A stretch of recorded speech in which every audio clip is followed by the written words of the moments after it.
that came up. We're ready for the jury now. Mr. Medina? Yes. Have him bring in the jury, please.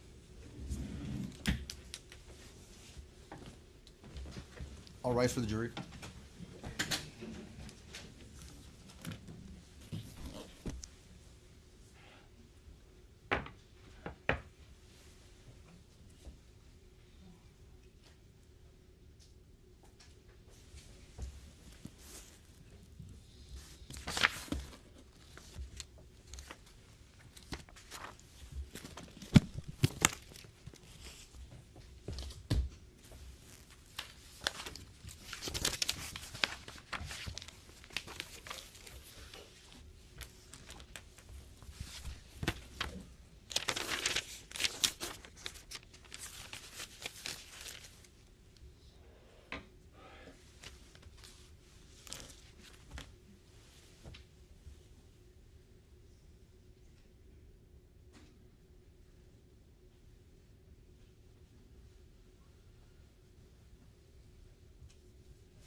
That's fine.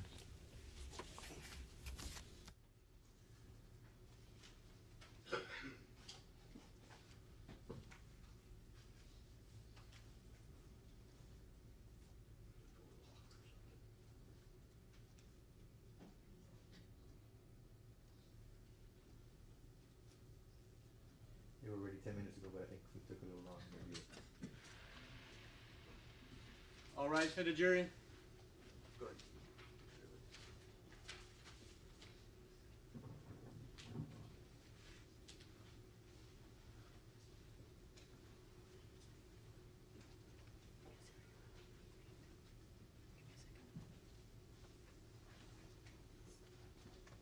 Remain standing, please.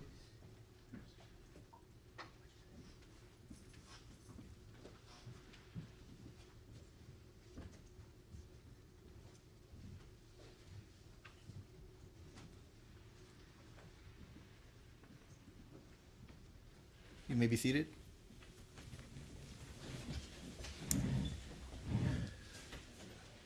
I'm sorry? We don't have to tell them anything at this point.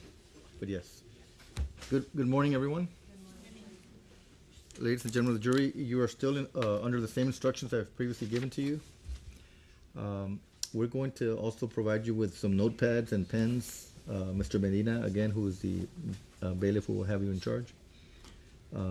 He's going to hand those out. You're not required to take any notes, but if you wish to take notes, you may.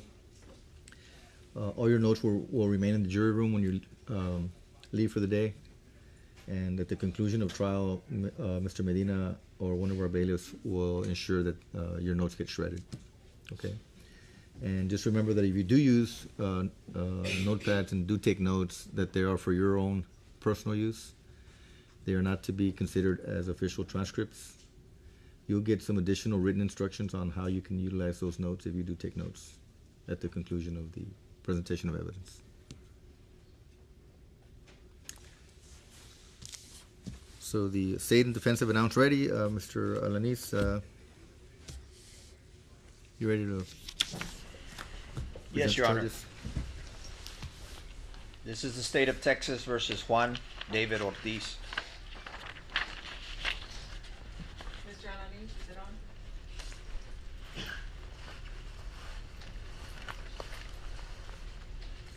Yes.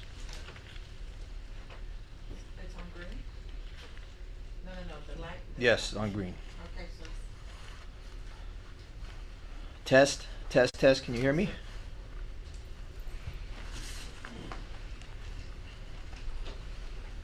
In the name and by the authority of the state of Texas, the grand jurors, duly elected, duly selected, organized, sworn and impaneled as such for the County of Webb, State of Texas, at the July-December term 2018 of the 341st District Court, sitting in for the 406th District Court of said county upon their oaths present in and to the said court that on or about the 3rd day of September 2018 and anterior to the presentment of this indictment in the county and state aforesaid, Juan David Ortiz did then and there, intentionally or knowingly, cause the death of an individual, namely Melissa Ramirez, by shooting Melissa Ramirez in the head with a firearm. And on or about the 13th day of September 2018, Juan David Ortiz did then and there, intentionally or knowingly, cause the death of another individual, namely Claudine Luera, by shooting Claudine Luera in the head with a firearm. And on or about the 15th day of September 2018, Juan David Ortiz did then and there, intentionally or knowingly, cause the death of another individual, namely Griselda Alicia Cantu, aka Griselda Hernandez, aka Griselda Alicia Hernandez, by striking Griselda Alicia Cantu, aka Griselda Hernandez, aka Griselda Alicia Hernandez, in the head with an unknown object, and shooting Griselda Alicia Cantu Hernandez in the neck with a firearm. And are about the 15th day of September, Juan David Ortiz did then and there, intentionally or knowingly, cause the death of another individual, namely Humberto Ortiz, aka Janelle Ortiz, by shooting Janelle Ortiz in the head with a firearm. And all of the murders were committed during different criminal transactions, but the murders were committed pursuant to the same scheme or course of conduct. Count 2. And the grand jurors aforesaid upon their oaths do further present in and to said court that on or about the 14th day of September 2018 and anterior to the presentment of this indictment in the county and state aforesaid, Juan David Ortiz did then and there, intentionally or knowingly, threaten Erica Pena with imminent bodily injury, and the defendant did then and there use or exhibit a deadly weapon, to wit, a firearm, during the commission of said assault. And the grand jurors aforesaid on count 3, upon their oaths, do further present in and to the said court that on or about the 14th day of September 2018, anterior to the presentment of this indictment in the county and state aforesaid, Juan David Ortiz did then and there, intentionally or knowingly, by force, intimidation, deception, restrain Erica Pena, hereafter styled the complaint, without her consent, by restricting the movements of the complainant, namely by grabbing her upper body and blouse. And Juan David Ortiz did and there recklessly expose the complainant to a substantial risk of serious bodily injury by pointing a firearm at the complainant. Count 4. And the grand jurors aforesaid upon their oaths do further present and into the said court that on or about the 15th day of September 2018, anterior to the presentment of this indictment in the county and state of aforesaid, Juan David Ortiz did in there intentionally flee from Trooper John Henry Bradshaw, a person the defendant knew was a peace officer who was attempting lawfully to detain the defendant against the peace and dignity of the state. And to be charged. Not guilty, Your Honor. You may be seated. You may proceed with your opening remarks. May it please the court, counsel, ladies and gentlemen.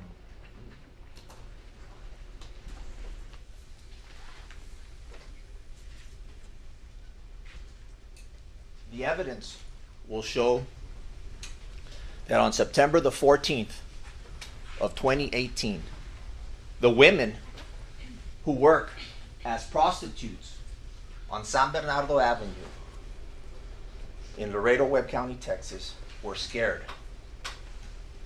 They were scared because 2 of their friends had been found dead. Melissa Ramirez and Claudine Luera. One of those women that was scared was Erica Pena. On September the 14th, Erica had been laying low for about 10 days. The evidence will show that she needed money, so she decided to go out to the boulevard on San Bernardo to go look for work. It was nighttime, and she went to a bench, a bus stop.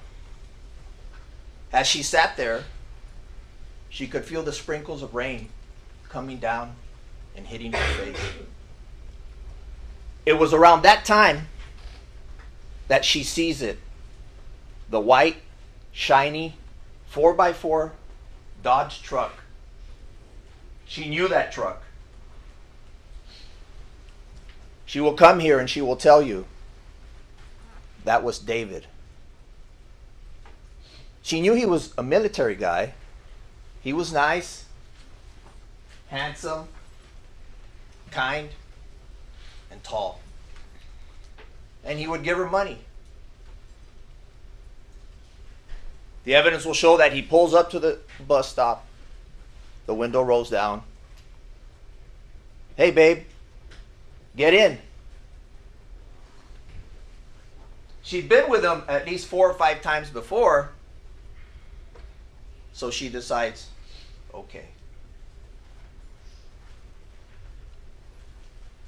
The evidence will show that David knew the routine. First, go buy her fix. Go get the heroin. After they did that, go buy his tallies. 3 Bud Light tall boys is what he usually liked. After they buy the drugs, after they buy the beer, they're driving. One of Erica's rules, she'll tell you, is that she doesn't like to go far from the downtown area for safety. As she notices David driving further away, she asks, I don't want to go far. He invites her to his house on the north side, and she agrees. After all, she had been there before. They get to the house. The evidence will show on the north side on a street named Burr Oak.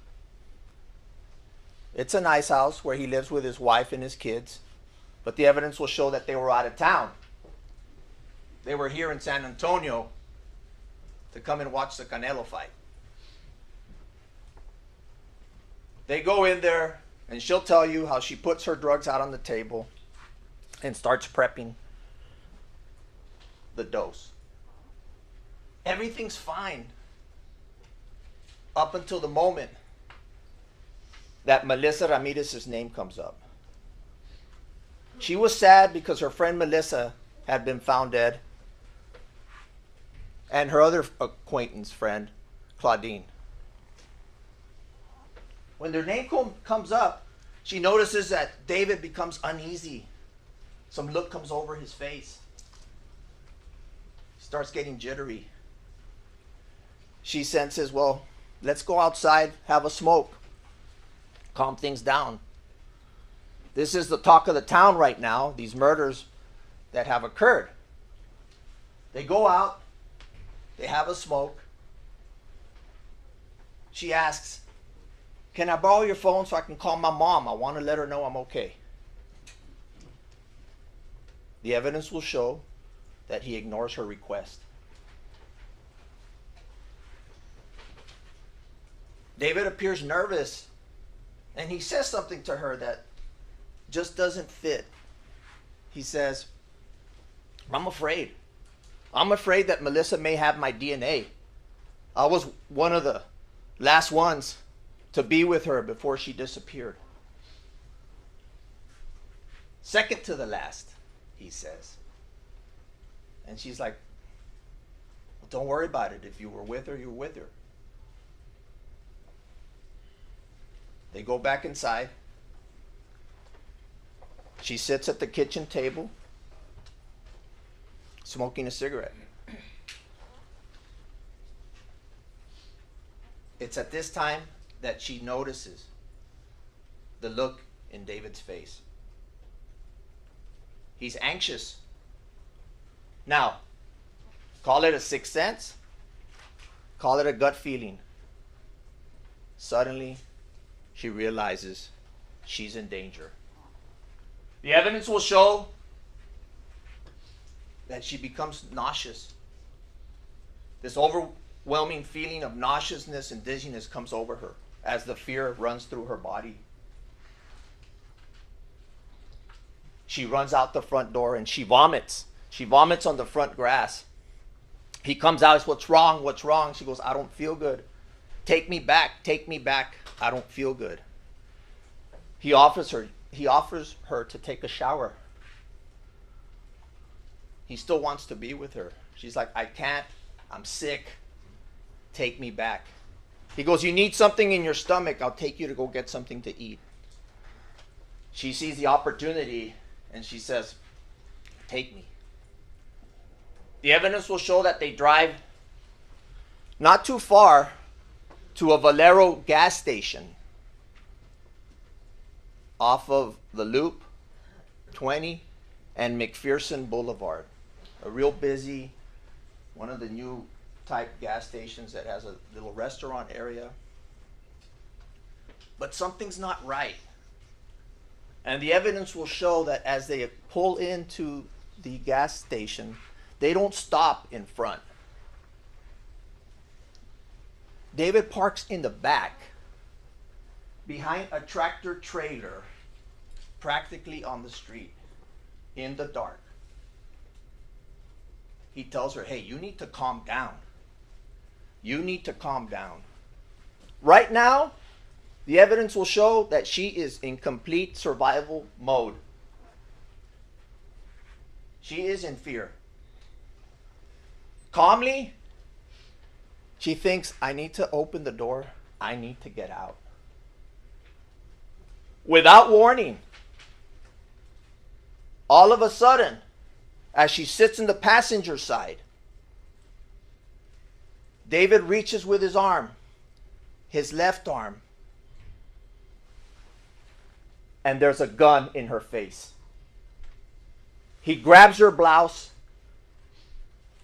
Instinctively, she pulls back, is able to grab the door handle.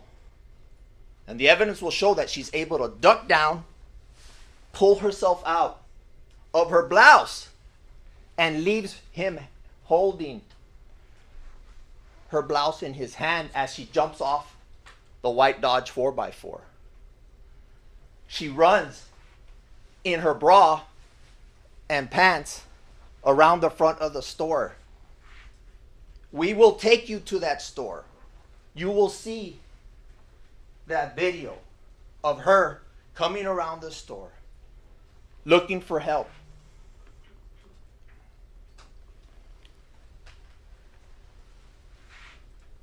Call it a gift. Putting gas at one of the pumps is a Texas DPS state trooper, Francisco Hernandez.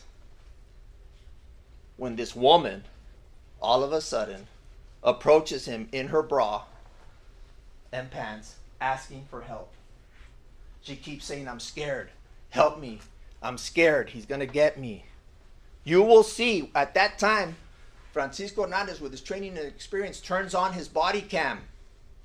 He records the entire thing, the encounter that he has with her. You will hear him calling it in. First, he will ask for PD, Laredo PD, to show up.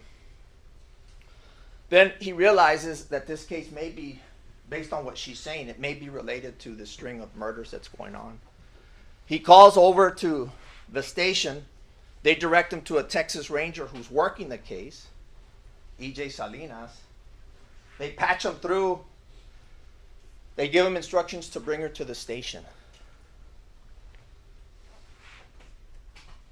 This is just the beginning of how we got here today.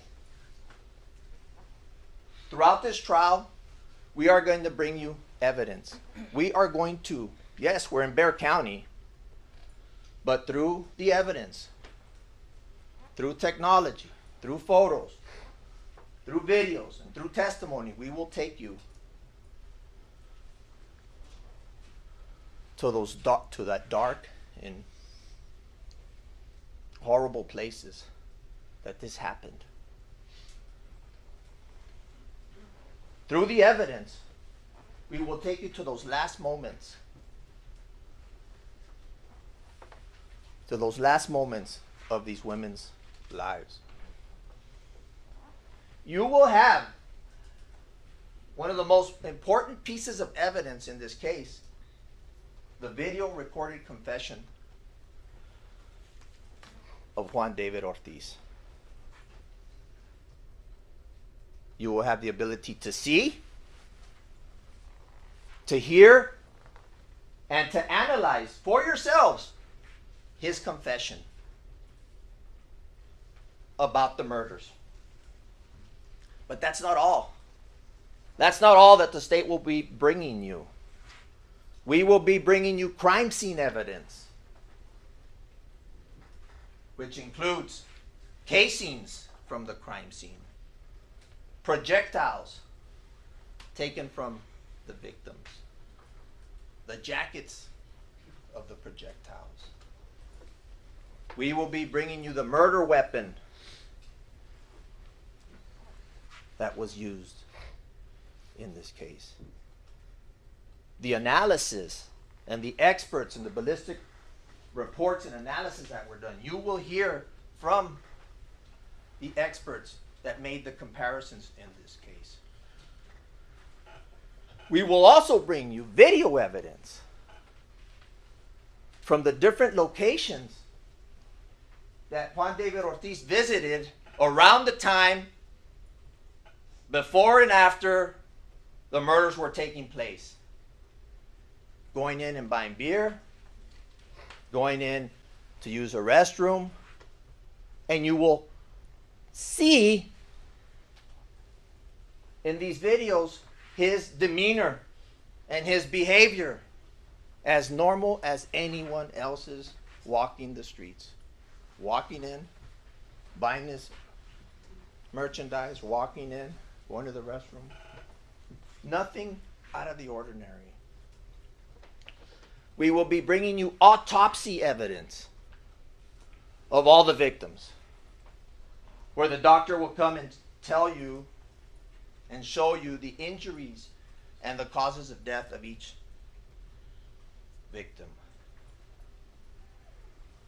We will bring you circumstantial evidence. All of this evidence that we will be bringing you, you will be able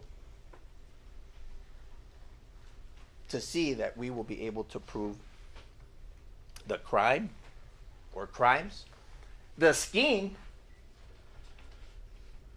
and his guilt beyond a reasonable doubt as charged. This case, the evidence will show, is about a man who betrayed his badge. He betrayed his country. He betrayed his family. He betrayed his community for his own selfish needs.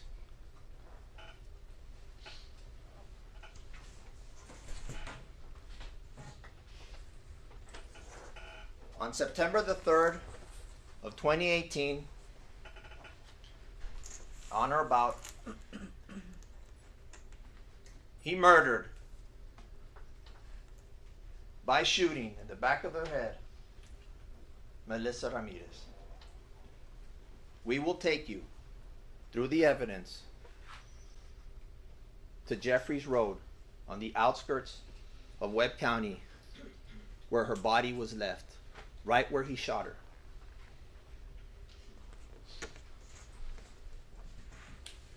On or about September the 13th of 2018, he killed Claudine Loera.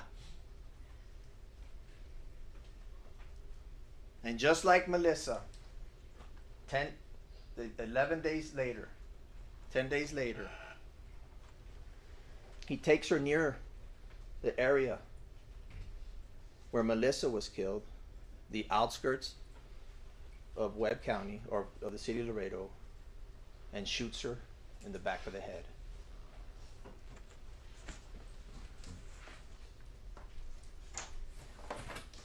We will take you to the overpass at the 22-mile marker in Webb County, where on September the 14th, he murdered Guiselda Hernandez Cantu.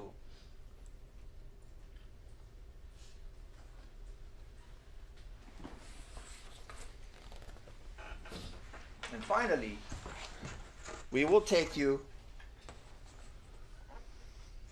on IH-35, the 13-mile marker,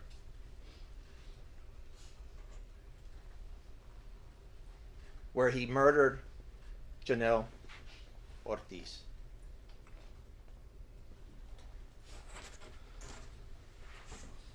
All of the crimes you will see, and the evidence will show the similarities and the scheme. You will see that all of the victims in this case worked in prostitution. The evidence will show that all of the victims had run-ins with the law. They had criminal histories. All of the victims suffered from substance abuse addiction. All of the victims were killed in the similar manner.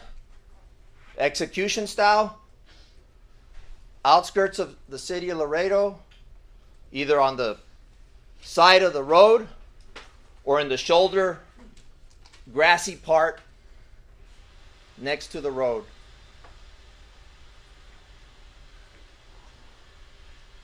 And the last similarity and connection of all of these crimes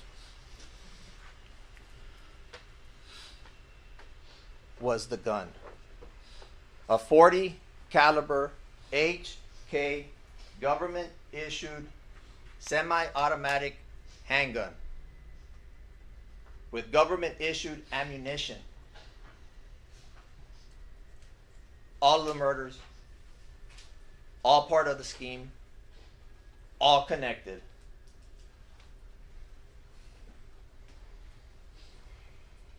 The evidence will show that it was September the 14th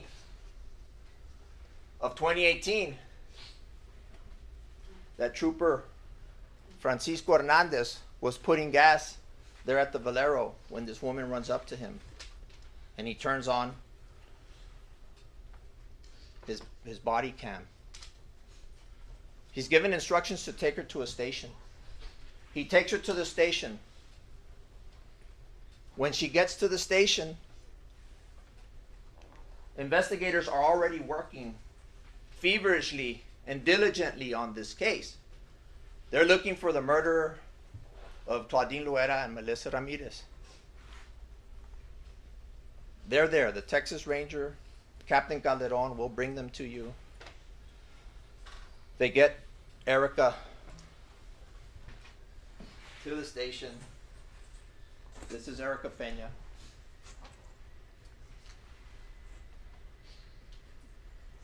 When she gets there, she begins the interview with investigators. She reveals her relationship with this guy that she knows as David. She tells him how he's nice. She tells him how he buys her food. She tells him how he buys her drugs. And that she's known him for about 5 months. What she doesn't know at this time, the evidence will show, that he's a Border Patrol agent. A supervisory Border Patrol agent. The evidence will show that sometimes when he would pick her up, his shirt would be turned, the polo shirt with the logo would be turned inside out. And when he would pick her up, the evidence will show that he always picked her up in the white Dodge 4x4 pickup truck. She will also reveal some intimate details about their relationship. Personal things that only she knew about David. Which includes and included the sexual encounters that they would have.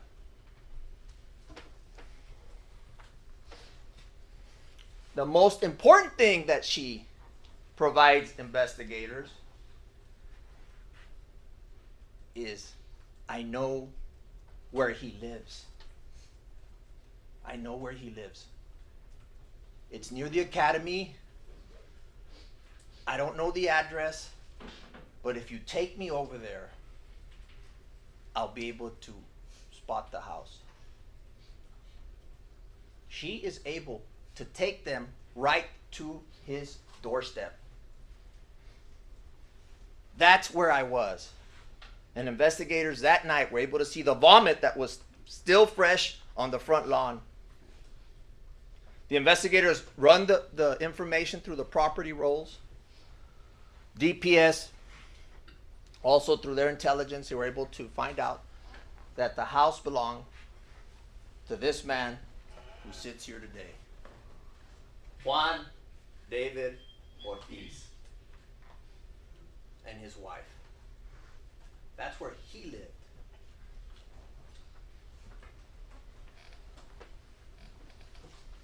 The sheriffs, the evidence will show that the sheriffs put out a bolo, be on the lookout. Texas DPS troopers, deputies from the Webb County Sheriff's Department begin a search all over Laredo, focusing mostly on the boulevard where this type of activity takes place. And we will take you to that boulevard through the evidence. The evidence will show that approximately 1 in the morning, Trooper John Henry Bradshaw, as he's driving, he looks over to the stripes on the corner of Jefferson and San Bernardo. Parked over by the dumpster on the far left side, he sees it. The white Dodge 4-door, 4x4, shiny truck. Trooper calls it in. Another trooper, Javier Obregon, pulls in. They take a tactical position by the pumps. By now, this man is considered armed and dangerous. You will see the body cam video. We will show you the video. You will be there. We will show you the video from the store that was taken by investigators that shows Juan David Ortiz going in to use the restroom. And as he walks out, you will hear and you will see the DPS troopers confronting him from a safe distance, giving him orders. Put your hands up. Stop. Get on your knees. Get on your knees. For more than 45 seconds, you will see Juan David Ortiz moving, swaying, thinking. What does he do? He doesn't comply. He doesn't kneel. He says, "You're scaring me. You're scaring me." And then he runs. You will see the video of the chase on foot, where he runs to I-35 access road south. Then he turns on a street called Constantinople. When he turns the corner, the two troopers who are behind him, John Henry Bradshaw tried deploying his taser and missed. Obregon's got his body cam, and you can hear him huffing and puffing while he's running. You'll see that video. They lose him. They clear the area. They secure everything. Webb County SWAT, Sheriff's Department, gets on scene. DPS gets on scene. They look in all the surrounding areas. The last area that they need to check is the parking lot at the Hotel Ava. They go floor by floor, clearing the floor. There's not too many vehicles there at this time, but they're checking all the doors, they're checking all the hallways. Finally, they get to one of the top floors, and the evidence will show, and you will see, as law enforcement being stacked up, make a tactical approach on this black pickup truck, and laying down in the back of the truck is Juan David Ortiz, hiding from law enforcement. A supervisory border patrol agent hiding from law enforcement.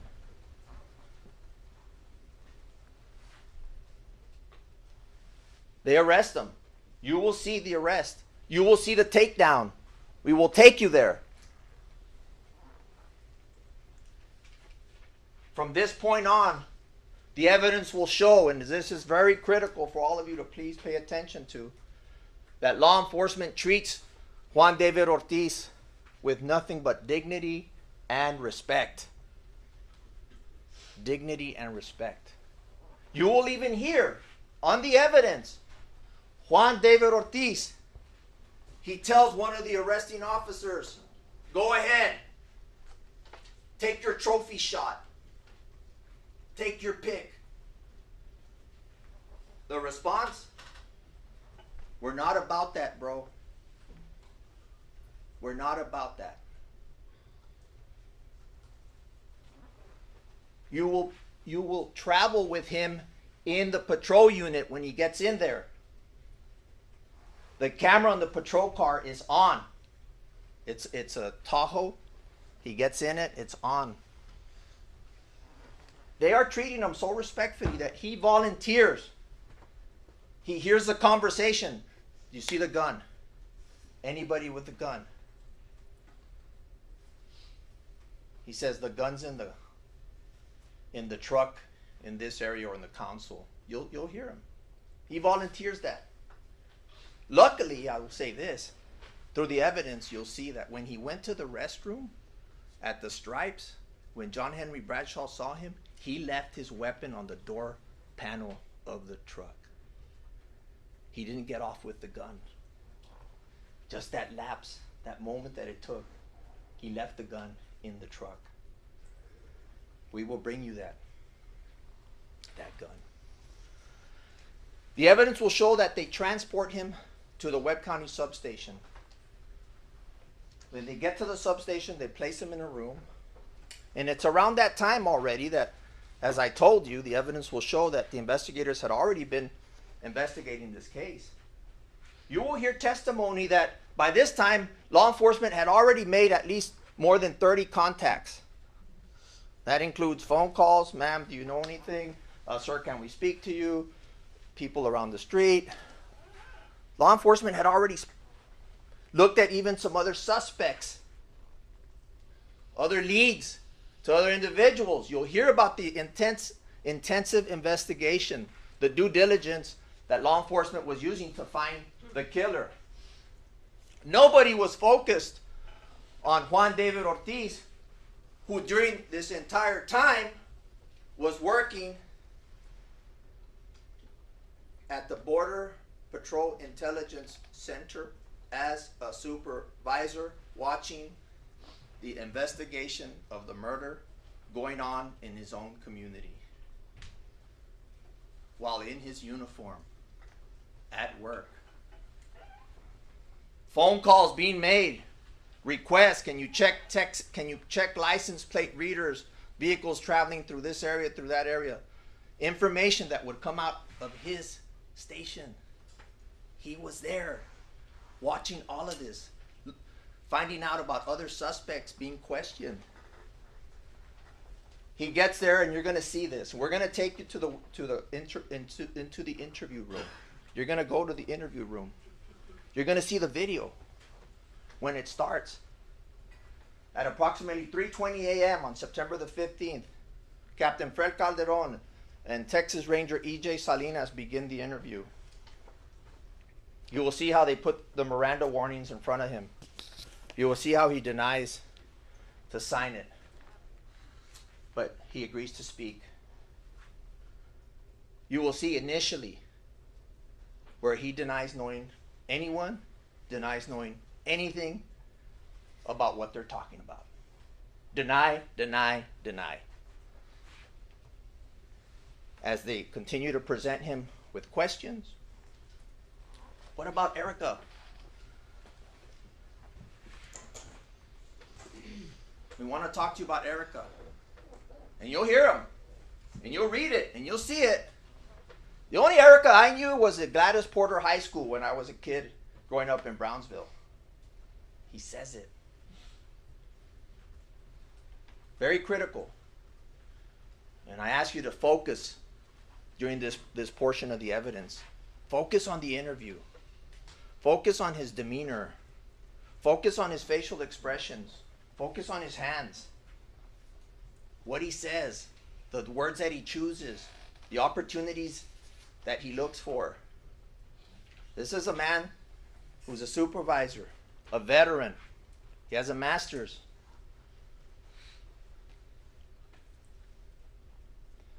You will see at the initial portion of this interview that he jumps at an opportunity that the Texas Ranger puts right out there in front of him. And he says, "Do you suffer from blackouts?" "I do. I suffer from blackouts." You see, since February of 2018, I've been a patient at the VA. I was in Iraq in 2003. I had a motorcycle accident. We're in 2018. He's been a Border Patrol agent for more than 9 years by this time, the evidence will show. He jumps on the opportunity when the Ranger uses that word, blackouts. I've been given all these medications, my anxiety, my depression, my PTSD, that I black out, I wake up, and I'm somewhere that, how did I get here? One time I woke up at Pizza Hut. I don't know how I got there. And you'll see the evidence. I needed to go to the restroom. What were you doing at the Stripes on San Bernardo and Jefferson? Well, I needed to go to the restroom, but I don't know how I got there. I had a blackout. He remembers everything except the most critical parts of the crimes. He even, and you will see when they show him pictures, hey, there's this flowered purse in your back seat. There's this other brown purse in your back seat. Who do those purses belong to on the floorboard? I don't know. I don't know who those purses belong to. Well, they have condoms. They have syringes inside of them. Lipsticks. Who do they belong to? I don't know. And he says it with a straight face. I don't know. I don't know how that got there.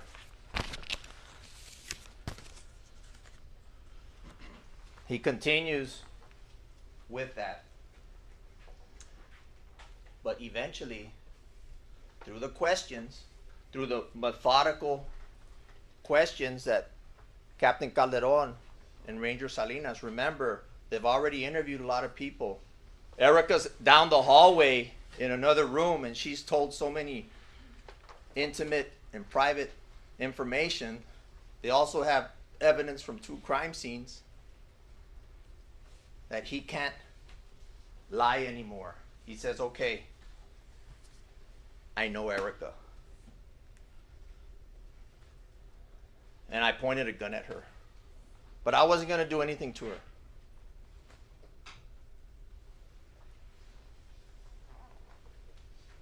The evidence will show that the interview goes into the morning. You will see during the interview that there was no intimidation, there's no coercion. They bring him water, they bring him potato chips. He asks for a bathroom break. They let him go to the bathroom. Everything's calm. Nobody's pounding the tables. It's a discussion. Hey, help us out. Help us out. We know you're a good person. You've served your country, and we thank you for your service. You're law-abiding. You're a family man. Help us out.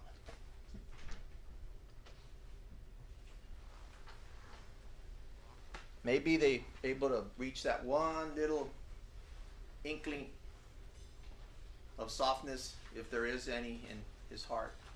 And he says, yeah, I know Erica. Goes into the morning, and about 11:24 a.m., you will see it on the video. The telltale sign, you will see it.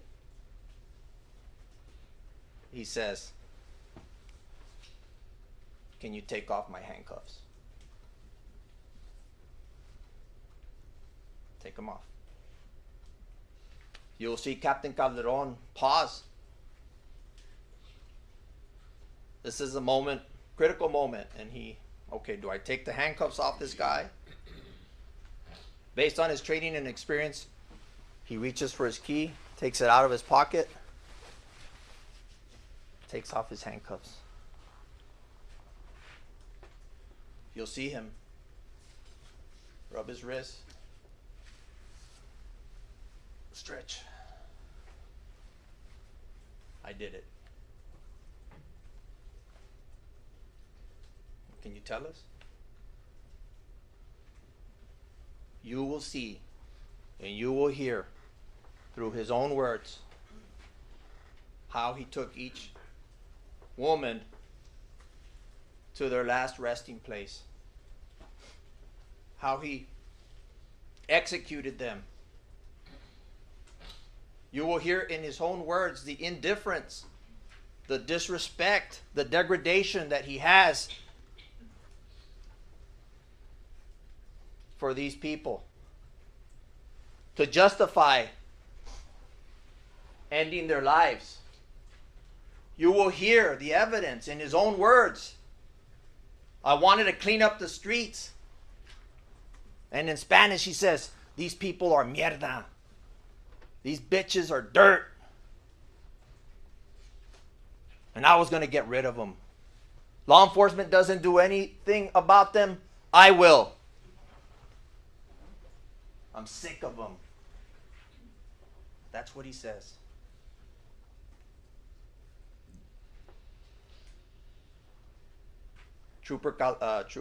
Ranger Salinas and Captain Calderon says, look, so you've told us about Melissa.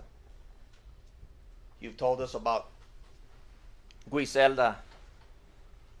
You told us about Claudine. That's 3. Is there anything else? You know, that last question that any good investigator asks, right? In a crime spree. Is there anything else, Ortiz? He goes, yeah, there's one more you all don't know about.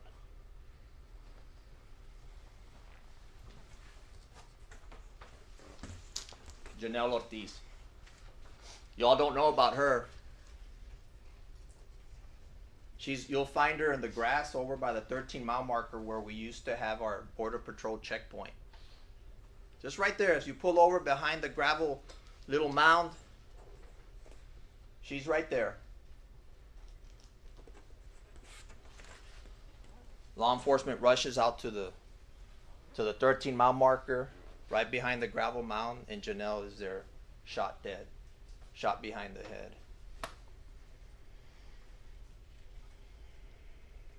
You'll see at the end of the video, he says, that's the whole story.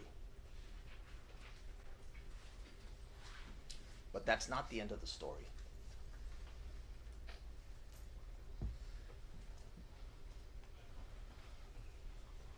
There's moments that are marked in your life. Moments that when they happen, you know things are never going to be the same. Time is divided into 2 parts. Before this and after this. And it takes strong people to continue to move forward no matter what they are going to find. The state knows that you are those strong people, and you will find Juan David Ortiz guilty.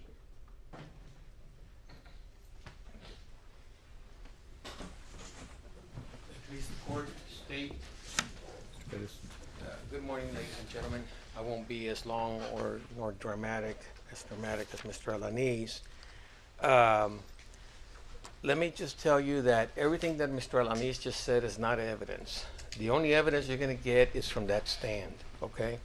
It's what he thinks the evidence is going to show, but the evidence is you're going to hear it from over there. I know this thing's on. Now, the state also has to prove their case beyond a reasonable doubt, okay? And they have the burden of proof of bringing all that evidence to you. We don't have to do anything. The defense doesn't have to do anything. So I ask you to bear that in mind because of that long, lengthy opening statement that he just made. Now, one of the things we would ask you to focus on is the investigation that the Webb County Sheriff's Office conducted together with the Texas Rangers. Together with the report writing, the lack of reports, the lack of protocol, and how they, just jump to certain conclusions. It starts with Erica Pena.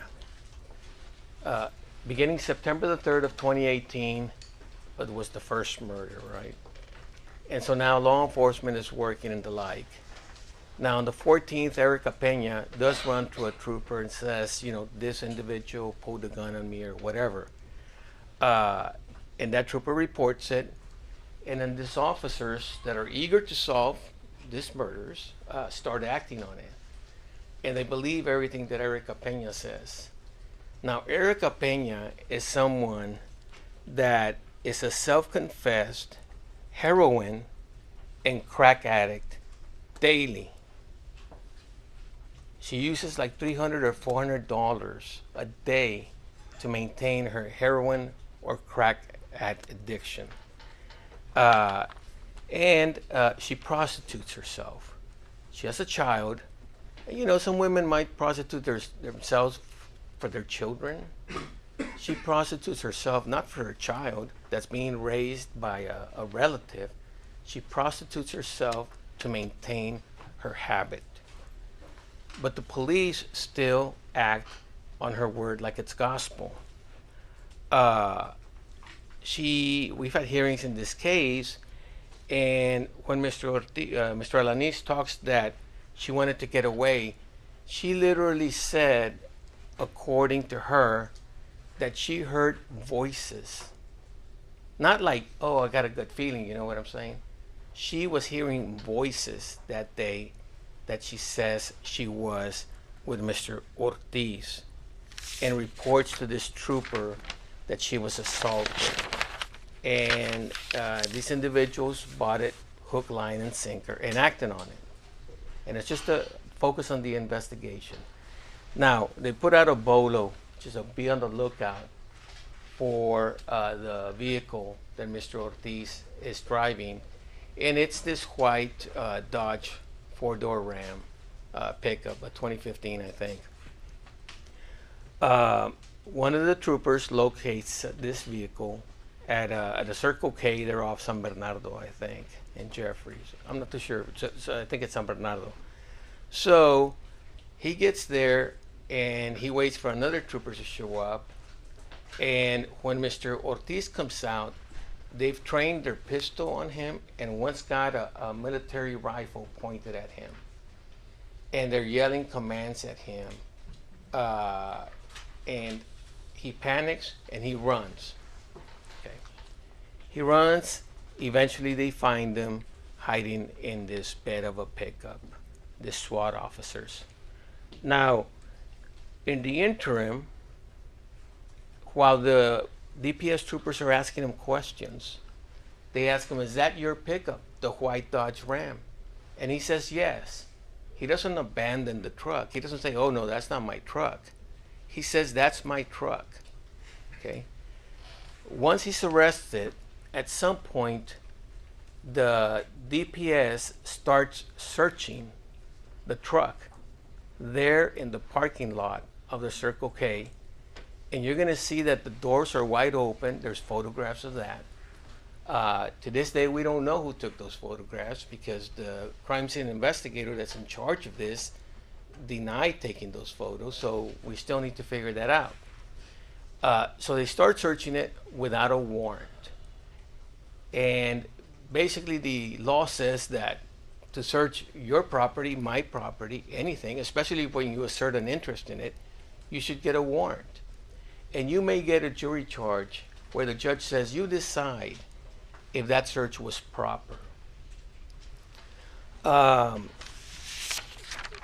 They transport the truck, they call it a wrecker, and they take it to the Webb County substation there in Laredo. There's been testimony where they claimed that the search was what we call an inventory search. So sometimes what you do is you stop a car and you're going to take it in. You do an inventory. Think about what the word means, an inventory. You want to see what's in it so that if something's missing later, you've documented there was a briefcase in the back, there was this, whatever. You do an inventory. It's not a search, it's an inventory. Well, lo and behold, you find where the record driver, different Webb County officers acknowledged no inventory search was conducted. But we know a search was conducted because we have the photos. The two individuals that are supposed to be in charge of this investigation is Texas Ranger E.J. Salinas and Captain Federico Calderon of the Webb County Sheriffs. We haven't heard from Salinas, but we heard from Calderon. We said, well, you said it was an inventory, but here we have this thing that it was inventory. I don't know.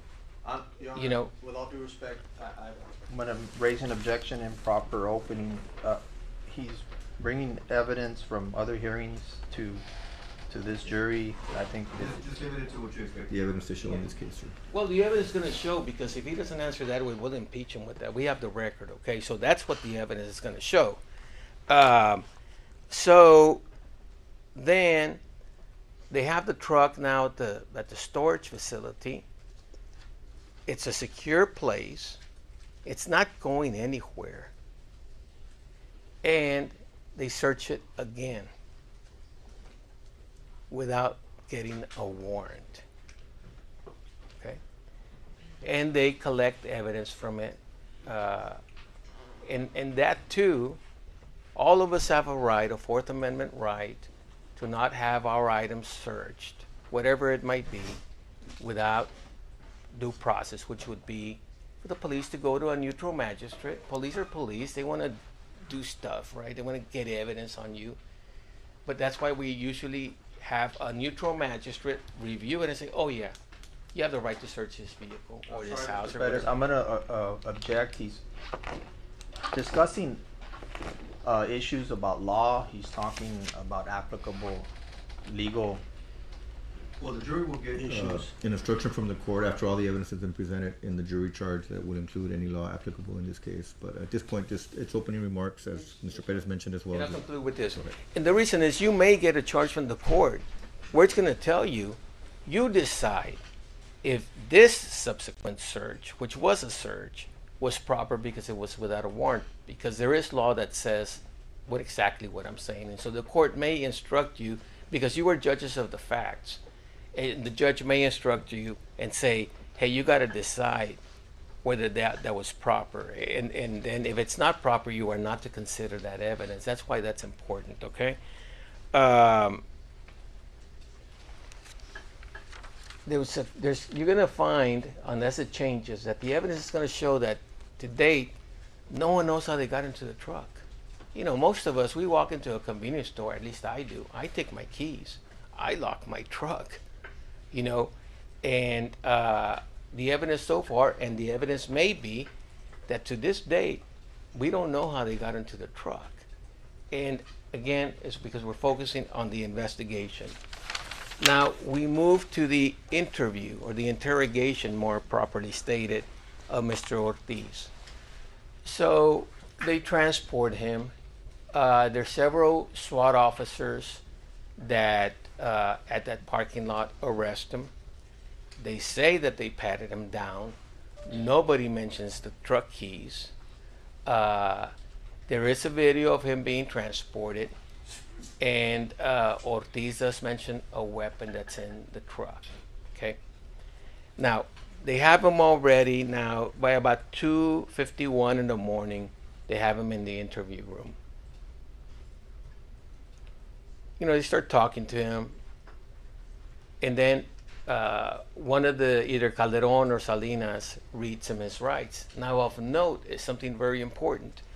On the video, and you see this video, when they are arresting him over at the garage, right then when you go into custody, one of the deputies starts reading him his rights, you know, and the supervisor says, no, don't do that. because they want him over here in a controlled environment where he can't assert his rights. And so you see the video where they started to read him his rights out at the scene, and then a supervisor stopped it. He says, no, don't do that. Now they have him in a controlled environment. They're videotaping him. They read him his rights. And it's a typical way that they do it, you know, and then they ask him, do you understand your rights? Yes. But they don't ask him, do you waive your rights? Understanding them and waiving them are two different things. And you see on the video that they don't ask him, do you waive your rights? And I think you're going to hear from the detective, it's not like they forget to ask you. The evidence is going to show that it's by method, but it's by necessity on their part that they don't ask you if you waive your rights. Regardless, he's there, like Mr. Alanis said. He tells him, look, I'm a war veteran. I was in Iraq. You know, he's been out for a while. He's been successful. He has a wife, he has kids. He rose through the ranks of the Border Patrol fairly quickly and became a supervisor of the intelligence unit. Now, the intelligence unit, all law enforcement has them that I know of. SAPD has an intelligence unit themselves. And usually the idea is intelligence knows more than your average Joe out here, police officer on the street, right? Otherwise, they wouldn't be intelligence. But he does tell them, I'm a war veteran. Several months ago, I started having nightmares.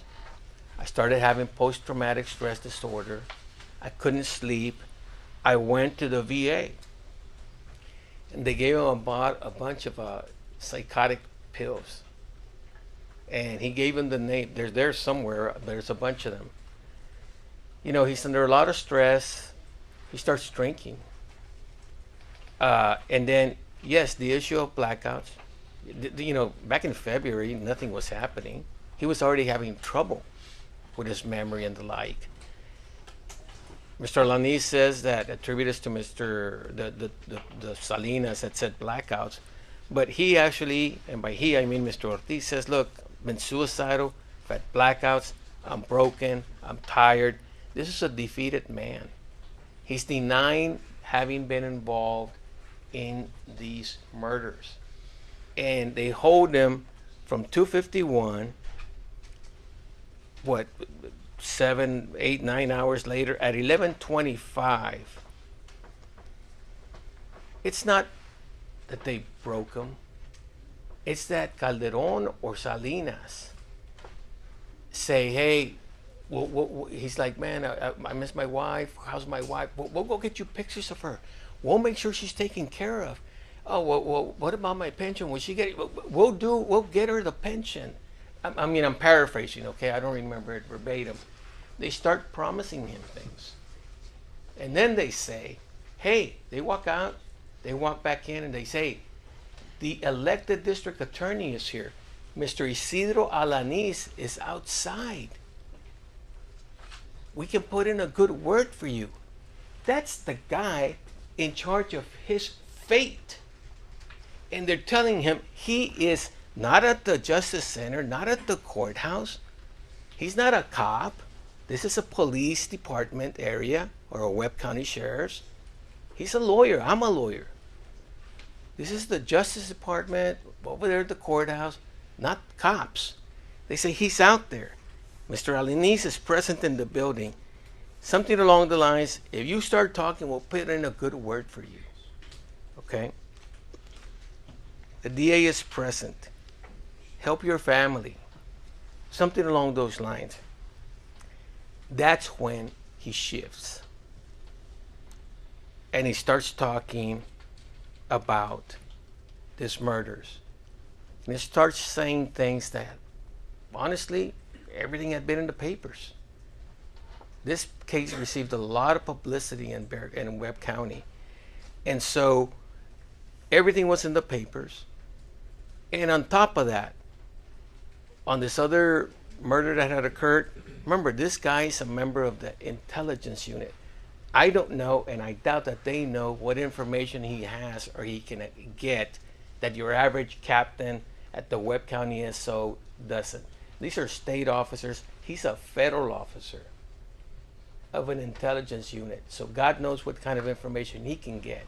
And remember, he's broken, he's suicidal, he wants his family taken care of, he doesn't know where he's going to go, and he starts saying, okay, I did it. All the evidence that you have, including the firearm, no one can come in here and tell you beyond a reasonable doubt that Mr. Ortiz is the trigger man with that firearm that killed these women. You're not going to hear anyone come and tell you that he did it other than this coerced confession that the police got out of him. And this is not the first time that any of you, I'm sure, have heard about false confessions. And so I want you to keep all that in mind. This is actually a war veteran. They ran his NCIC. There's something called an NCIC, National Crime Information Center, Texas Crime Information Center, that runs your record. This man has a clean record. He's a good husband, has children. And he was in a bad situation with the VA giving him these medications that God knows what they do to you. So I want you to listen to the evidence, listen to the cross-examinations, listen to the investigation that this police officers made, and I believe you will find Mr. Ortiz not guilty. Thank you very much, ladies and gentlemen.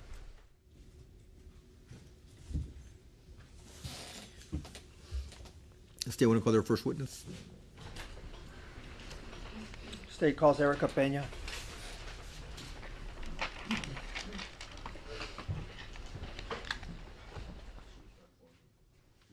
She was one of the first.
You're under the same oath you took earlier, ma'am? Huh? You're under the same oath. Maybe seated. You took an oath a few minutes ago, right? A what? The oath. Yes. You're under the same oath. You may be seated.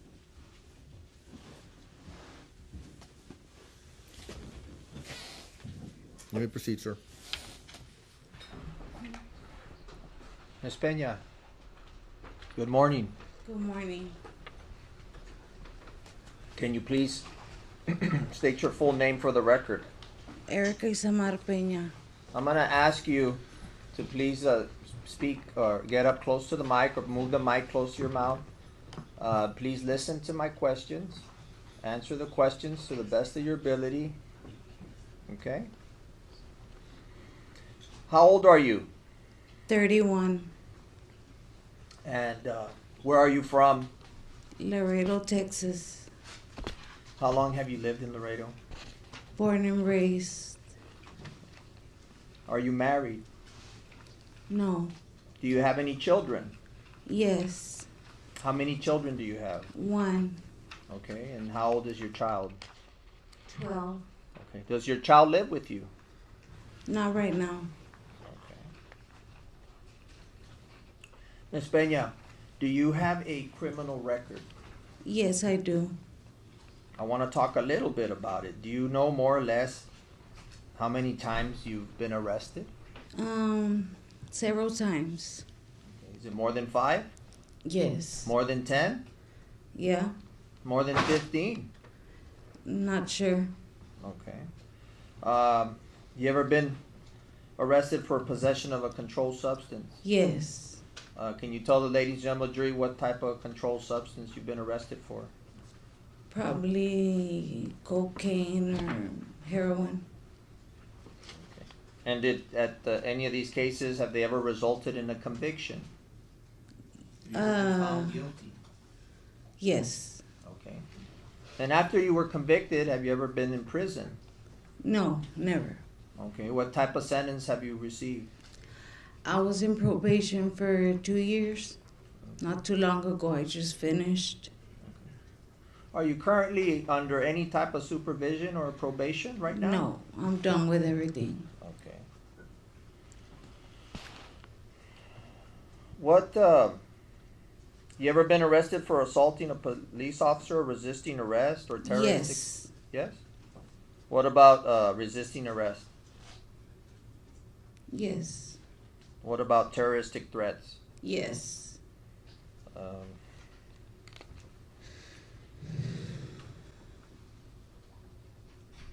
What about any violent offenses? You ever been? Yeah. Okay. Do you suffer from any type of addiction, Miss Pena? No, not right now. Okay. Have you before? Yes. And what type of addiction is that? Heroin and crack. Okay. Can you tell us or tell the jury? Well, let me ask you: are you sober right now? I take methadone. How long have you been on methadone? I've been in the methadone a year, almost a year. And where do you get that that methadone? By McPherson? Do you receive services? Yes. Okay. When was the last time you were arrested? If you recall. Probably like 6 or 5 months ago. Probably 6 months. Was that a misdemeanor or a felony? Revoked for probation. Oh, okay, so you were revoked for not Yeah. not complying with your conditions. Yeah. Okay. And what does that entail? More drug use, or you came out dirty? No, I just didn't go. I just didn't go and report. Okay.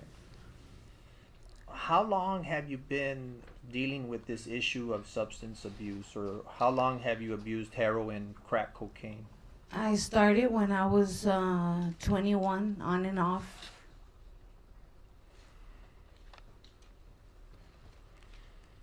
And you're 31 right now?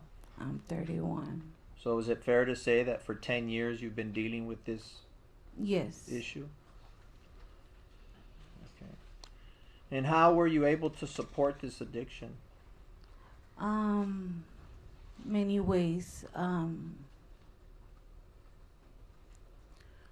Working in the streets, that was one.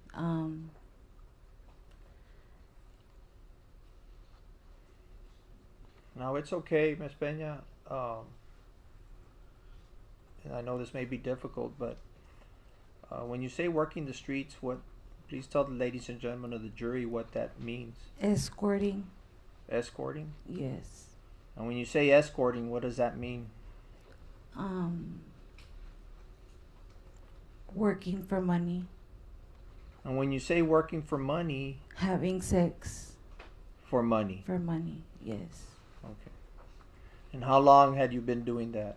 On and off.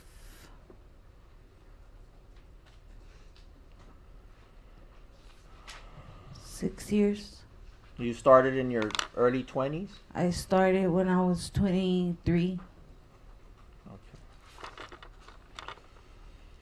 Now, on September the 14th of 2018, Yes. that was a few years ago now, right? Yes. Were you working at that Yes. and doing that? Yes. Okay. Do you know why you're here today? Yes. Do you know a person by the name of Juan David Ortiz Yes. or David Ortiz? Can you identify him here in the courtroom or what he's wearing? You can please point to him. Do you see him Yes. In And- black. in black? And from where you're sitting, he's seated in which chair? In the corner. In the corner. Okay. So, what do you know him as? What? What did I knew him as? Yes. David was a friend. Okay. Now, in September of 2018, you remember that day? September. September the 14th of 2018. Yes, I do. Do you remember that day? I want to go back to that day. Okay? So, you're in September. Before that, Yeah. how long had you known David?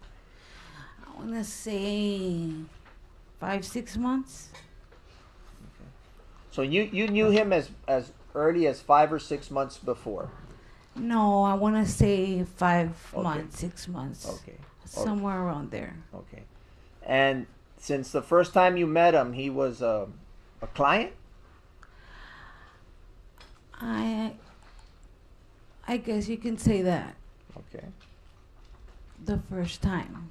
Okay. I want to focus now on what happened on the 14th, okay? Mm-hmm. Tell the ladies and gentlemen of the jury, on that day, where were you? On San Bernardo. Okay.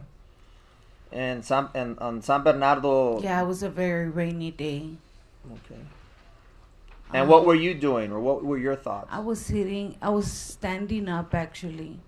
A block from TKO, right in front of a small motel. Near a bus stop? Yes. And was it nighttime? It was daylight. Still daylight? Yeah, it was daylight. Was it starting to get late in the afternoon? No, it was early. Okay. And what, if anything, happened at that time? I hadn't seen David in a while. I was mad because David had broken my phone. I was staying at a hotel. How long had you been at the hotel? Like a month. Okay. Before that day, had you been working the days before?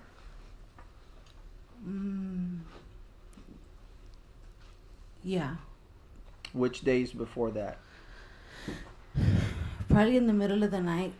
Mm-hmm. Not too early. Had you heard anything about anybody being found dead? By that time, yes. And how did you feel about that? Scared. Because nobody knew who it was. How did you? Everyone was. All the girls were watching their backs. And the word was around. Ask your next question. Wait for the next question. Just answer the question. I'm gonna Okay. ask you. How did you feel? Frightened.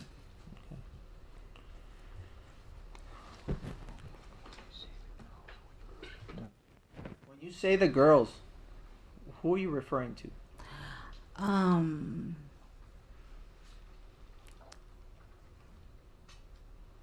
Jocelyn,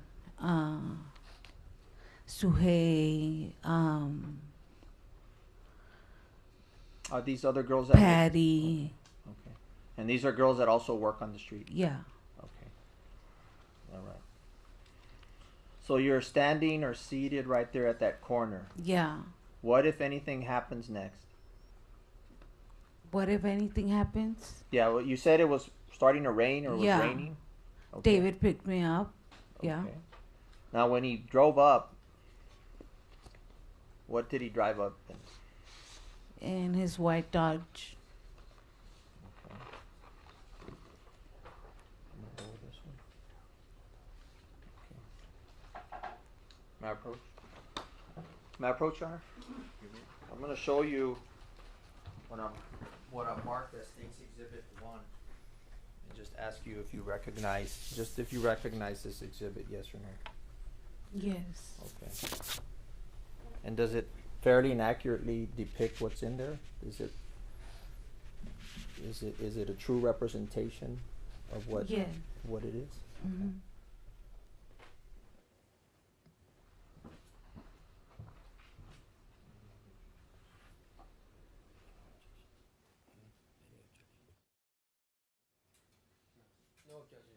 We move to introduce State's Exhibit 1. State's Exhibit 1 is admitted into evidence at this time.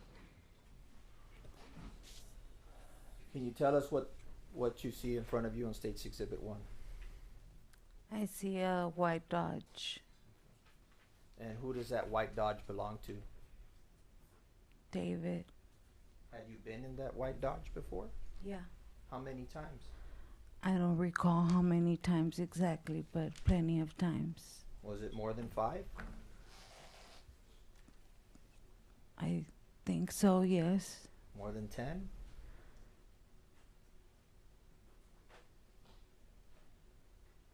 Several times. Plenty of times. Had he ever picked you up in any other vehicle than this one? No. How is it that you would arrange to see David? How is it that How would you meet up with David? sometimes he would call me, sometimes I would just randomly see him.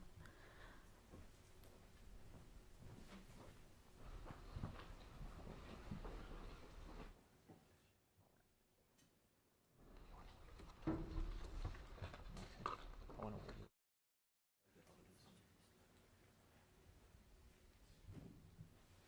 So you knew David for close to 5 months.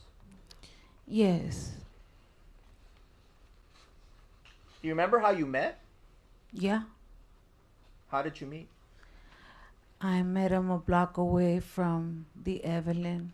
It was nighttime.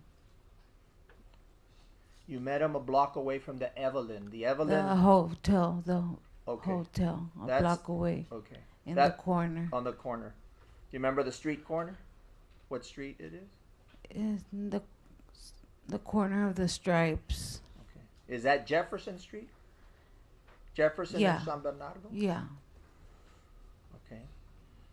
And did someone introduce you to him? No. Tell the ladies and gentlemen how you met him. I was walking and David stopped, asked me for a ride, and I said yes. We talked for a little bit, and that first night we ended up in no hotel. And what, if anything, did you do at the hotel? We had sex. We conversated. Did he give you money? Yes. How much? I don't recall. After having sex and conversating, what, if anything, else happened? He drove me home. To your house. Yeah. So he knew where you lived. Yes. Okay. How was David? What was his personality like? Very nice. Very sweet. Very funny. Normal guy. Did you ever notice any odd behavior, Never. delusions? I don't know what happened to him. But you need to answer my question. I know you're nodding your head, but did you ever notice delusions, No. hallucinations, No.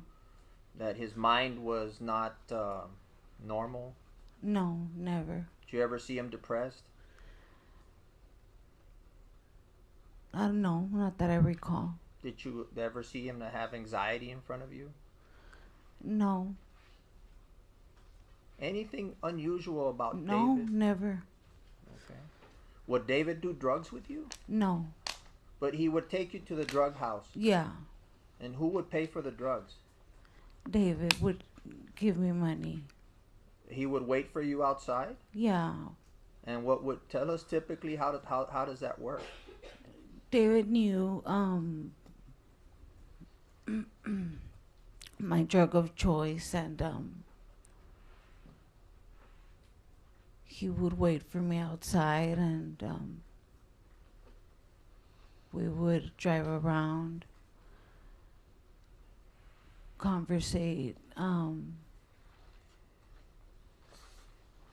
Did you do that on this day, September the 14th? Did he take you to buy drugs after Yes. he picked you up? Yes? Yeah. Yes. Did you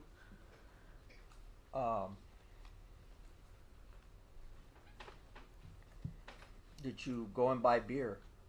Yes. Anything else that you bought? Cigarettes and beer. You mentioned the Evelyn Hotel. Yeah.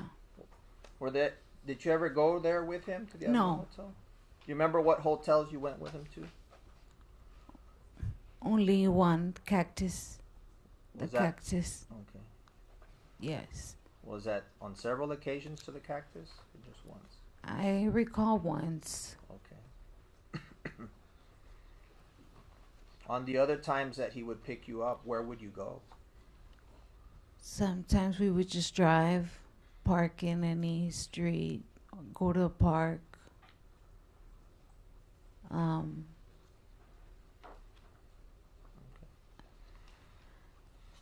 On September the 14th, what did you do after you bought the drugs? We went to a store. I got off. I changed because it was raining. He told me we were going to his house. Did you buy anything there at the store? I bought beer and cigarettes. What kind of, who was the beer for? Bud Light For who? for David. And what did you buy? Cigarettes for me and him. The beers, what type of beers were they? Bud Light, Okay. And were they the small beers or the big beers? just regular Tollies? tallies, yeah. Okay. Did you have a purse with you on that day? I had a small purse, a flower purse, Remember what color it was? pink. Okay.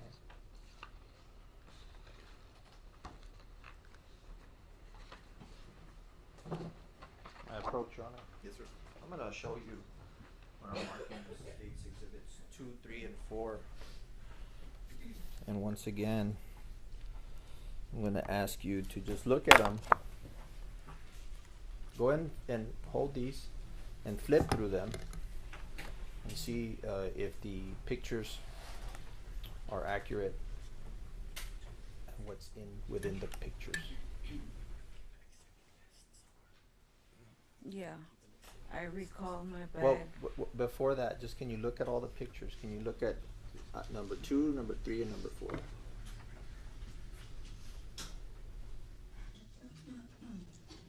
Are those exhibits accurate? Yes, Yes? And you recognize those items in the exhibits? I recognize my bag. Okay. You recognize what's in there, correct? Yes. Okay. Thank So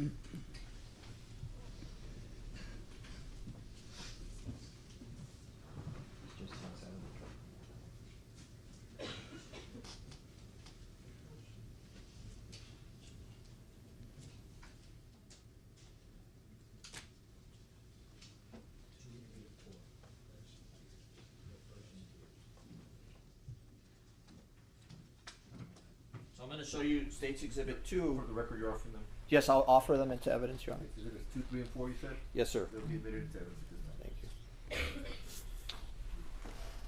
Can you tell the ladies and gentlemen of the jury what's in Exhibit 2? What do you recognize from that photo? My handbag, my pink flowered handbag. Can you also see it in this picture? Yes. Okay. And what do you have in that handbag? I had condoms, some syringes, and I don't recall what else I had in there. It's been a while. Did you have that bag on September the 14th when David picked you up? Yes, I did. Okay. What else do you see in here? The Tollies. The Tollies, are those the 3 Bud Lights that you bought for David? Yeah.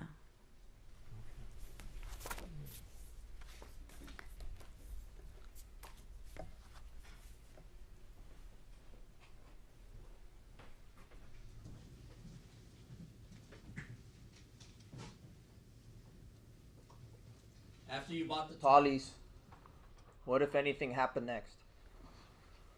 We drove to his house.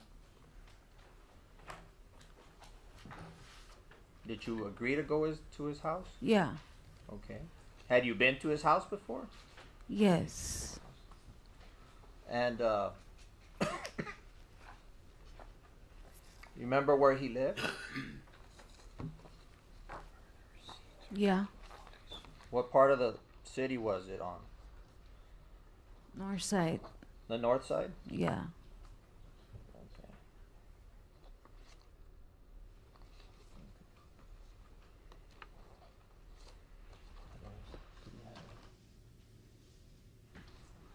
I'm gonna approach. When I approach again, I'm gonna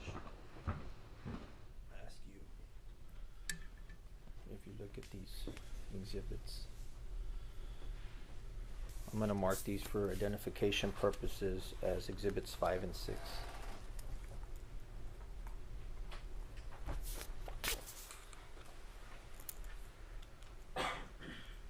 Just if you recognize it.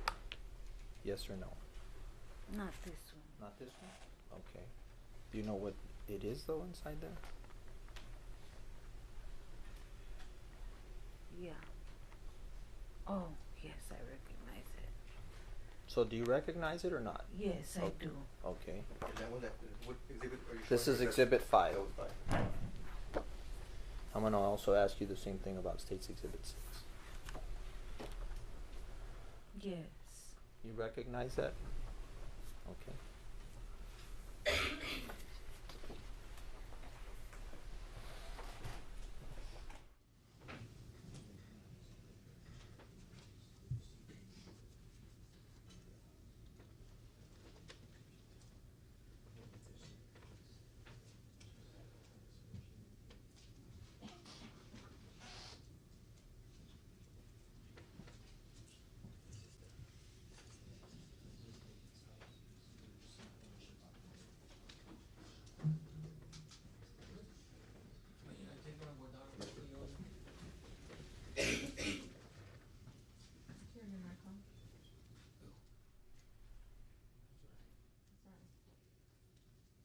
Ms. Pena, hi. I'm Joel Perez, and I'm one of the lawyers that represents Mr. Ortiz. On this receipt here on State's Exhibit number 5, I mean, can you read out what it says there, or is it just any receipt that It says, Powerade, Marble, Bud Light, and the $100 bill David gave me. do you see the date on them? Where? I mean, I'm asking On you. the receipt. Yes, ma'am. Trying to see.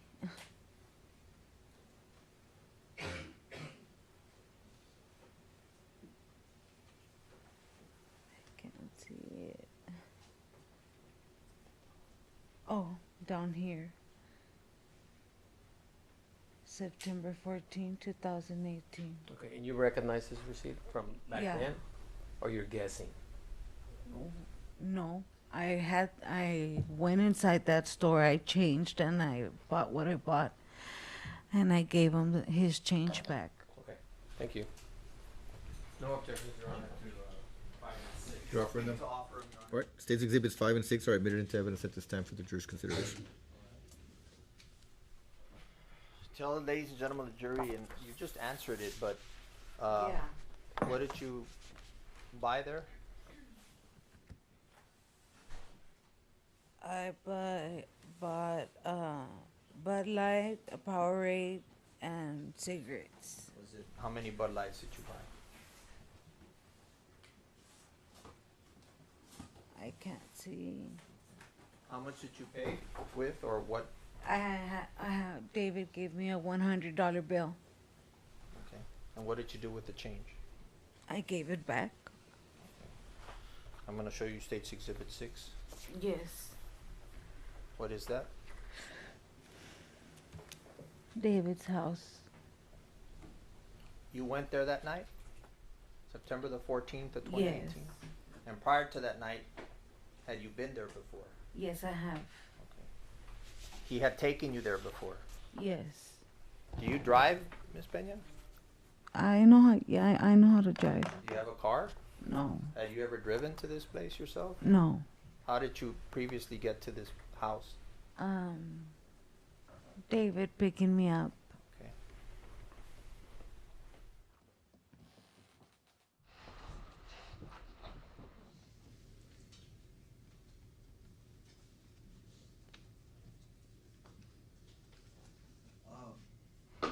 So you get to his house. What exactly happens when you get there?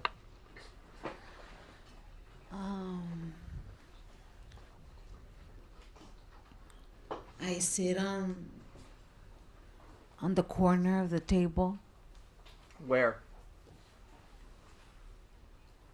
in the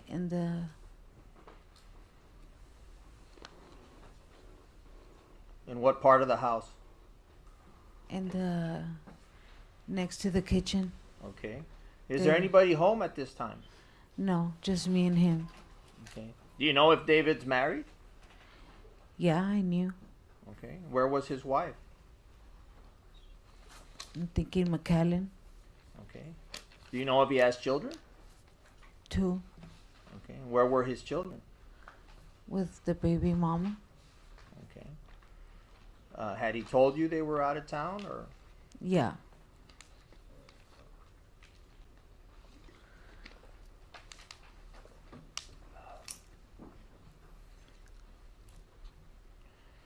You're sitting at the table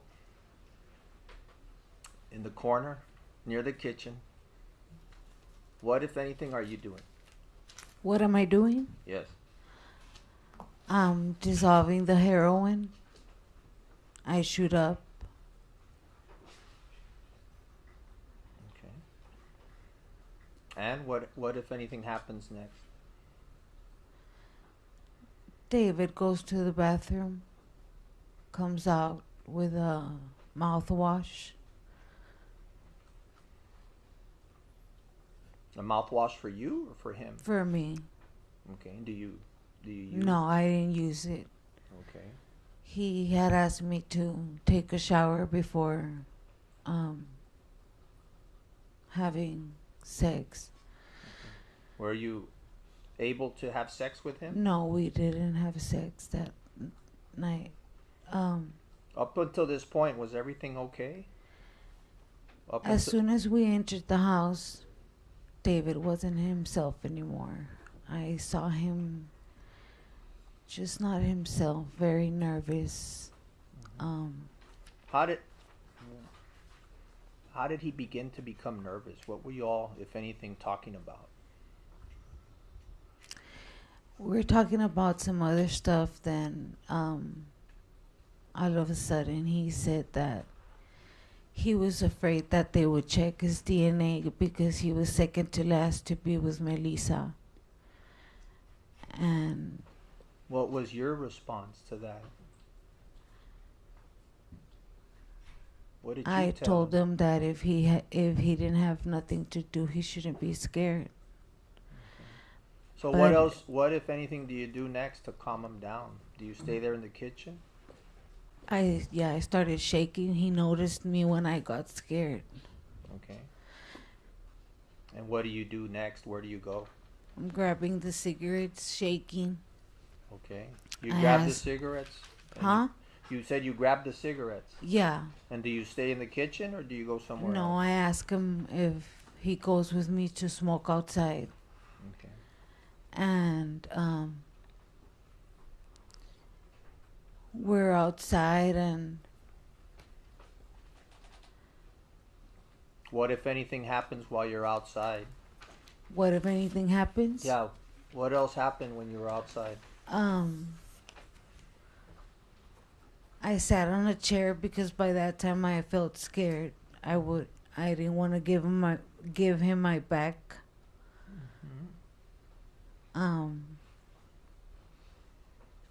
Did you have your phone with you? No. I had asked him inside if I could call my mom, and Unresponsive. Okay. Stay.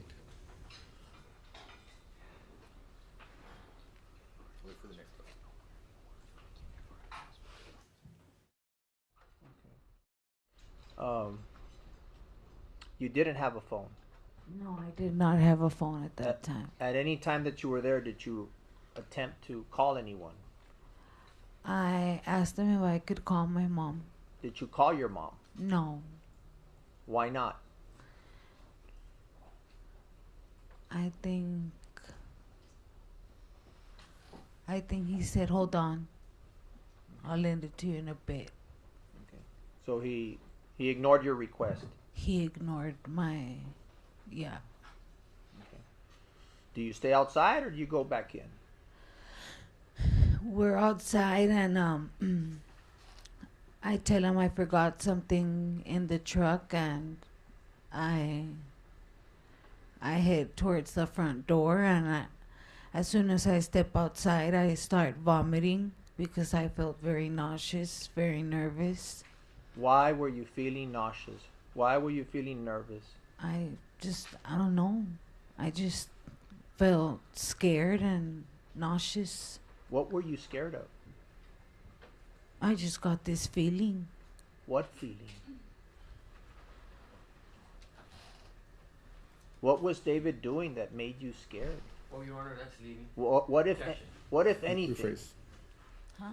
Okay, what if anything caused you to get scared? When he said he was second to last, that kept me thinking Thinking what? that maybe he was the one He was the one that what? that had been murdering. That was in your head? That was in my head, yeah, because he had never been nervous. Okay. After you throw up, what happens next? I think I tell him that maybe it's because I had not ate anything all day. Okay.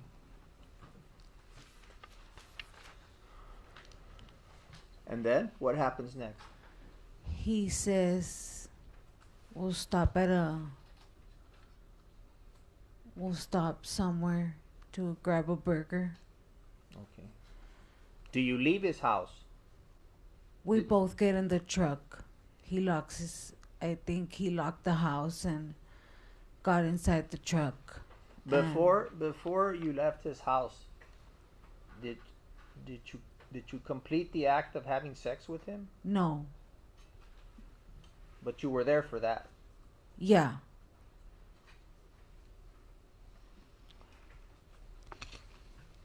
How many times? I don't recall. How many times had you been with David sexually? I don't recall. Is it more than 5? No, I don't recall. Okay. When you had sex with him, was it intercourse or oral sex, or what kind of sex? Oral sex, foreplay. Let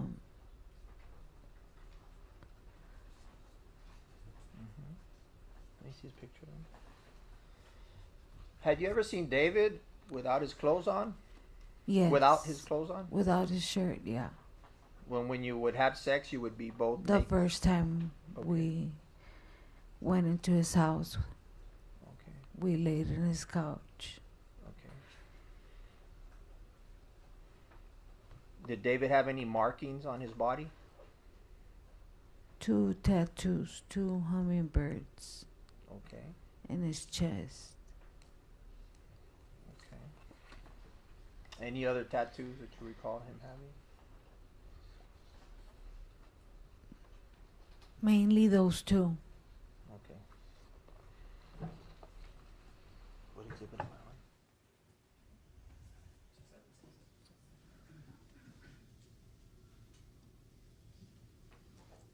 I'm going to show you, if I may approach you on States Exhibit 7 and 8. You said you had been with David before. Just ask you if you. I'm showing you Exhibit 7.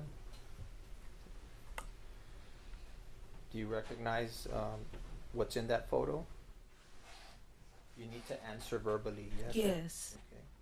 And is it an accurate photo of how he looked around that time? Yes. Okay, and I'm going to show you Exhibit number 8. Is that also an accurate picture?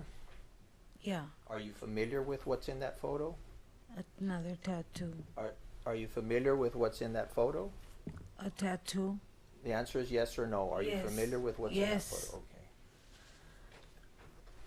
And he had these markings Yes.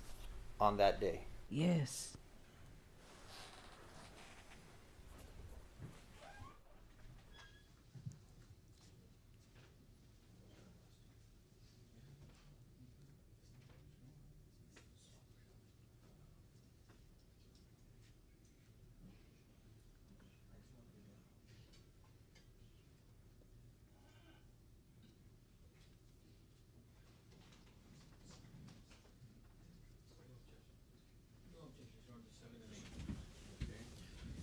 And you're offering them, I'm offering them, Your Honor. States Exhibit 7 and 8 are admitted into evidence at this time. Okay.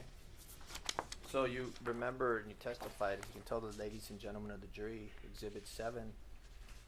Now you could talk about the tattoos. What are the tattoos that he... They look like 2 hummingbirds, dos chuparrosas. Chuparrosas? Para mí se ven como 2 chuparrosas. So what you're saying is to you they look like 2 hummingbirds. Hummingbirds, yeah, to me. Okay. What else does he have? A flag.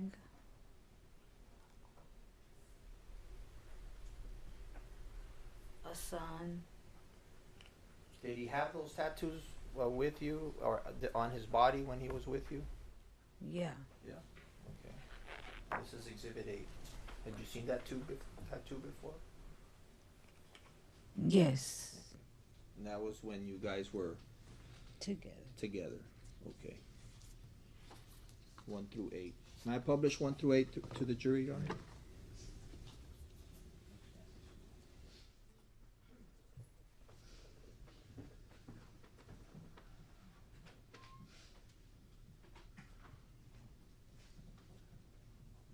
So you're going to go get A hamburger. Tell us what happens next. David parks behind a tractor and just says, wait, hold on. Pulls out a gun, When you say tractor, is that a tractor? a trailer. Tractor trailer? Tractor, yeah. Like an 18-wheeler? Like one of these? No, like a truck driver. Oh, a truck driver, a big Yeah. tractor Yeah. that pulls a box. Yeah. And where does he? Is this in front of the store? Behind. Behind the store. Yes. Okay. And why didn't he park in front of the store? don't know. Okay. What, if anything, happens next? As soon as he took out the gun, he just stared at me, didn't say anything. I opened the door. Let's back up a little bit. How were you feeling when he stopped there behind the store? Nervous. Did he say anything to you? No. I remember telling him if he could go drop me off. Wait for the next question. Only answer the question that's being asked, please. Did Thank you say anything to him? If he could go drop me off Drop you off where? where he had picked me up. So you wanted him to take you back Yeah, to where he picked you up on San Bernardo. yeah. What did he say?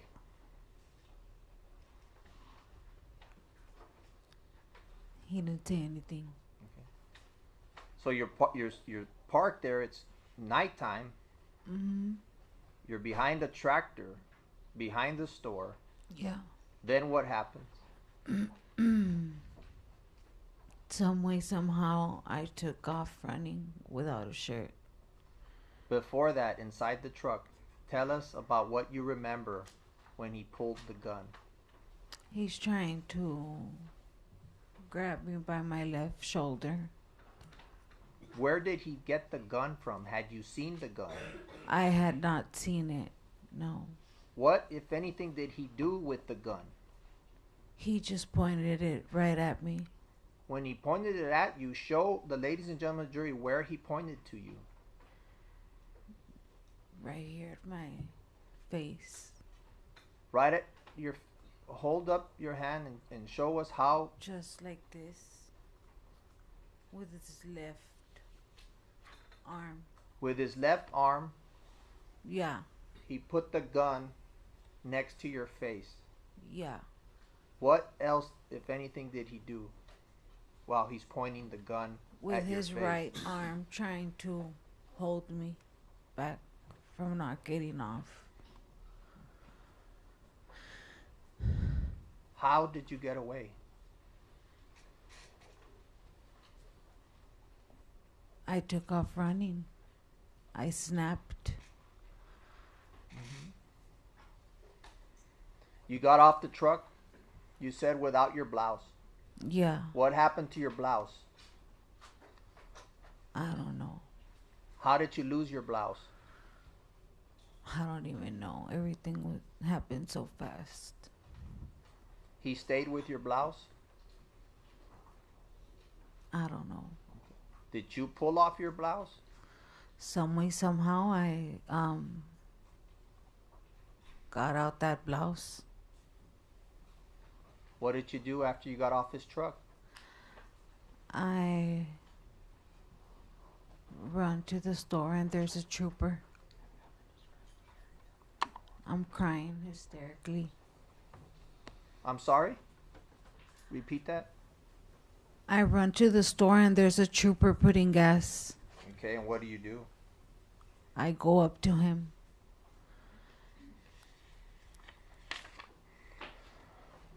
What do you tell him? That someone had just pulled out a gun at me.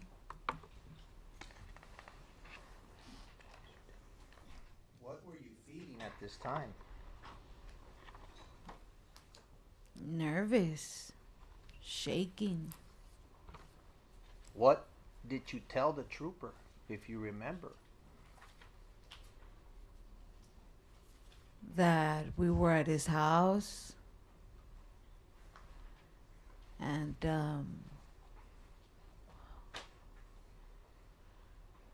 that we were at his house and I got scared.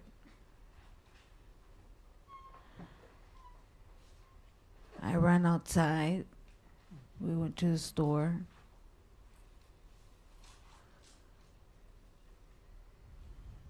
Were you afraid he was going to hurt you? Somewhere in my mind, I had those thoughts. I don't know how, but I did. What did the trooper do after you asked him for help? He's freaking out. He's freaking out. He takes me to the police station.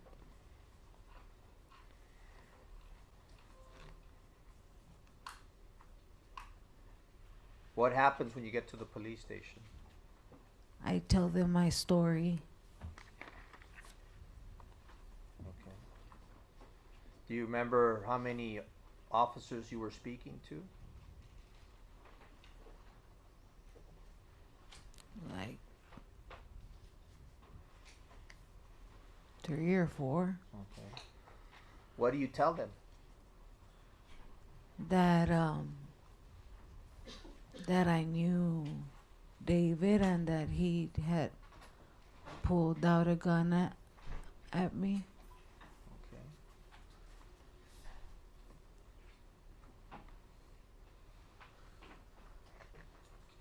Did you provide any other information about David? Yeah, I told them where he lived. Okay. And how were you able to tell them where he lived? They took me and I pointed at his house. Okay. Did you know the name of the street?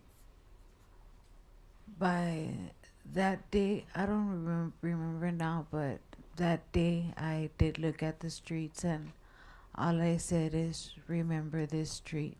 Okay. So that night the officers take you to the neighborhood and you point out the house. Yeah, I recognize it right away. Okay. After you show them the house, what happens next? I think they start pulling up pictures and I said, yeah, that's him. At that time, September the 14th of 2018, did you know where David worked? Yeah, Where did you know? Or I where? knew he was a supervisor with Border Patrol. Okay. Did you know that from the very beginning? You met him 5 months Not from the very beginning, no. Okay. At the beginning, where did you think he worked?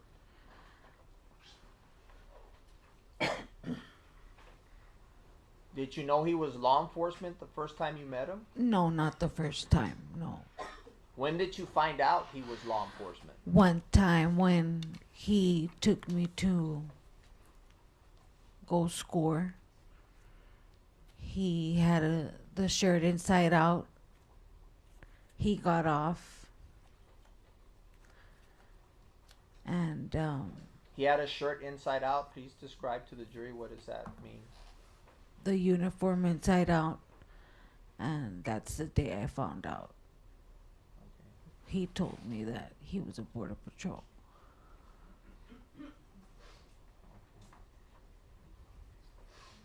Did you also have any personal knowledge of David being a client of any of your friends? Excuse me? Did you know if David was also a client of some of your friends? Melissa. I didn't know anything about the rest. I knew he was friends with Melissa. You know how long he had been friends with Melissa? Not exactly the time, no. Okay. Did he ever talk to you about Melissa? Yeah. Do you know if he was seeing both you and Melissa Yeah. at the same time? Yeah. Around the same time? Around the same time, yeah. He was seeing both you, and do you know if he was also seeing Melissa? Yes. Okay. Do you know if he would take Melissa to buy drugs? I Subject's lack of personal knowledge. Your Honor. If you know. If you know. I don't recall that. Had you seen him picking up Melissa before on the boulevard? I think before meeting him, I saw his truck. Melissa had short hair. She was sitting under a tree.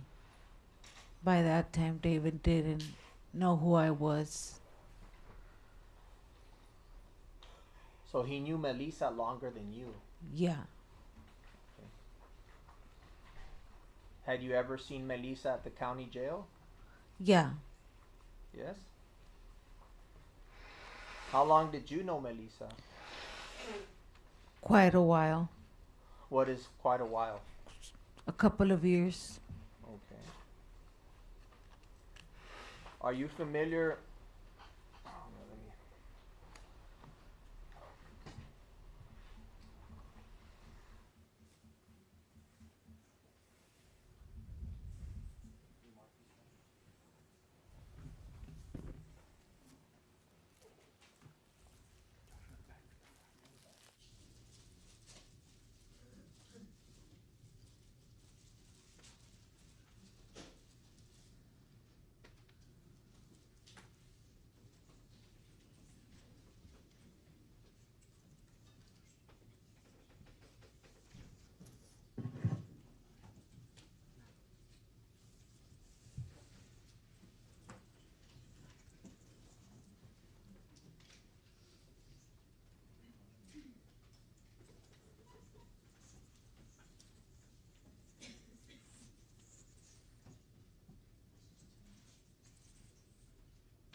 May I approach you? You may. I'm gonna show you what I marked the state's exhibits. 9, 10, 11, and 12. And I'm just going to ask you if you recognize Yeah. this person in this picture. Yes. So exhibit 10. You recognize this person in this picture? Yes. You know her? From the streets, yeah. You recognize the person? Exhibit 11. Yeah.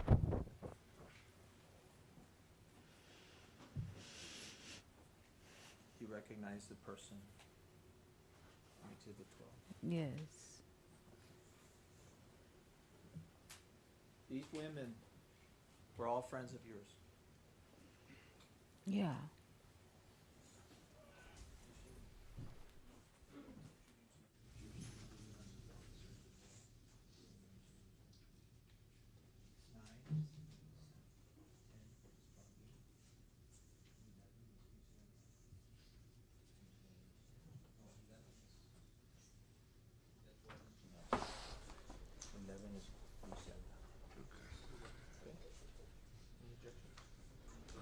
No objection, Your Honor. Move to offer these, Your Honor. Right. State's exhibits 9, 10, 11, and 12 are admitted into evidence at this time.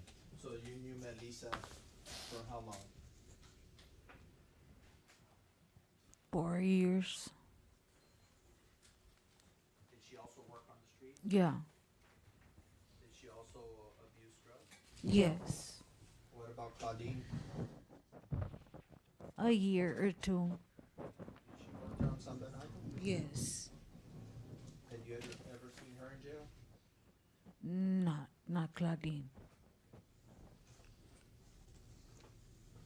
Griselda Cantu? Years. For years. Was she a friend? Yeah, years. Since I started. Since you started when you were 23? 23, yeah. Okay. And did she also use drugs? Yes. What would you call her? Chelly. Chelly? Yeah.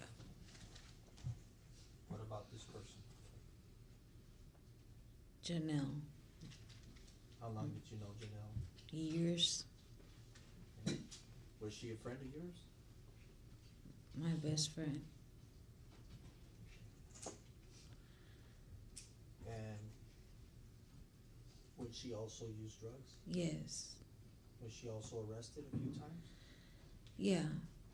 As your best friend, would you all hang out? Or what would you do? Me and Janelle, the same. Walk, make money. Outside of that type of work, did you guys hang out? Yeah, Janelle would go to my house, What type of person? hang out, funny. Objection on the relevance. As to the last question, what type of person she was? Well, I mean, I want to make sure he doesn't get into. Overruled on that question. You can urge it if you need to. Janelle was funny. Yeah, Janelle was funny, very caring, had a lot of friends. Her personality. Yeah, was outstanding.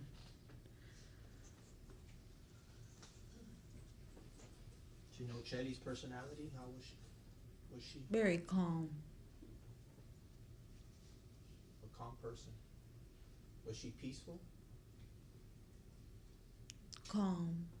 Yeah, very calm. What kind of person was Claudine? Very calm. Did you ever have any interactions with her?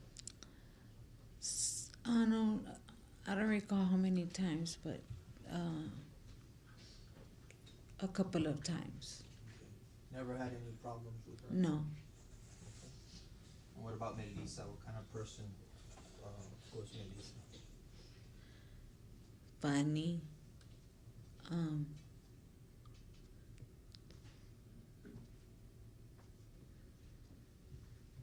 Very funny.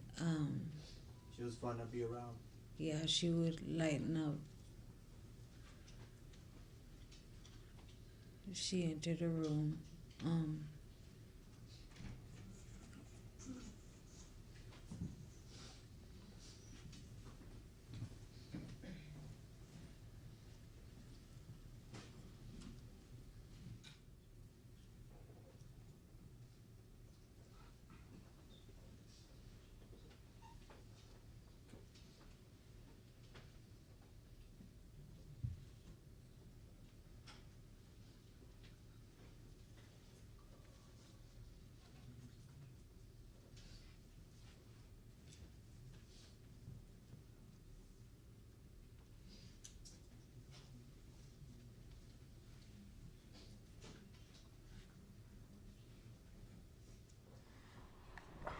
I want to continue where we left off, and that was when you said that once you showed him where he lived, you go back to the station. They show you pictures.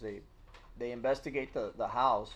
You said they show you a picture. You identify him as the person, and what happens after that? Like 3-4 hours. He gets caught. When he got caught, were you still there? And the police station? Yes. Yes. You were at the police station in a room. Yeah. Okay. Did you have to do anything else that night? No. Okay. During the time that you knew that he was a law enforcement officer, did he ever at any time go and see you during his working hours? I just answered that question, yes. When he would see, and I'm sorry I didn't hear if it was during his working hours. I know you said that he had his shirt turned inside out, but during his working hours, he would go and see you. When he would get out of work. Okay. Any other times that you saw him, was he ever in any government vehicle? No, never. Okay. Not vehicles. Okay. Besides that one time when his shirt was turned inside out, did he ever go and visit you with any other type of uniform?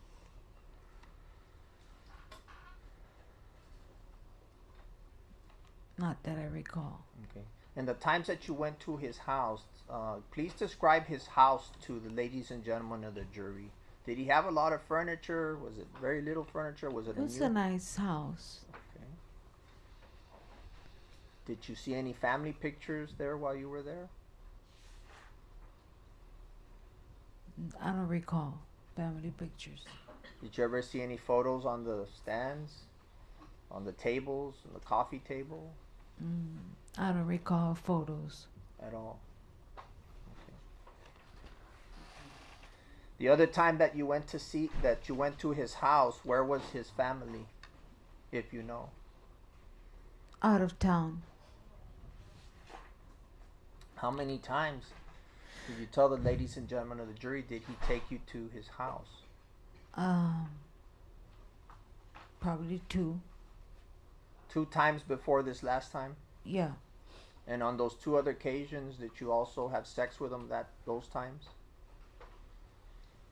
The day we went to his house, no. No, but those other previous times you were there, did you shower there? No. Did you have sex with him? No. Did you perform oral sex on him? The other times that you went? No. Did he give you money? Yes. Other times, did you ever perform or have sexual activities with him in his vehicle? Yes. Where? In the parking area. The parking area of what location? Walmart. Behind the motel. You also would go to the parks with him, you said. Yeah. Okay. Would this be during the day or would this be during the night? Night. Okay. How many times, if you recall, did he take you to go score, as you say it? I don't recall. He would pay for the drugs? Yes. Okay.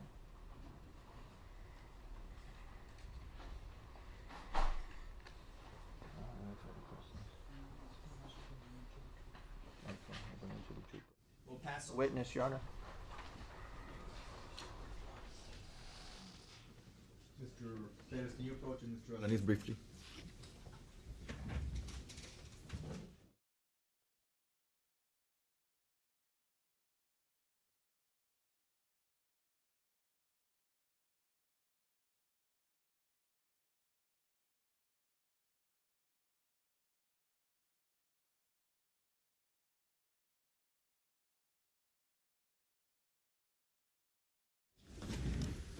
All right, so it's 1 p.m. We're gonna go ahead and take a lunch recess at this point. I'll ask everyone to please be back by 2:15. I understand there's a cafeteria here in the building, and then there's several restaurants nearby.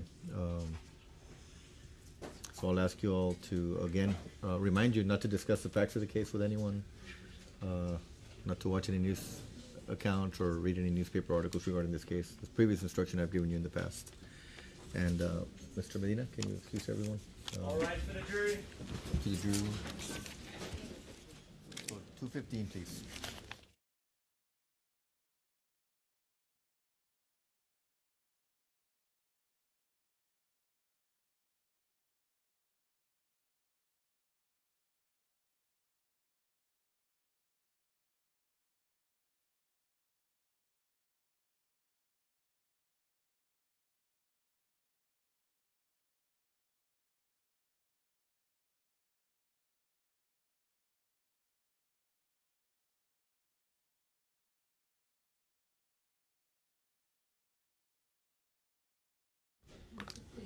$2.15. Yes, we'll start like by 2:30.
There's some here, actually.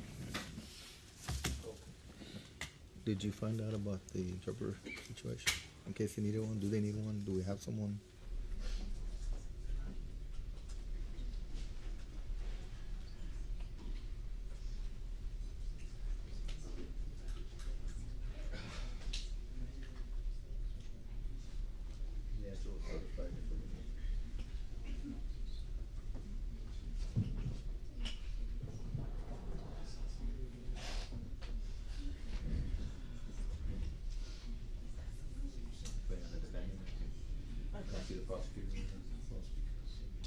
There's someone that can stand in here. Yes, Mr. David?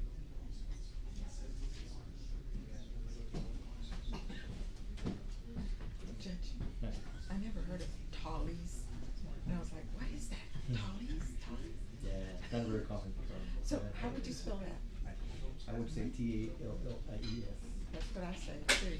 But that's also tallies, you know, when you tally something. But that would be with a Y. But plural. Plural. Right. It's more of a slang, that's why. Yeah, yeah. I don't know if it's defined that way. Just something to look up, you know? You may want to do tall hyphen IES. Right, yeah. Or what about an ESC?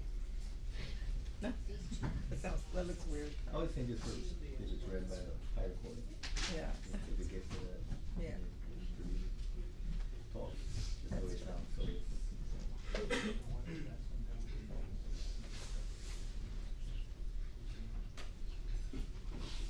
Feel a little warmer. It's warmer. It's supposed to get up to. But in here, do you feel it okay? Oh, I feel it fine. I feel it perfect. I'm usually freezing in the courtroom, and I'm not. I'm usually freezing. It's very perfect. Oh, you're cold? It's that robe, Judge. Yeah, I think it is. All right, so we have the defense ready, the state ready?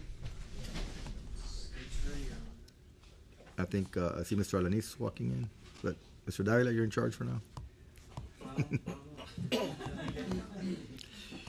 state's ready, Your Honor. We're just seeing the witnesses. Yes, I know that. Do we hire somebody for tomorrow? But they have someone here, no? Why are we doing that? They said they have someone here, we're just a matter of letting them know if we need one of the ones that they have here. We'll pay, but, I mean, someone that's here, they told us.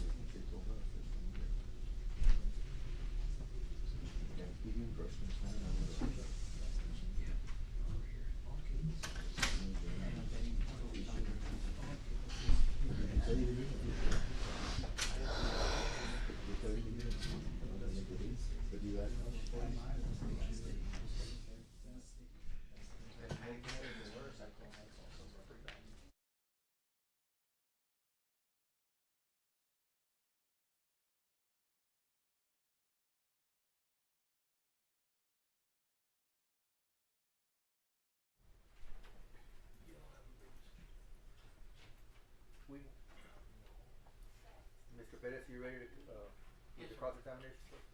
You may proceed. All rise for the jury. With the jury.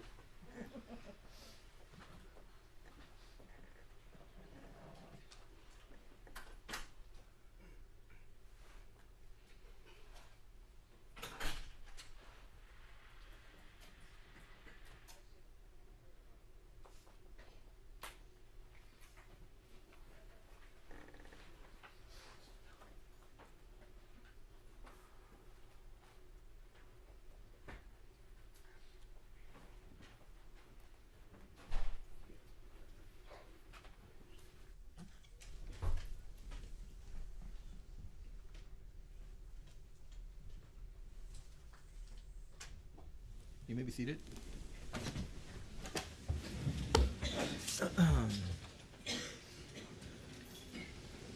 All right, Mr. Perez, now you may proceed. Yes. Ms. Pena, I'm Joel Perez, and this is Raymond Fuchs, and we represent Juan David Ortiz. And I've previously met you because we had a hearing back on October the 3rd of 2019, correct? Yes. Do you recall that? Yeah. Okay, and just to get a history, you stated your drug addiction started when you were 21? Is that what you said? Yeah, And how old are you now, ma'am? 31. Okay. And your child is 12 Yeah, right now. right now.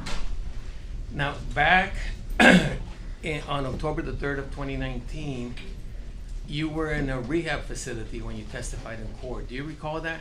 Yes, And, you know, that's what, maybe 4 years ago? And today, are you in a rehab facility again? no, I'm not in the rehab. Okay, but you said you were on methadone. I take methadone. Okay, is that medically prescribed? Yeah, that's medically prescribed. Okay. And if you were in rehab back in 19, why do you need methadone today? Why do I need methadone today? Yes. Because I would have my downfalls. Okay. So I gather the rehab wasn't successful back in 2019. I guess you can say Okay. that. And the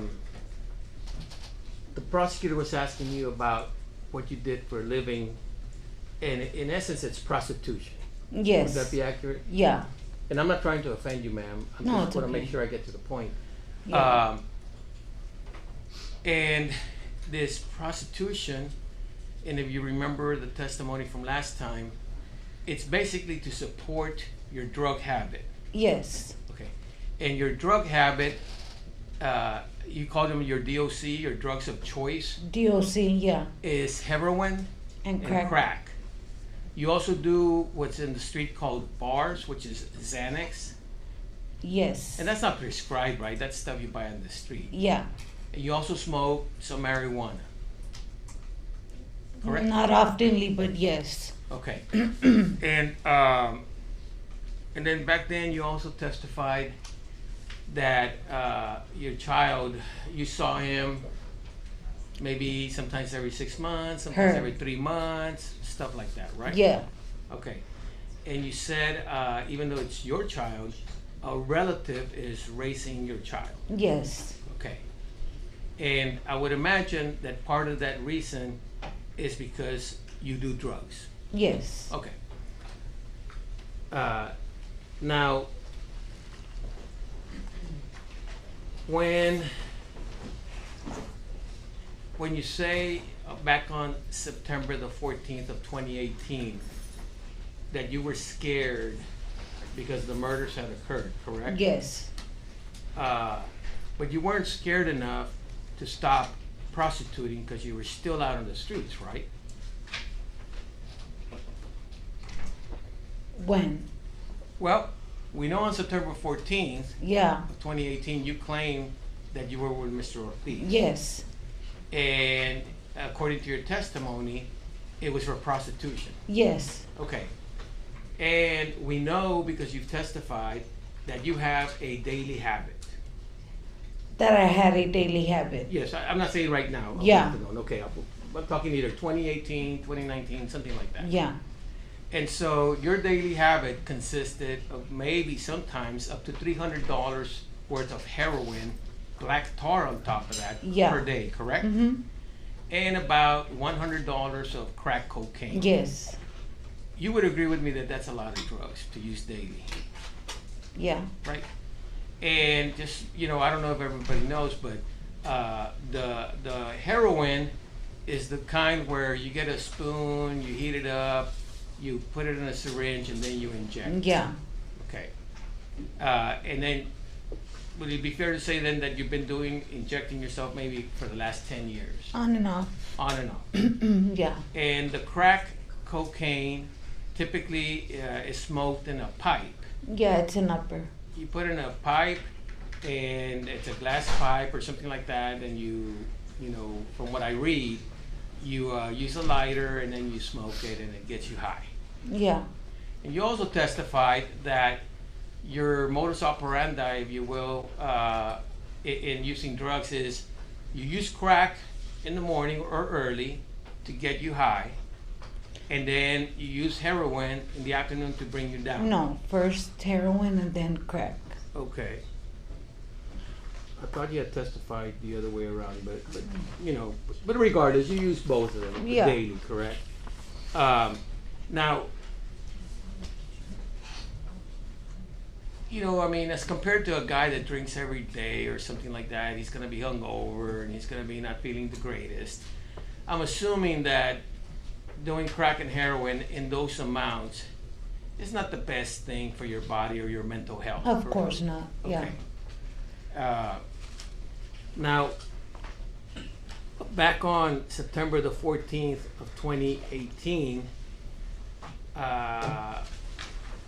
you met, according to you and Mr. Ortiz, and you're the one that inquired about, had you heard about the murders of Melissa? Yeah, when he picked me up. But Ortiz didn't bring it up. No, I brought it up. Okay. And even though you were frightened at either at the Not murder, at that time. okay. At some point when you said he started acting differently, let's say, according to you, you claimed. When we got I'm to sorry? his house. When we got to his house. Uh-huh. Yeah. Okay. That was the first time he had ever acted off. Okay. Other than that, very normal. Okay. But at that time, you were still getting high regularly. Yeah, but to the point where I know what's going on. I was high, but I know what's going on. Mm-hmm. Well, I assume every person that uses mind-altering drugs Yeah. would claim that, right? A guy that Yeah. drinks a 12-pack, he's gonna go, hey, I know what's going on. Yeah, I And know he's what's right? going on. I'm alert. I'm still alert. Uh-huh. I'm sure you were. Yeah. Okay. Now, you testified that you still shot up the heroin, though. That At his house. Yeah. Yeah. Because you were there between 6 and 9, and you said, you know, you drove around for a while, drinking the beer, and then shooting the heroin. I shot up the heroin when we got to his house. Okay. Yeah. Now, and again, I'm not trying to be offensive. but No, it's okay. Are you high right now? Somewhat high? No. Are you on the? You're not here totally clear-headed, are you? Yes, I am. Are you under the effects of methadone? Yes. Okay. I and take methadone. I'm sorry? Yes, I do. And- I'm on methadone. Okay, and methadone in essence is a synthetic heroin, correct? Methadone is just it's to block any triggers. Well, no, what it is actually is a synthetic heroin that is utilized to avoid. Being argumentative with her, she's not, and this is not relevant questioning, Your Honor. Well, And he's being well, argumentative let, with her. let me address it this way. Ask a question because you're giving testimony instead of asking a question. You're explaining what that is. That you're not a witness, understand? So But ask a it's question. been asked and answered, Your Honor, Okay. that if she's Re- intoxicated rephrase the or question. drugs. Okay. Are you aware that methadone is a synthetic heroin? No, it's not a synthetic heroin. Okay. Are you aware that it's utilized to regulate the effects on the human body of people that are hooked to heroin? That have been on heroin throughout the years. Yes. It's to keep them sober. Okay. Yeah. And so I know what methadone is. Okay. And so, well, let me ask you this: what effect does it have on you, methadone, as opposed to Nothing. not taking it? It's just to concentrate, just not to. It doesn't trigger me. It doesn't cross my mind to use. Well, the idea is, and I'm asking you, is it to reduce the need to have to use heroin? Yeah. Okay. Okay. Yeah. Now, Mr. Alanis showed you a photo of Melissa, correct? Correct. And you said that previously in the testimony that Melissa also worked the streets. Yes, correct. And that she had problems with drugs, correct? Correct. And she did it to support her habit by selling her body, correct? Correct. Okay. And then you were asked about Claudine, and you testified that she also had a problem with addiction, Correct. and that Claudine also worked the streets to support her habit. Correct. And you were asked about Janelle, and you testified that Janelle also had a drug addiction, correct? Correct. And that Janelle worked the streets to support the drug habit. Correct. Okay.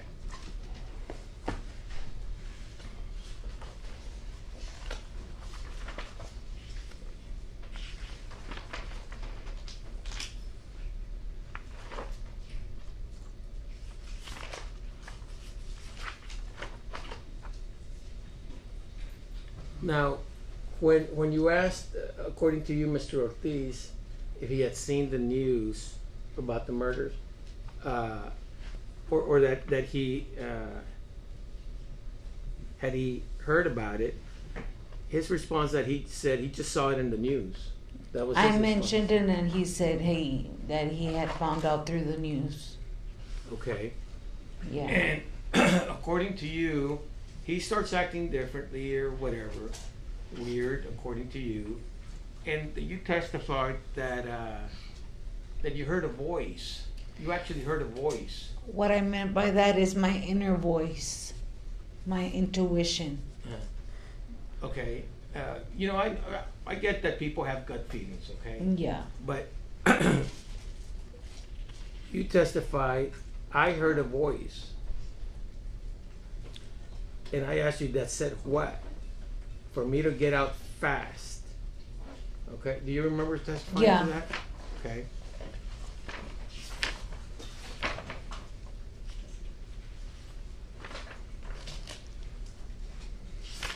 Let me just find this, okay?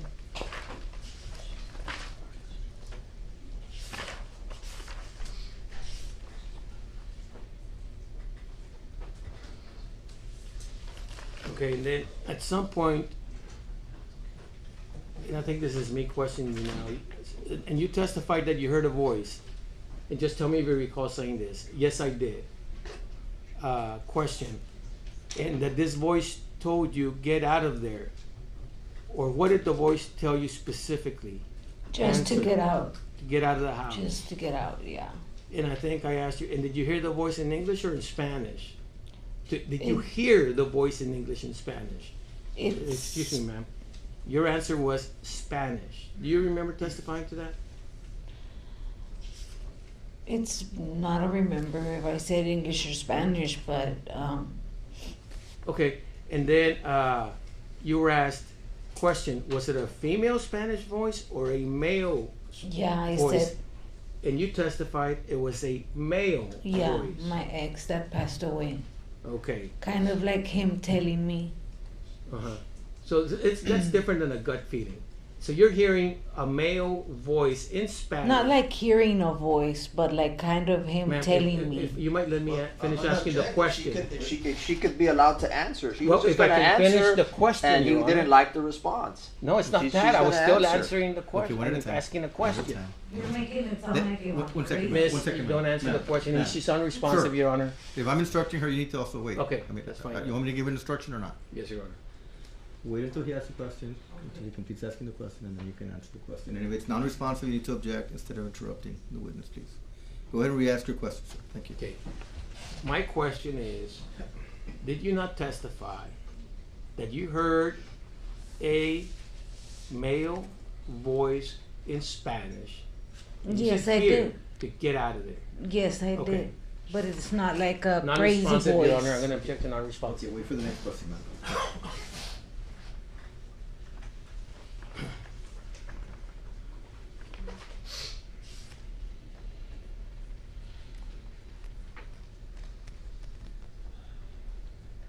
And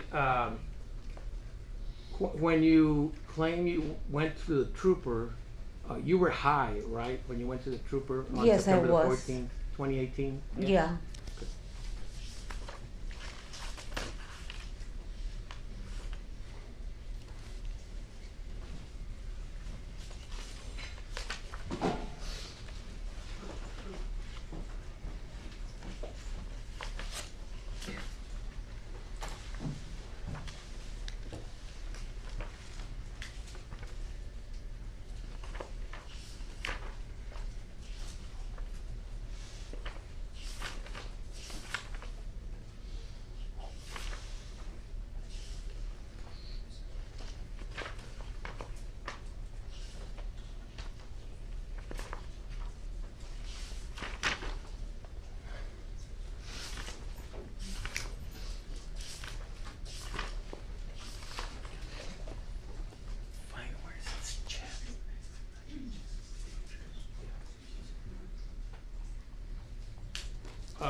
And again, this go along the lines with what you said that, if I may, doing heroin and crack in those amounts aren't the best thing for the body or the mind. And you agreed with that, correct? Yes, I agree, of Okay. course.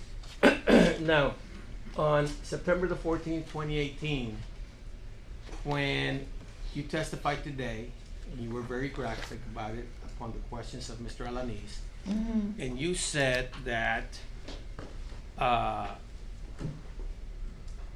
you were demonstrating for him, I'm just trying to refresh your memory, and you said that according to you, Mr. Alanis pointed the gun to your face, correct?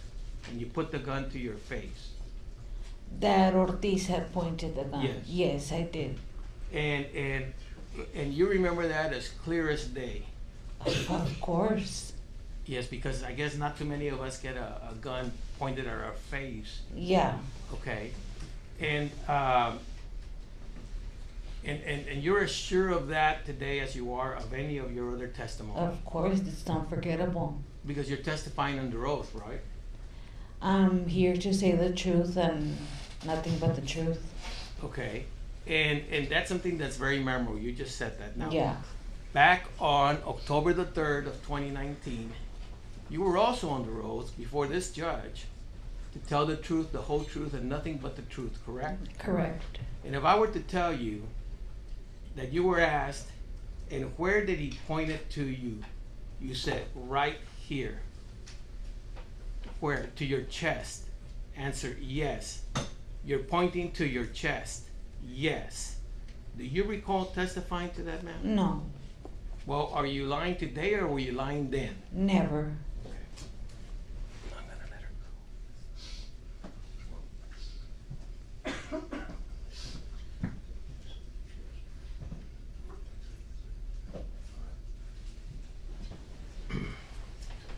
If I may just make some real quick review, Your Honor.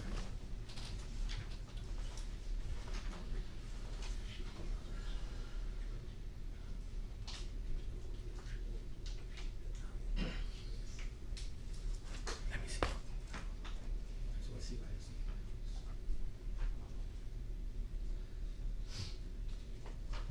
May I approach the witness, Your Honor? Yes.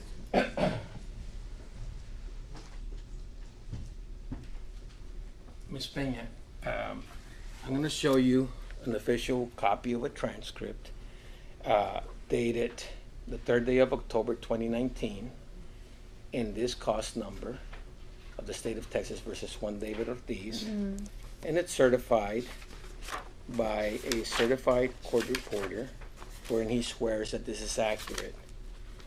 Where And what? Wherein it certifies that this is an accurate reporting of the proceedings on that date. Yeah. Okay, and I'm just gonna show you the transcript where you were asked, and can you read that for me, just this part right here?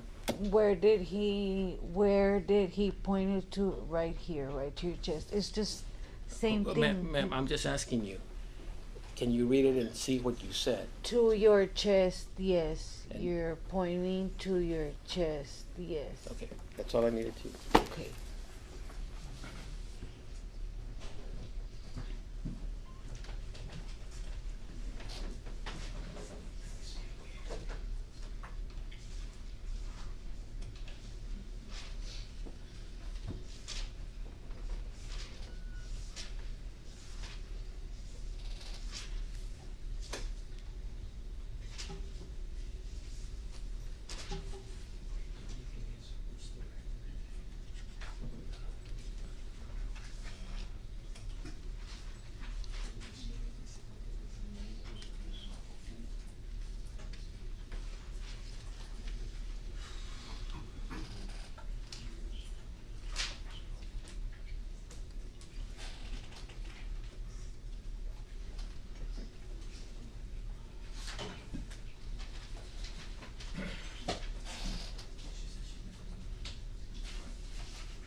You also testified that you've never engaged in violence, because you said criminal trespass and the like, but not violence. Is that what you testified to? I'm gonna object, that's a mischaracterization. She answered that she had been arrested for violence. I had asked her that question. You want to rephrase the question? Well, have you ever been convicted for criminal acts of violence? Violence. Well, let me ask I you had this. probation for aggravated assault. Did you think that that's a violent offense? Or you think it's a peaceful offense? It was not physical. It was something I said. Okay. Aggravated assault for something you said. Aggravated assault for something I said. Yeah. Okay. And is this the assault on a peace officer? On a No. policeman? This was a family violence. Okay. But on April the 30th of 2019, do you not have one for assault on a peace officer? I don't recall. So you're telling me that you've been arrested and you don't recall what charges you've been arrested for? I've been in and out, but that I had a warrant for what? Assault on a peace officer. No. Do you know what a peace officer is? A cop. A cop, yes. And so No. according to this, you assaulted a police officer on April the 30th of 2019. Do you have any recollection of that? I don't recall. Because you were high? Maybe. Probably. I don't recall. Because it affects, the drugs affect your memory, your ability to remember things accurately. Maybe that's why? A little bit. I don't recall that. Or a lot. It's been a long time. Well, 2019 is after 2018. You realize that, right? Well, I don't recall. A lot of things have happened. It's a lot to take in. I pass the witness, Your Honor.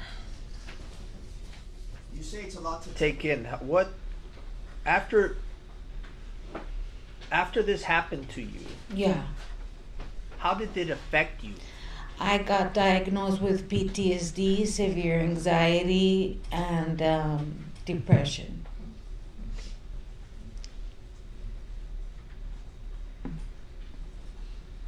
Did you feel your life was threatened? I'm going to object to the leading, Your Honor, and not relevant, Your Honor. Rephrase. Couple of things. You started to explain about the voice. Yeah. I'd like for you to explain. Let me ask you this. Was the voice an audible voice like my voice is now? No. Did you hear the voice from the sky? No. Did you hear the I'm voice? going to object to leading, Your Honor. Overruled. Like an inner voice, like a gut feeling, just like And you also mentioned it was a male's Yeah. a male's voice. Tell the jury about that. kind of What- like what my do you mean? intuition, because me and him lasted for a very long time.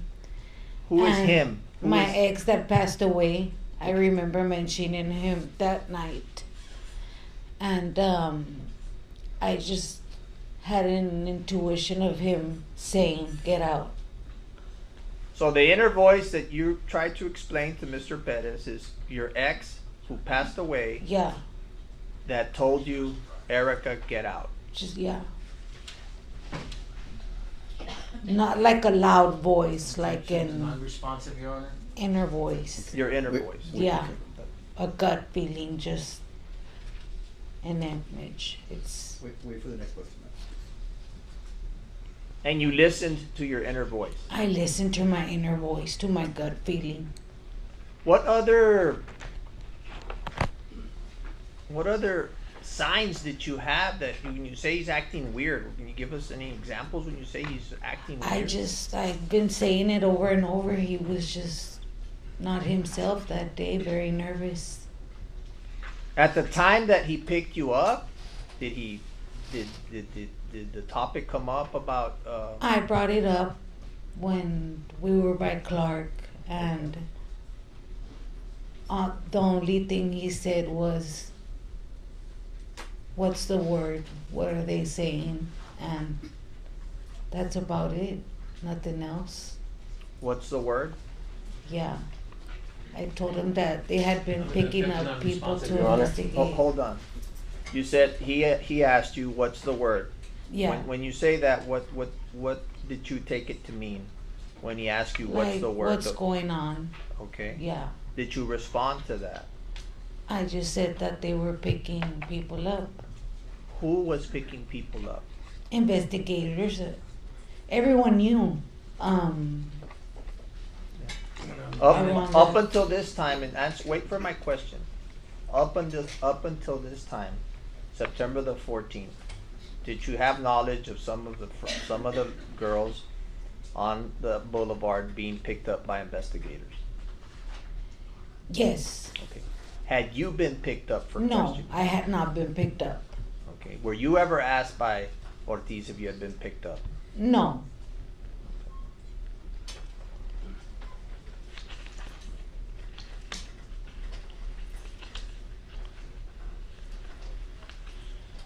And you've also testified that, and this came up. How long have you been taking methadone? Right now, Yes. like 8 months, Okay. 6 months. Have you relapsed during the time that you've been taking methadone? No. How long have you been sober? I've been sober since January. Okay. Are you currently working? No, I was working. What were you doing? I was a housekeeper in Hotel Marriott Residence Inn. Okay. And how are you maintaining your living at this point in time? I have housing, and I'm seeing someone that's helping me. Okay. So are you doing better today since 2018 when this happened? Yeah. In the beginning, it I'm was. gonna object non-responsive, Your Honor. Wait for the next question. If you can explain the difference between where you're at now in your life and when it happened. I object to And- relevance, Your Honor. Wait 1 second. Sustained at this point.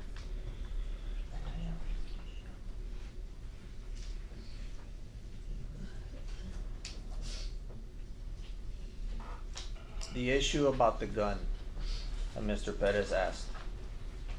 Were you lying on October the 3rd of 2019 at that hearing? No.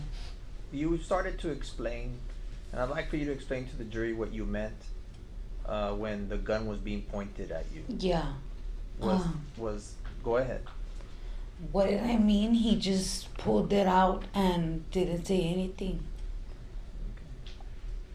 Just right in front of me. At your person. At you. Yes. At you, at Erica me. Pena. Yes. Okay. And as soon as he did that, I opened the door. Some way, somehow, I was able to get off my shirt, and I run to the store. And we've been through Non-responsive that. narrative, Your Honor. We've been through that. Yeah. But when he's pointing to the gun at you, at Yeah. your person, at your head, your face, your body, your chest, wherever he's pointing it at, you said it was with his left hand, correct? Yeah. And he's holding your blouse with the right. Yes. What are your feelings at that moment? Scared. Scared? Scared for your For my life? life.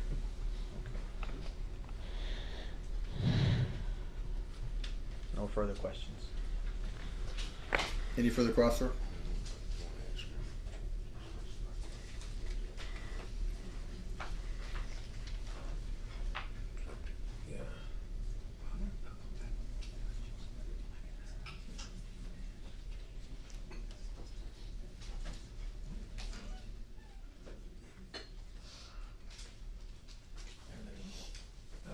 No questions, Your Honor. Okay, you may step down.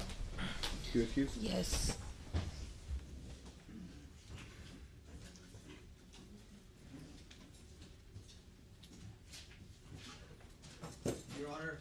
The state would request that if Ms. Pena can be released from the rule. Any objection? Yeah, we're not too sure about that, Your Honor. We might usually. You might be calling her as a Yes. witness again? We might, depending on whatever evidence is developed, Your Honor, we may want to continue cross-examination of her. We're not excusing her. Well, this is your opportunity to cross-examine her, but if you're saying you may Well- call her and you're... We don't know Judge, what, May we approach just briefly? Sure.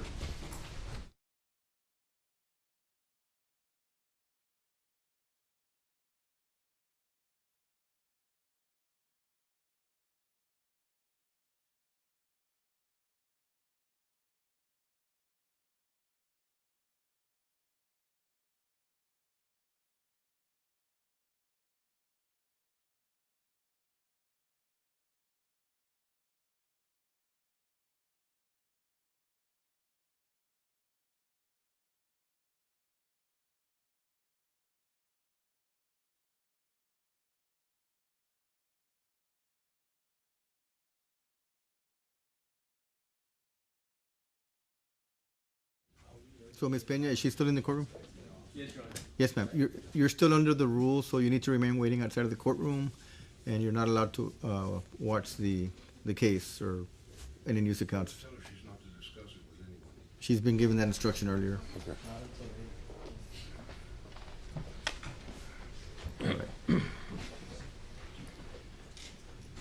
Honor, the state calls Trooper Francisco Hernandez.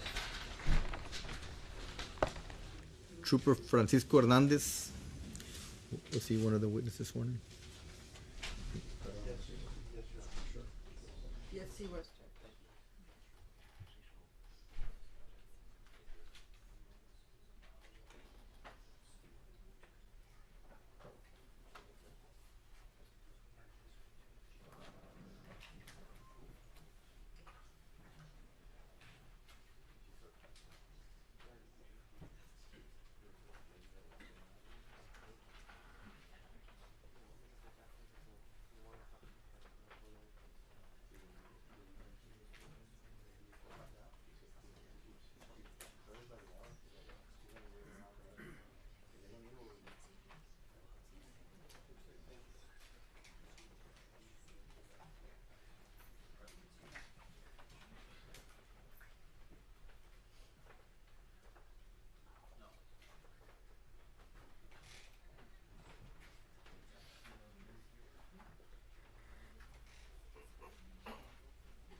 You're under the same oath you took this morning? You can take the stand, please. Thank you.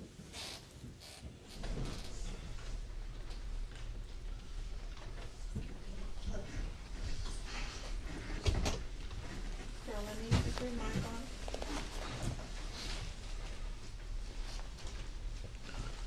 Yes, ma'am. I just need to put it on. All right, thank you. Sorry about Sorry. that. Good afternoon, sir. Good afternoon. My name is Isidro Lanis. I'm the district attorney for Webb and Zapata counties. Could you please state your name for the record? Yes, it's Francisco Javier Hernandez, sir. And how are you currently employed? I'm employed with the Texas Department of Public Safety as a state trooper. How long have you been a state trooper? I've been about 17 years, sir. Okay. Are you a certified peace officer in the state of Texas? Yes, sir. Please tell the ladies and gentlemen of the jury what your duties are as a state trooper. As a state trooper, part of my duties is to protect and enforce the traffic law and criminal laws in the state of Texas and preserve the peace to the citizens of the state of Texas. Thank you, sir. Now, I want to direct your attention to the night of September the 14th of 2018. Were you on duty that night, sir? Yes, sir. Were you in uniform? Yes, sir. Can you, were you in a marked DPS unit? Yes, sir. Okay. Please tell us take us back to that night, in the evening, shortly before 9 p.m. What were you doing?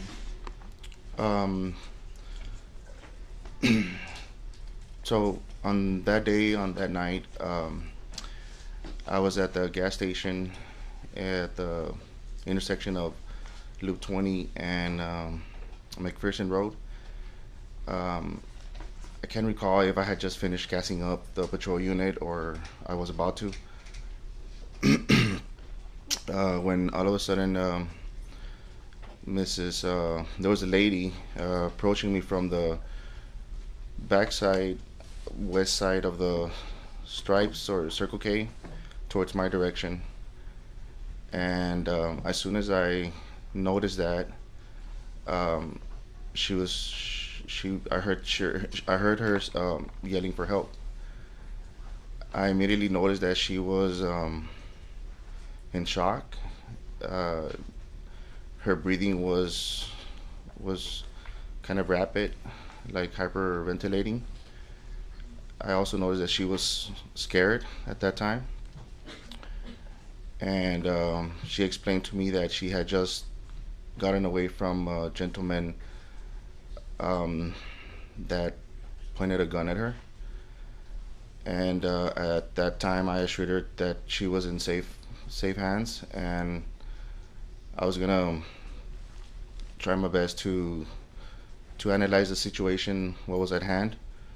And she told me she had been assaulted, and then I took proper action after that. Do you recall what she was wearing? She was only with a bra. She was running towards me, just covering her chest, and just some white pants, I believe. Her emotional state, can you describe that? She was scared. I could sense right away that she was scared and fearing for her life. Was she in an excited state? She was In an alert state? She was in alert. She was real concerned with the assailant that attacked her, I guess, and trying to see if that person was still around. I assured her that she was in good hands, and I was going to keep an eye out for her assailant while she was there with me.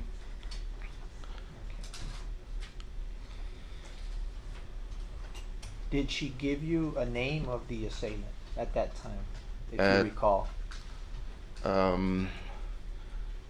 Yes, after she explaining to me how she got away, she told me the name of the person that attacked her was by the name of David. Just the name David? Yes. And Yes, when you sir. say attacked her, what description of the attack did she say? That she was trying to, I guess, if I remember correctly, Your Honor, I'm going to object to hearsay at this time. Honor, she's already stated she was in an alert and excited state. This is an excited utterance that she made to him. Well, Your Honor, it's not clear where along the conversation it is. Is she in the patrol car now? Things are calm, or what? This, I can rephrase. Go ahead. This, these statements being made to you by her, where are they taking place? okay, so I would say the very first couple of seconds or minutes, I can recall, it was outside of the patrol car. Okay. And then because of her safety, I put her in the back seat of my driver's side door, Okay. and I sat at her there. So is she sitting facing you in the back seat, or is she? She's facing me while I'm outside of the patrol unit. The door opened or closed? The door in the back is open, yes. So the door's open. She's seated in the back seat facing you. Correct. She's scared, Yes, sir. and she's telling you what just happened to her. Yes, sir. And she used the word she escaped. She escaped, yes, sir. And she used the word that she was scared, That she was scared for her life, yes. afraid for her life, Yes. and that she knew the assailant. Yes, sir.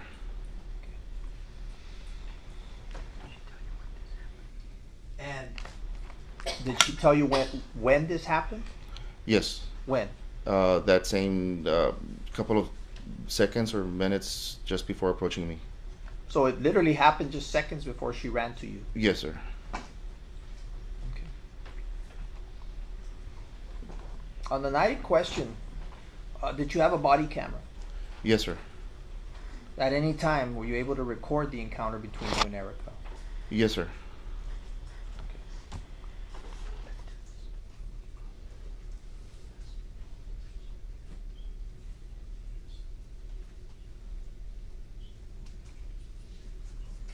So now I want to ask you these series of questions regarding the recordings. Yes, sir. Were you aware of the gas station, the Stripes or Circle K as you call it having surveillance cameras as well? Yes, sir. Okay. Did you have an opportunity after this incident to review the video footage of the store? No, sir. Or did you have the opportunity to view the video footage from your body camera? From my body camera, yes, sir. Okay.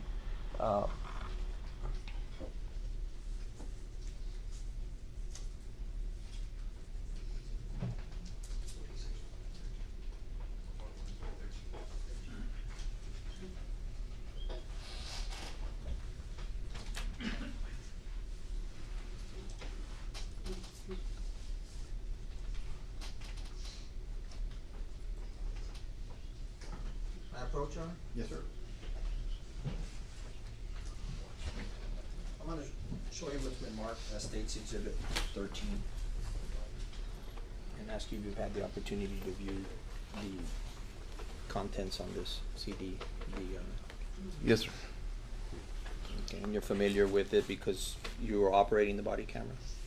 Body camera and it says there body camera, Eric Hernandez, yes, sir. That body camera video was preserved? Yes, sir. Okay, and was submitted and kept? Yes, sir. Okay.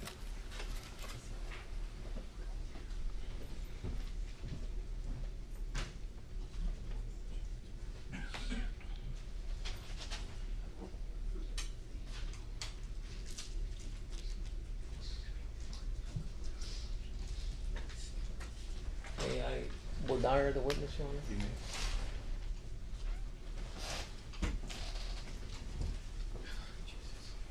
Deputy DPS Trooper Hernandez, right? Yes, sir.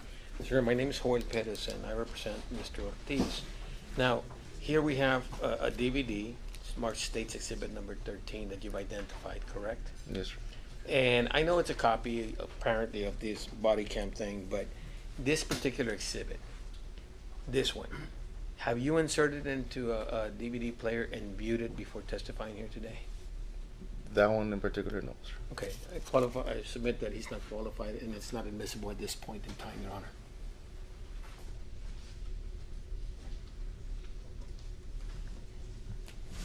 We don't know what's on this one, Your Honor, from his personal knowledge. He lacks personal knowledge on this exhibit.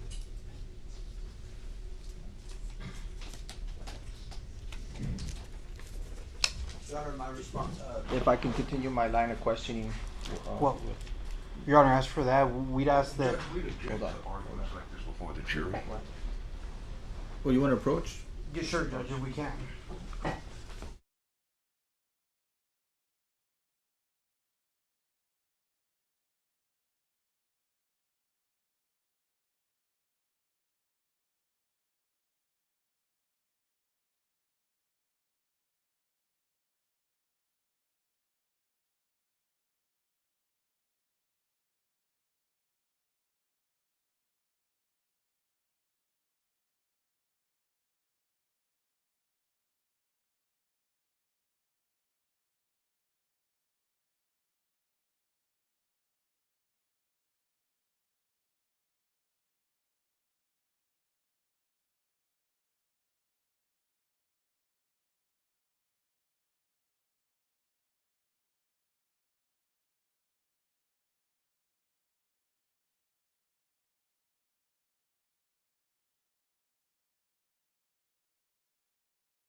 ladies and gentlemen of the jury, we're going to take up a legal matter, so I'm going to excuse you for a few minutes and just remind you not to discuss the facts of the case. Mr. Medina?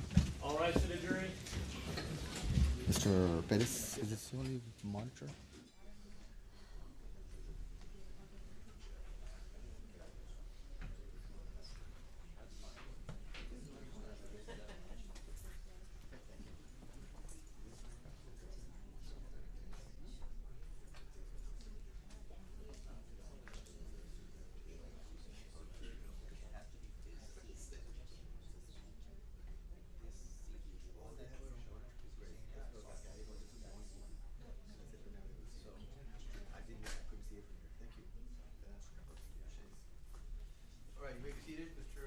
Lenise, you want to continue with the questioning of the witness on that exhibit 13? Yeah, I'm just gonna put it on. I mean, he just watches them testify. Yeah. So I just play it from here, Your Honor? Yes, we're gonna go ahead and, Trooper Hernandez, we're gonna play the videos from that night, and we'd like for you to authenticate, if you will, if these in fact are the same videos that was on your person, and if the video from the store is the store that you were at. Yes. And if the person at the store is you being recorded. Yes.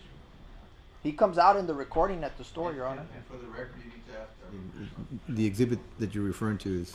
Right now, we will be referring to State's Exhibit 13, which is his body cam video. Then we will also show him State's Exhibit 14, which is the video from the store in which he is recorded at the store. All right.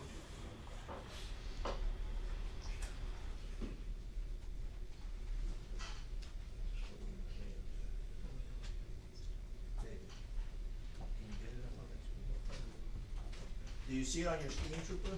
Yes, sir.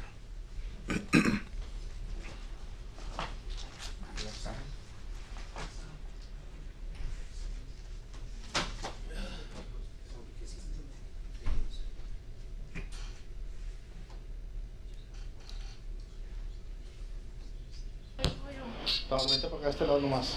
Ponte aquí nomás, deja hablarle. Ok, nomás ponte de este lado, please. Es que tengo que agarrar algo de ahí. Ponte aquí nomás, real quick. Ahorita te ayudo. Just tranquila. Ponte aquí, mira. Let me just get something from you. No me vaya a ver. No, no lo voy a ver, no lo estoy viendo. Me asusté bastante. ¿Y dónde está el muchacho? Trae una troca blanca. ¿Ya se fue? Sí. Ay, me asusté bastante, sir. Sir, Okay, just hold on, okay?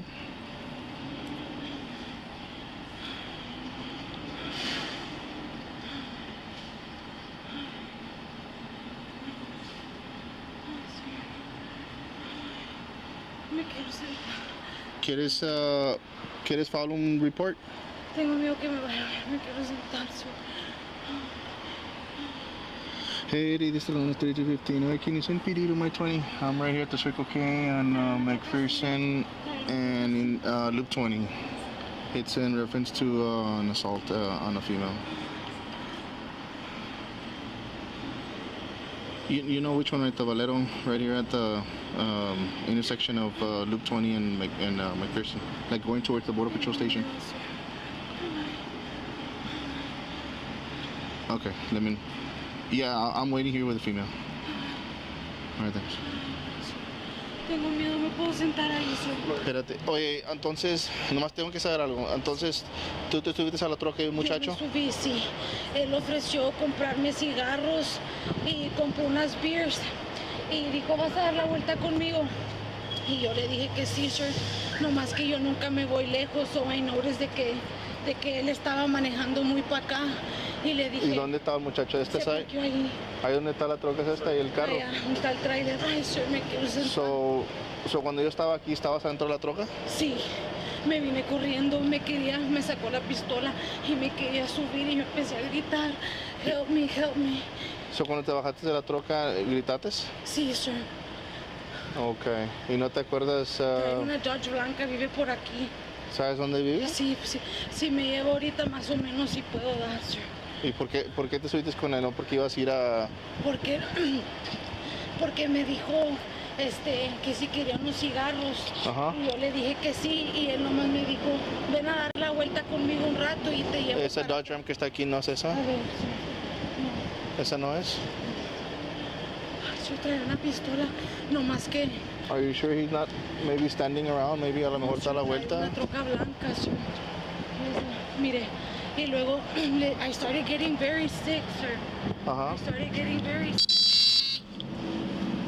Y dijo, le digo yo a él, maybe it's because I haven't eaten all day. Yeah. Y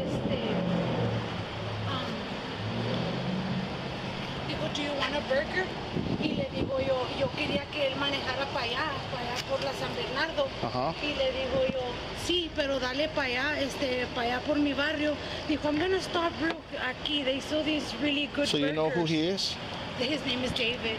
You only know him as David, or Yeah. It's your miedo, sir. just relax? Tiene una troca. Déjame nomás cerrarle aquí, please. Ven, ponte ahí nomás ahí. Estoy aquí, sir. No, pues ya te miró, Pistola. because if you're coming this way, Yes, then he has a gun, sir. well, no, don't worry about it. You're safe right now. My mom lives. Yeah, but you're safe right now. Está bien, don't worry.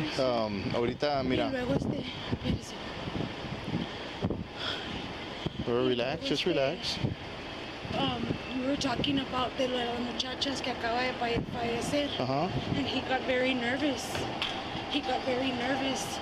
And he started acting weird, and my stomach started to hurt. Literally, I vomit. Y le digo yo, are you okay? And he's like, yeah, I'm okay. And then all of a sudden he's like, Así que just ponte aquí nomás, just nomás quédate así. y luego all of a sudden me dice, I feel weird. Dice, I feel very stressed. Pero te asaltó él cuando te quitó la camisa. Cuando me quitó la camisa, yo me zafé de la camisa para salirme por So la he was troca. trying to grab you. He was trying to grab me y subirme para subirme me sacó, dijo, güey, se partió allá en un ladito. Espérate, nomás siéntate así, nomás. Es que tengo Partió cosas. allá en un ladito y me dice, porque he knew that I didn't want to go far. Yeah. Y luego, he parked right here. Ajá. And he was like, wait. Y le digo yo, what are you doing? I'm just fixing my pants. Y de repente saca la pistola, sir. Y yo abrí la puerta, help. Sir, tengo mucho miedo. Ahí va, don't worry. So, ¿por qué no viniste? Cuando viniste, ¿por qué no me dijiste se acaba de ir un muchacho o algo? No, porque vengo corriendo desde allá. So, él estaba en la calle. Él estaba en la troca, Pero, manejando. sí, no, yo sé, pero ¿dónde estaba la troca? ¿En la calle o aquí en el parking lot? En la calle. Ah, ok. En la calle, sir. Y yo le dije, el señor tiene una blusa. Y luego el señor dice, allá está la policía, ve. Sir, I'm very scared. Don't worry, I'm afraid, sir. So, ¿conoce tu familia o qué? No sabe dónde vivo. And how does he? So you knew this guy before? Yes, mire, el vato anda en la Zambe. Ajá. Y varias veces me ha levantado, Ajá. ¿verdad? Y me ha dado dinero. Nomás que yo no lo había visto. Okay. Hay una troca blanca. Yo no lo había visto y hace ratito lo vi. Okay. Y él me dijo, ¿quieres unos cigarros y una beer? Acompáñame a dar la vuelta. Pero él empezó a manejar para acá y para acá y yo no me dio miedo. Yo le dije que yo no vengo hasta acá. So, he knew that I wanted to get off. Y él me dice, déjame llevarte aquí para comprarte un lunch y te llevo para atrás y te dejo. Ajá. And, me dice, déjame comprarte un lonche y luego te llevo para atrás. Dice, she's closer. Okay. El Bueno, vato trae una Dodge blanca. but don't worry, ahorita, We started talking about las muchachas que acaban de fallecer. las que las bombearon allá. Y dice la otra, I got very weird. Okay. Cigarros. Cómprame un Black and Mild de $1. I don't have cigarettes, so I don't Cómprame un smoke. Black and Mild de $1, por favor. Cigarettes are bad for 86 you. cents, please. No, cigarettes are bad for you right now. Me quiero tranquilizar, sir. Mira, just hold on Y luego le ahorita. dije yo, préstame tu teléfono. Es que de repente me dio un feeling, sir, de algo de él. Y le digo yo, he noticed me that I got scared. Y le digo yo, préstame el teléfono para hablarle a mi mamá. para decirle que estoy bien. Y luego me dice, wait, I'll let you use the phone right now. And nunca me quiso prestar el teléfono. Ya nos subimos a la troca y le digo, préstame el teléfono. Y nunca me lo quiso prestar, sir. Oh, don't worry, mira, He started cruising, que quería que viniera con él a dar la vuelta, a comprar unos cigarros y la cerveza. Y pasó por su casa, vive por aquí, no sé muy bien. Yo nomás sé que es CHAOS, algo así, Sand, algo por ahí, sir. Okay. Well, mira, le hablé a Piri para que Piri me ayudara aquí, ¿ok? Because Piri tiene más resources aquí para poder ir a buscar al muchacho and pues to help you out, ¿ok? So, ahorita nomás que Piri... Well, I mean, if you already have a description del muchacho, de la troca, más o menos donde ando, then it shouldn't be... Okay. Pero no sé, But traía una long beige shirt, botas. You just got a weird feeling this time. Yes, sir, I even started to vomit. Sir. Está bueno, pues let me just check something. I don't have any. Sir, imagínese cuando me sacó la pistola, sir, que yo abrí la puerta, he wanted me to get in y que me quedara callada. Sí, gracias a Dios. Did you call Piri? Or what's the status on Piri?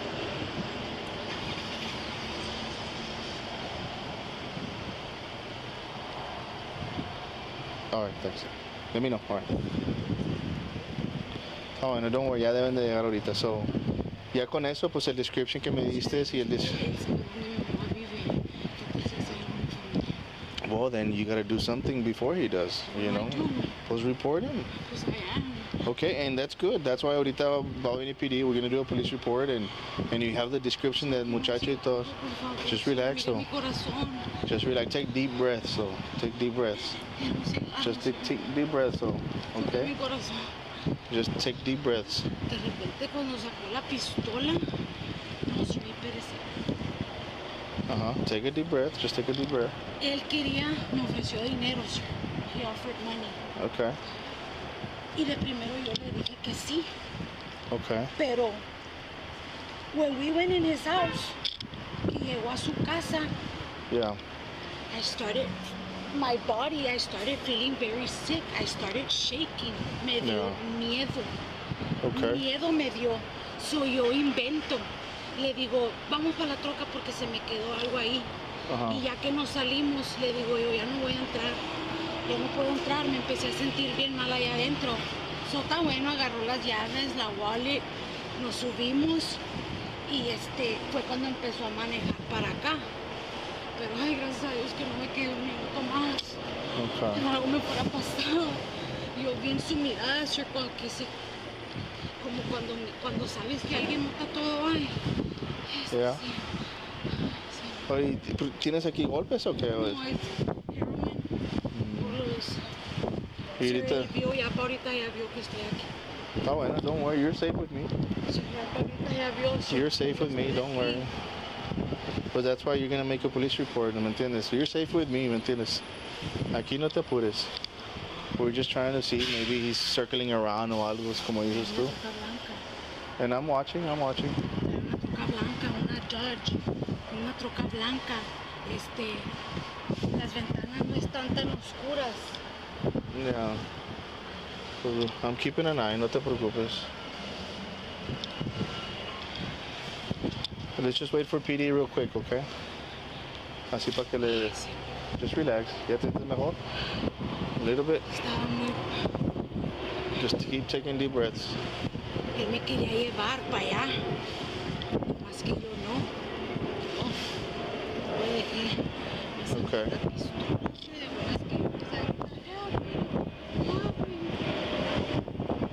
Yeah. Well, don't worry. Ahorita bien. You don't need an ambulance? The ambulance, no, you're okay. Nomás ese el susto que te sacó la pistola and that you might be fearing for your life.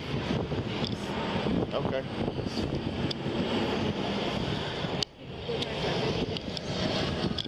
Este muchacho se llama David. Okay, hold on. Hello? Go ahead.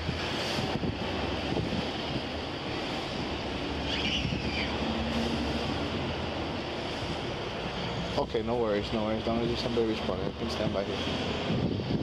Okay, hold on. ¿Cómo te llamas? Erica. Erica, ¿qué? Samar Peña. Salma Peña? Samar. Let me give you the 27 ahorita, hold on. Erica Peña. Erica Peña, ¿y tu date of birth? 11/23/91. Erica Peña, 11/23/91.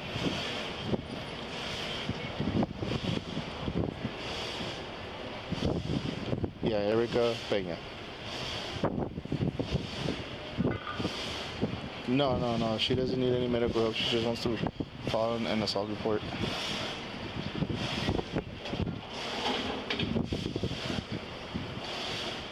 Okay. Down, bro. Let's see what PD is gonna want. It's out of PD? County? Está bueno. We'll check right now. I'll let you know how I think. Ahorita viene PD. They just... I gotta advise them when they get here. Just relax, though. Relax. You gotta take a deep breath. Ahorita, just wait. I can't go. Tiene que ir PD primero, then I'll get you something, though. But tiene que venir PD primero, okay? Well, let's just take that first, okay? Let's just take that first step, okay? You're a cigarette smoker, okay? Yes. A lot? I smoke. How much do you smoke? I smoke a lot. During the day, ¿cuánto?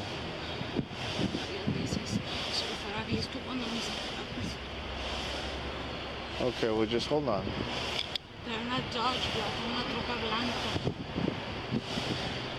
All right, don't worry. But you're okay, ¿verdad? Okay. Nomás el susto. Dios me hizo. Voy a andar por aquí.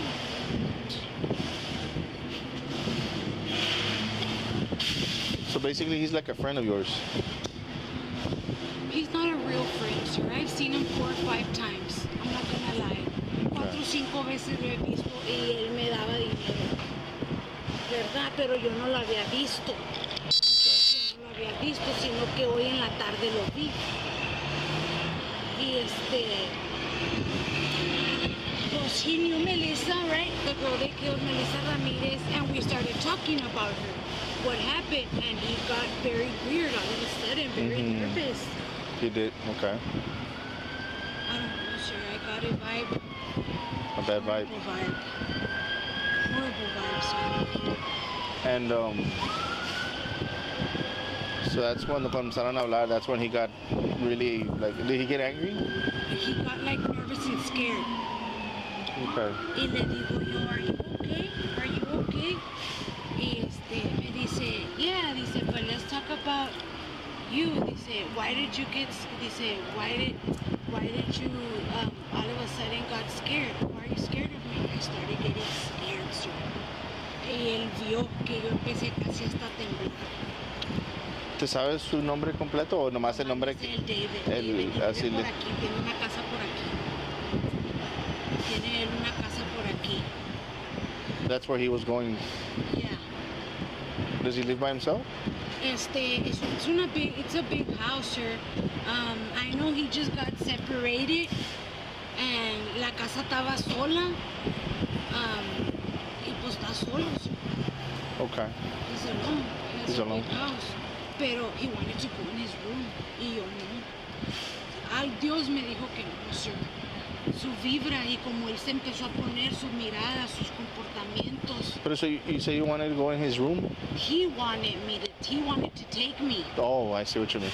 Él me quería llevar. Yeah, I understand. Y yo no quise. Fue cuando yo le dejé algo en la troca. Vámonos. Okay. Y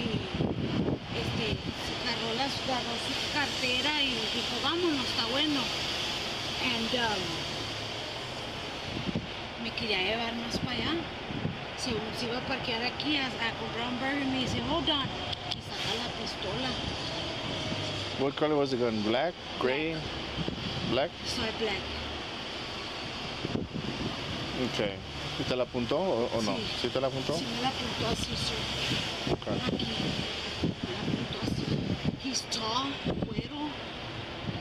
Traía unas botas como como de Ojos de trabajo. color. Las botas son café, traía unos pantalones así como este color, un poquito claritos, y traía una camisa beige Okay. de manga larga. All right.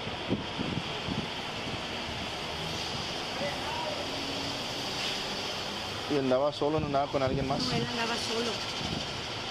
Él andaba solo, sí. Y luego empezó a decir que he was scared, que porque he was one of the guys that saw Melissa last. Really? And I don't know what. Y destrució sin blusa. Miren eso. ¿Y el muchacho sabes dónde trabaja? No, ¿Y no? no sé exactamente dónde. Pues he's wearing boots and like se ve como un Tiene oil field trabajo worker. como, I think he said he was a supervisor somewhere. Like in the oil field o algo. Pues algo así, no sé, sir. Yo nomás sé que es un trabajo como de oficina. Okay. Yo estoy terminando. Okay, no, don't worry. Ahorita viene alguien, don't worry, okay? Sir, usted no me cree lo que le estoy platicando. I believe you. I do believe you. That's why I'm offering you like to help you y at the same time, pues si no necesitas ayuda, let's see what PD might help us out and maybe ir a buscarlo. You know, go look for him right now, or maybe if you already know him, they can give you pictures of him. You know, so don't worry. I mean, I assure you que you're in good hands. Ahorita no te asustes. Ahorita, if he's circling around or whatever, you're here with me, okay? And that's what I'm looking for. A ver si no voy a pasar otra Dodge Ram or something like that. Sí, decía algo Ram, era una blanca. You know it was a Dodge. Parecía un Dodge. Okay.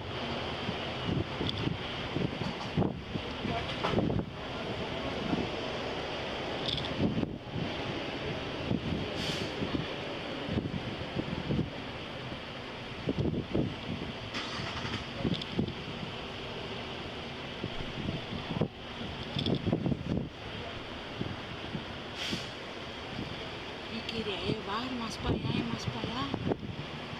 You feel a little bit more relaxed, yeah? La verdad no.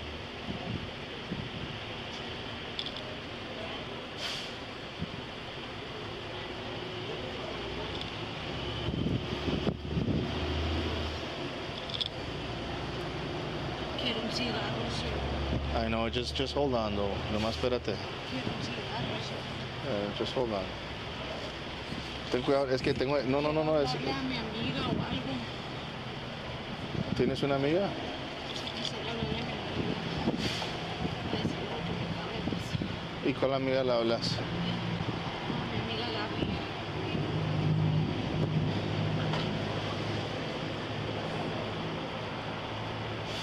Fuera de esto, su mirada, sir. Nos sentamos, ¿verdad? Fumamos un cigarro.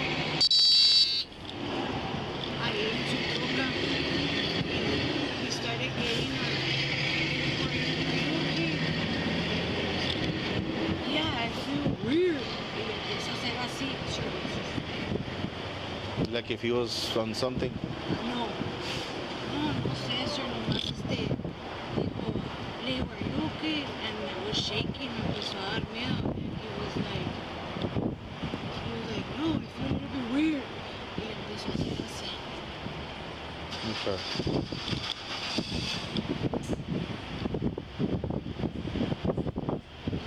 Acá no tiene la luz. No, don't worry. I'm keeping an eye. Don't worry. You're safe here. This is una Ford. You say Dodge, right? Pensé que era Dodge.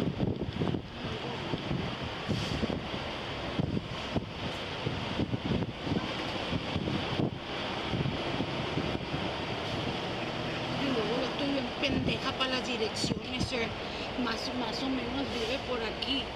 Pero quiero decirle exactamente dónde. Ah, bueno. Y ahorita que venga PD might go take you there, ¿me Porque entiendes? Estoy bien pendeja para las direcciones. Pero sabes cómo llegar. Pero más o menos, tengo que concentrarme, sir. Okay. Toque mi corazón, sir. Don't worry. Touch my heart para que mire cómo estoy. No, I believe you. I totally believe you. I know you're just going through a shock right now. Donde acabas de salir de un escape. You know what I mean? You basically escaped from a situation where could be dangerous. Sí, pero no tiene windows, a ver. Pero esa no es. Esa es una SUV. No tiene algo así, Okay. como nuevecita, pero no tiene las ventanas tan oscuras. Son 4-door? Yeah. Don't worry.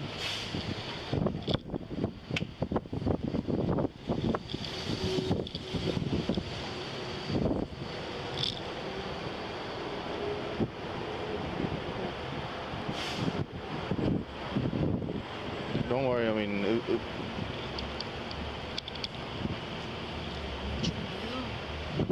¿y todavía tienes miedo? Bastante miedo. Well, don't worry, I'm keeping an eye de eso, okay? Mucho miedo. Mucho.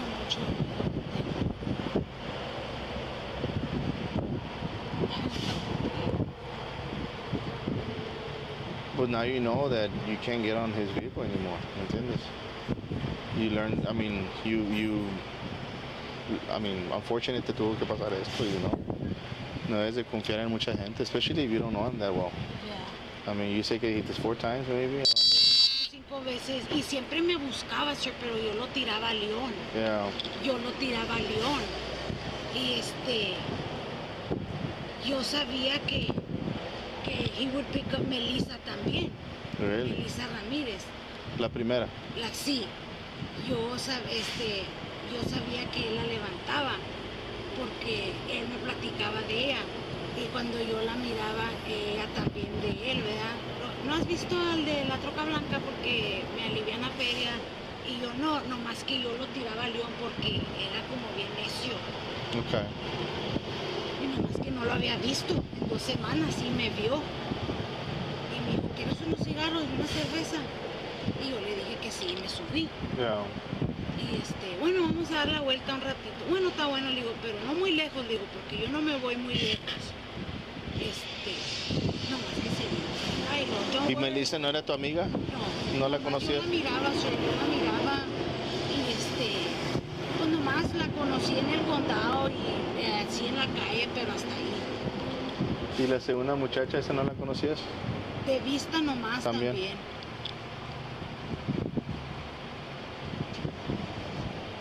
Pues maybe, I mean, así como estás cooperando conmigo, coopera con el oficial ahorita que venga. And I'm pretty sure they can help you out en esa manera para poder traer un assault report at least, you know, con él. And maybe you can break a case de lo que está pasando ahorita. Sí. Do you know what I mean? Yeah. You never know. You never know. Sí. I mean, ellas ya no pueden hablar por ellas, you know what I mean? You know? Ay, gracias a Dios que me bajé la troca. Well, if you think about it, estas murders han pasado en las noches. Yeah.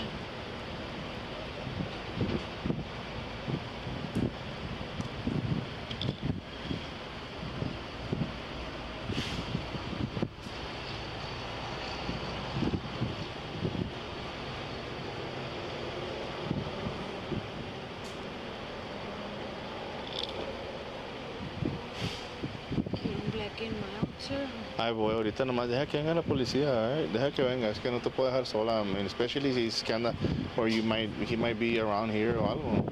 A lo mejor va a pensar que, nada, ahorita dice algo, el policía lo ignora y te vas caminando otra vez, you know? Like, I don't want him to think that way, you know?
I don't have any though. I really don't. That's what te dije que te sentaras ahí para que nadie te mirara.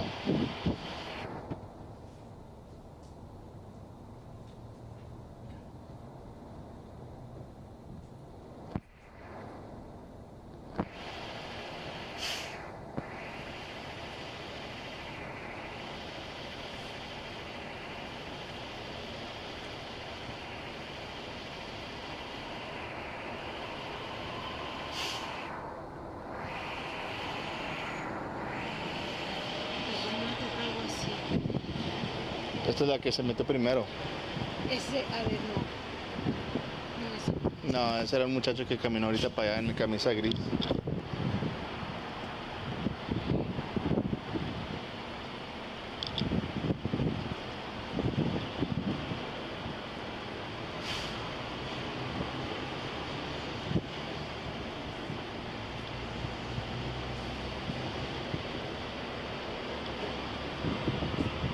Y luego we started talking, right? Y le digo yo, I heard that they're picking people up to investigate, right? The girls, and he's like, well, what are the girls saying? What have you heard? And I'm like, I don't know. I literally empecé a temblar, que la tuve que despistar de cómo empecé a temblar. Wow. En serio, sir. I believe you. No, I totally La believe you. tuve que despistar, sir, cuando empecé yo a decir Like there was nothing wrong para que no mirara. que él me vio, mire, sir, Yeah. que él me vio cuando yo, la troca, si no será ese que vaya arriba, esa troca blanca. I don't know. But no, don't worry. I mean, I thought that's you're safe.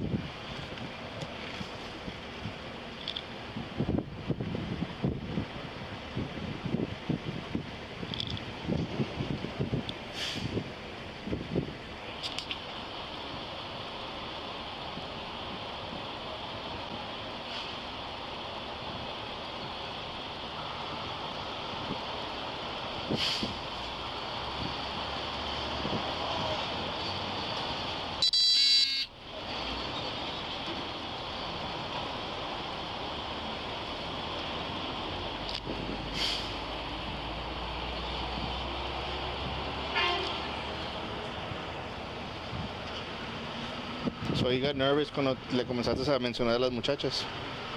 Sí, sir. You think he's capable of doing something like that? I mean, carrying a gun? No me sacó la pistola. Estoy diciendo que me la sacó, sir. De repente se partió aquí. Don't worry. I mean, I'm keeping an eye. De repente se partió allá, atrás del tráiler. ¿Esa troca no? No, esta no. Esta no, ¿verdad? Que va aquí. De repente se partió atrás del tráiler, ¿verdad? Yeah. Because supposedly he was gonna go in through here. Pero dice, do you want drive-through o quieres walk-in? Y le digo yo, drive-through. Dice, wait, well hold on because I have to get in by the sidewalk. So él se parquea, sir, atrás del tráiler. Yeah. Y dice, wait a minute. Y la saca y abre la puerta y me agarra él. Yeah. ¿Verdad? Y yo empiezo a gritar y quiero alcanzar aquí sí para el honk, para que oiga la gente que estoy pitando, pero me sacó de la shirt. He grabbed the hold of your shirt o te quiso agarrar completamente. Me quiso agarrar completamente. Yeah, and te zapates de la camisa. De la shirt.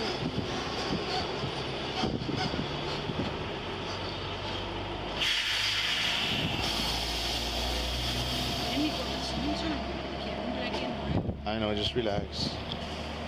Y le digo al muchacho ese cuando empecé a caminar over here, estaba yo sin shirt. Y le digo, una camisa o algo para taparme. Y dice, allá está el policía. Uno de los de aquí te dijo. El que está allá. Sí, sí, así. Estaba allá un señor. Okay.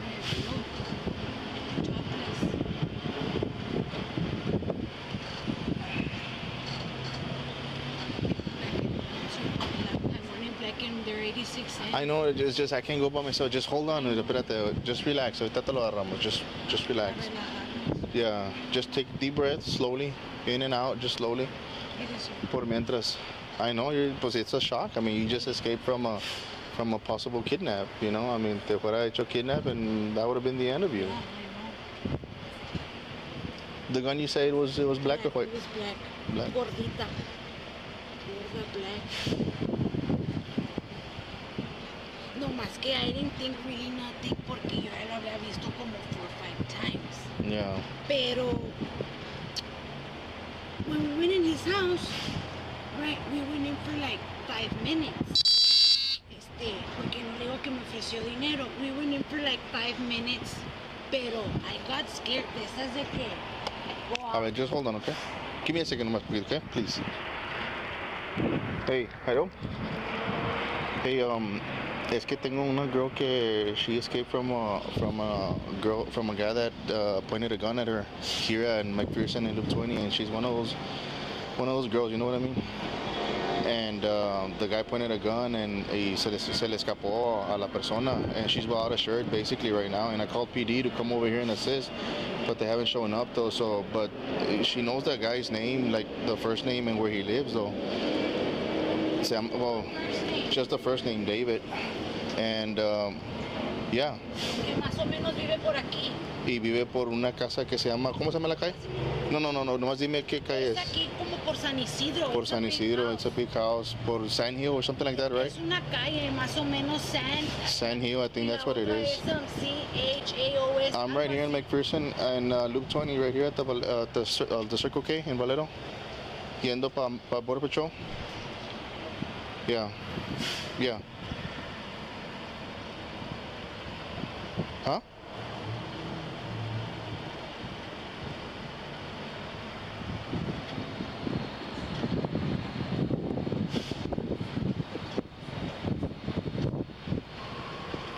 Yeah, she's gone to the house before.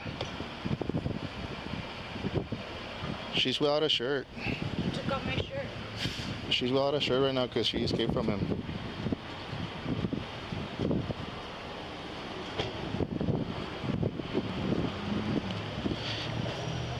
The one yendo pa Border Patrol headquarters on McPherson, that corner one. Yeah, International and Loop 20. No, I'm sorry, McPherson and Loop 20. McPherson Loop 20. Yeah, but well, it's not the X one, it's the Circle K. Loop 20 and McPherson. Yeah, the one that's like when you go towards Border Patrol.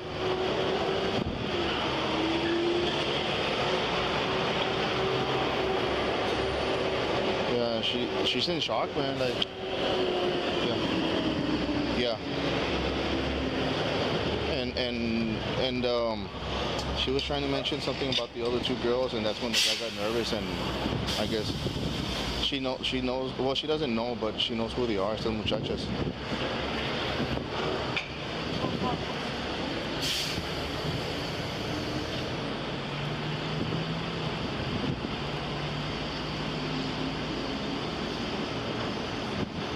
Yeah, you want me to take it over there? I don't have a problem with it.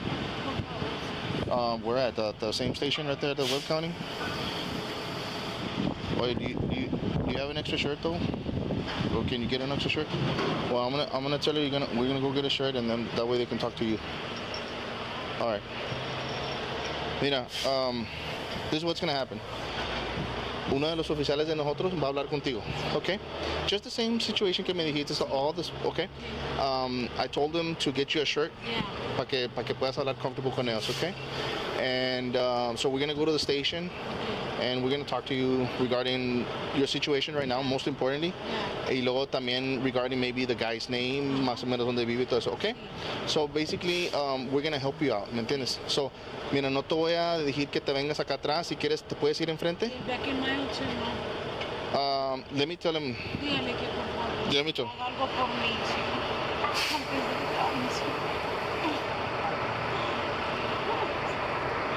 Nunca me había pasado algo así.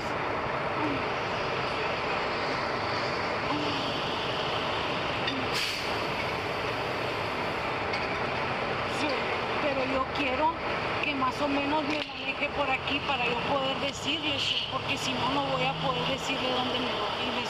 Black and mild. Ok, él ya sabe, ya le dije. So, mira, yo no te voy a manejar yo todavía. but we're gonna go over there and we're gonna try to get some other units. Okay, let's go over there first and we'll take it there first step by step. Just, si te digo que te vayas enfrente. No, no, vente por acá, mira. Just cierra la puerta de volar. Just come this way.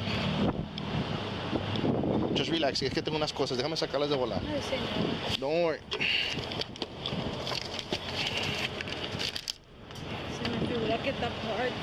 No, no, no, don't worry, you're with me. You're with me, just relax, okay? Just relax.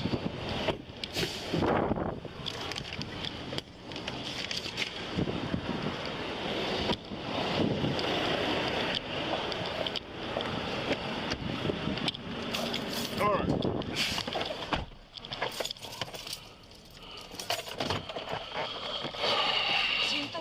Sí, por favor.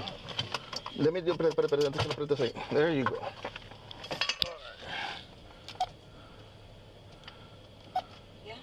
Yeah, you're good. Let's go. 3215 Laredo. Laredo 3215, go ahead. Oh, wait. We'll be en route to Webb County with that female. The SO. Right over there. In that street, behind that arch. Sorry, Judge. So the rest of the video, Your Honor, although it's one continuous video, we do believe that the rest of that point is hearsay. So from when he gets into the car, so that part we'd like to keep the audio out. But if I can have some follow-up questions with Trooper Hernandez just to verify the rest of the video. Trooper Hernandez, did you view the video that we just saw right now? Yes, sir. And did you recognize yourself in that video? Yes, sir. Did you recognize your voice in that video? Yes, sir. Is what you saw here today a true and accurate depiction of what happened that day? Yes, sir. Your Honor, at this time we'd like to re-urge the submission of State's Exhibit 13, Your Honor. Judge, while some of this may indeed be an excited utterance, the point at which the trooper begins asking questions of the declarant of the excited utterance, it ceases being an excited utterance and now becomes a question and answer session between the trooper and the declarant. So I guess we would concede the original part where she comes up and there's no questions asked of her, and I don't mean open-ended questions like the trooper, I can't remember exactly, but he may say, what happened? Well, that's open-ended. That certainly doesn't make it cease to be. But when he starts talking in here about, okay, was the truck on the street or in the parking lot? Was the truck is white? When that question becomes specific, it becomes hearsay, because now it is not open-ended questions. You're saying, okay, what happened? Where is it? What, like that, where there's any kind of answer. But when the answers become specific to specific questions, it is no longer an excited utterance because the questions aren't open. Would I notice that she was repeating things on her own, blurting things out again, repeatedly saying the person's name, repeatedly saying that it was a white truck, and that repeating the description of the incident. And then I think towards the tail end, when the trooper was on the phone, he still described her as being in shock. And this was way after some of those maybe pointed questions that you're saying. But even to that, I think it was still, from what I was seeing and hearing, it was repeating the same thing over and over. I don't think there was anything new that was said afterwards. I think he was reaffirming it was a. Give me information, because it's a very general. Okay, so what exactly are you saying should be kept out? So I didn't make an exact time mark, but somewhere after about 6 or 7 minutes, it's like you say. So what information are you saying specifically? Well, when they start. Let me before you answer that, I understood there may be a translation that's going to be offered. Yep. Is that accurate? Yes, Your Honor. So my coordinators mentioned, because a lot of it's in Spanish. We don't have an interpreter. So. And due to that, Your Honor, we actually filed it. It is certified by Mr. Delente. Okay, I just wanted to clarify that point, because I know we don't have an interpreter, and I asked my coordinator. He said that you all had a translation that you're going to offer. Like, what specific information are you objecting to, Mr. Fuchs?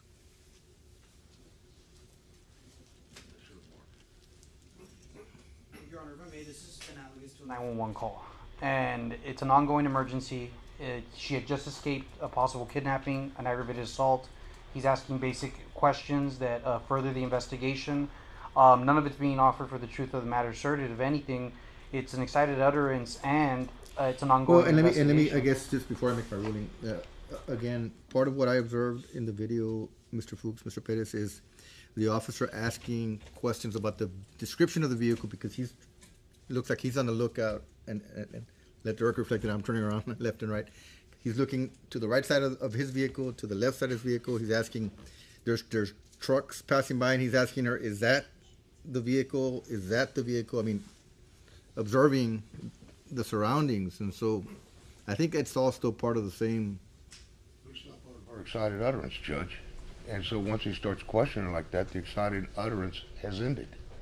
Just because a person continues to scream. Well, the excited utterance ends when the person stops being excited about it. She's still. If she's apparently the heroin hadn't taken effect, I'm just saying, just because she's shaking and excited doesn't mean it's still an excited utterance. I mean, at some point, I guess in the statement she made down at the sheriff's office, that's going to come in too as an excited utterance, and she's sitting down there and they're asking her questions.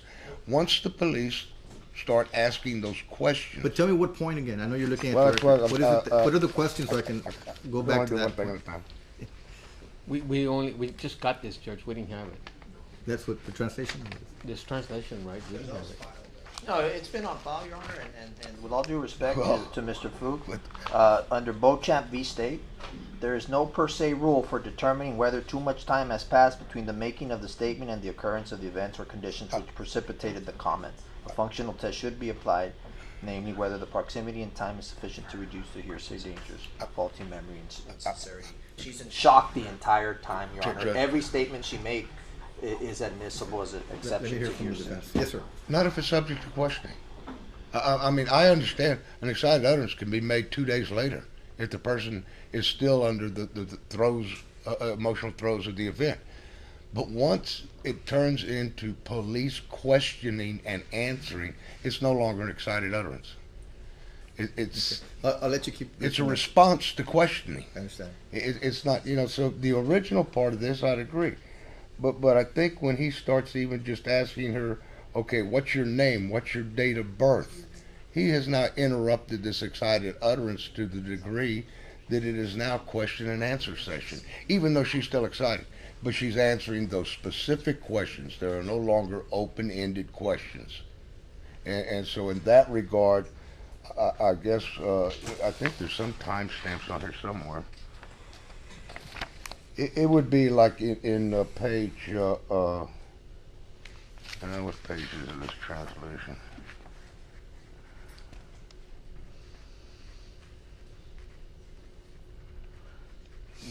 Well, even back here on the 10th page of this translation where he's telling her, if you already have a description, the pickup truck, when we do this, we can do that. Now he's going into question and answers. And to me, that's the end of the excited utterance. I'm not disagreeing with the first part of it, where she comes up and just starts stating things. I would concede that's an excited utterance. But at the point where he starts questioning her, that's where it ends. Like he's saying, okay, you just got a weird feeling this time. Well, that's a question she's going to say yes or no. It's not going to be, I had a weird feeling. It's not an excited utterance anymore. It is a response to his questioning. And that is on page 11, and we would then say that's where we then object to whatever's thereafter. I don't have timestamps on this. But it's page 11 of what y'all marked that as?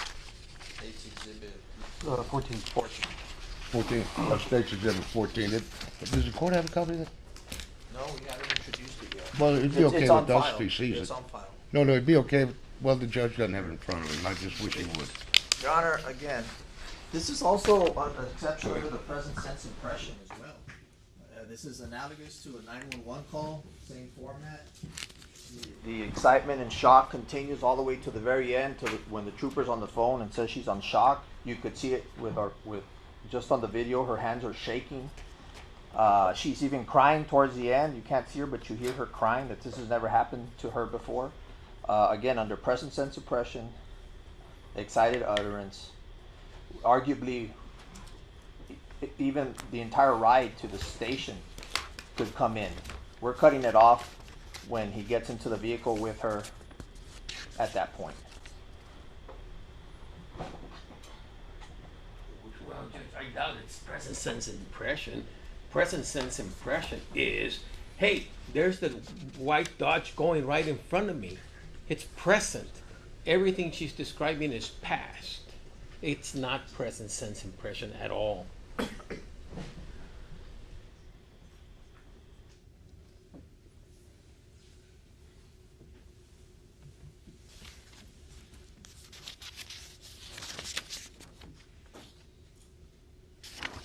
All right. Objection to hearsay is overruled. The court will admit State's Exhibit 13 is the one you're offering. You're offering 14 at this time as well? Yes, sir. And, 14. and State's Exhibit 14, I will. Judge, offering it for what purpose?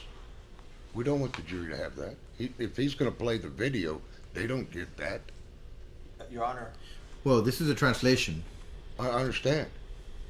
So why don't they get the translation? Well, You want to? I mean, it's in Spanish, some of the language, right? Well, I understand, but that's you know, that's the language. You know, now we gotta. Okay, I object to that being. Well, Your Honor, I think the way we've done it is, if I may. Is this thing on? Yeah, it's on. Well, there's no jury anyway. Well, specifically on Exhibit 13, the court's admitting it first. 1 second. 13 is being admitted. That's the video. That's the video. I'm over your objection.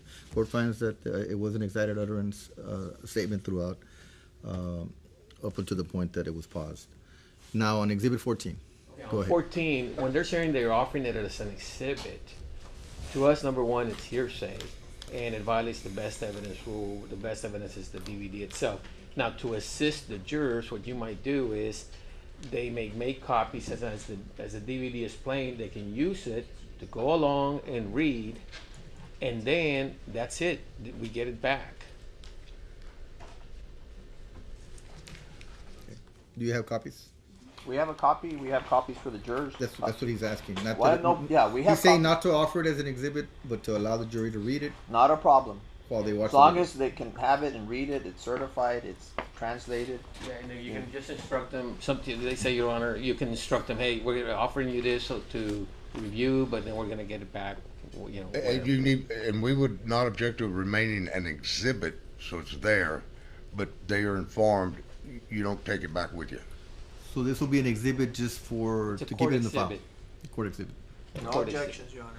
All right. So we'll admit State's Exhibit number 14 as a court exhibit, not to be furnished to the jury, other than during the time that they're watching the video, not to be furnished to them when they deliberate or otherwise.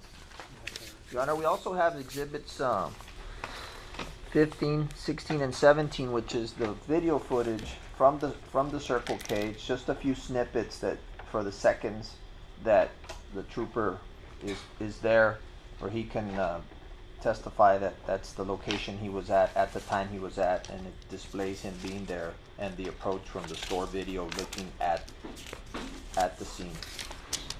The only thing we would ask is to have them question him now so he can authenticate that that is an unedited copy of the video from that Circle K. How it was created, you know, under Edwards, the way the recording was made, if he can testify to that to authenticate it. I don't believe he can. Your Honor, that's only one part of authentication when it comes to a video. If he can identify himself or the scenario in the video as being accurate, that in itself will authenticate the video. It doesn't have to be the person that records it or the person that burns the video, as long as he's somebody that can identify himself within it. In 15, 16, and 17, they're short. They're a few snippets, seconds they're each. basically the clips So from go ahead outside. and play them, and then I'll make a ruling after. So he can also then verify that it's unedited, is that correct? Well, it's just it's unedited as per. It shows just the moment that this happens. That's what it shows, and it's unedited. If he wants to object. And we can voir dire the trooper on it. Sorry.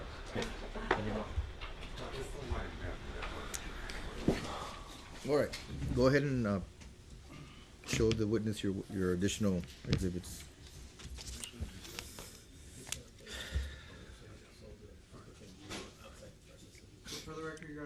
State's Exhibit 15 at this time.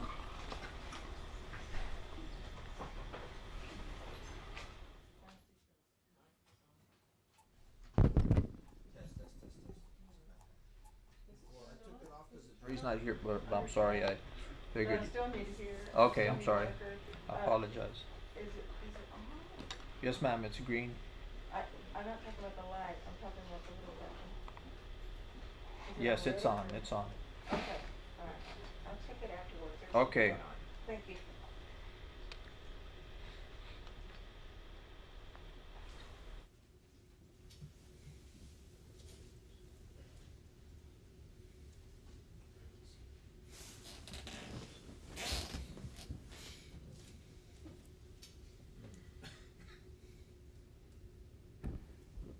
So as this is playing, Your Honor, I'm gonna ask Trooper Hernandez.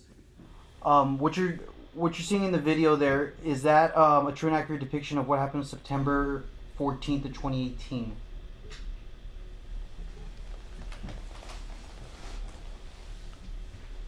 And is that exhibit 15 for the record? That's Exhibit 15, Your Honor.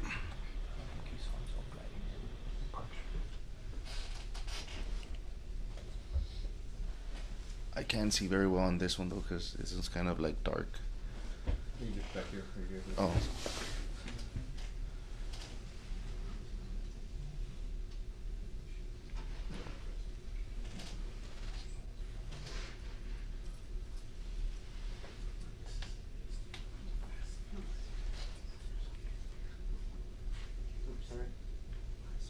This one doesn't move. I think I can turn it. I think I can turn it this way. Is that what? So, one second, I'm not on the record. He's saying this was dark. I want to, when the jury comes in, can they see theirs? Oh or yeah, it's dark? that one's That's what I'm clear. asking. Yeah.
We may withdraw this one.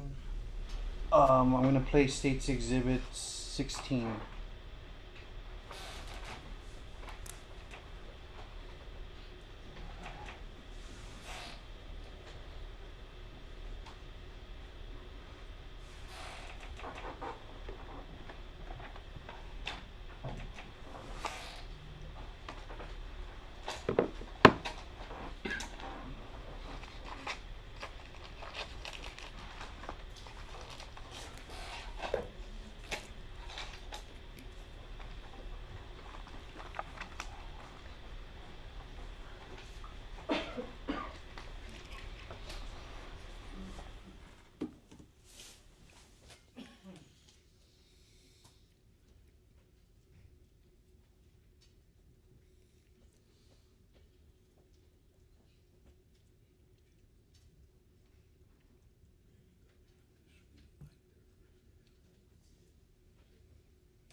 Trooper, can you, do you identify yourself coming in this gas station?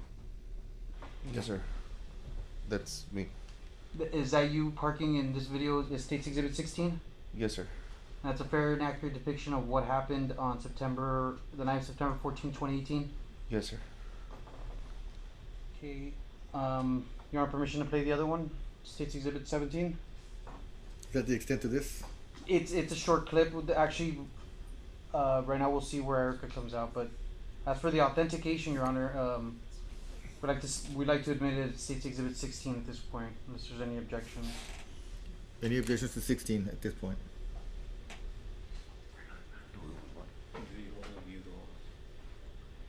We're just trying to authenticate it, or do you want to view it all?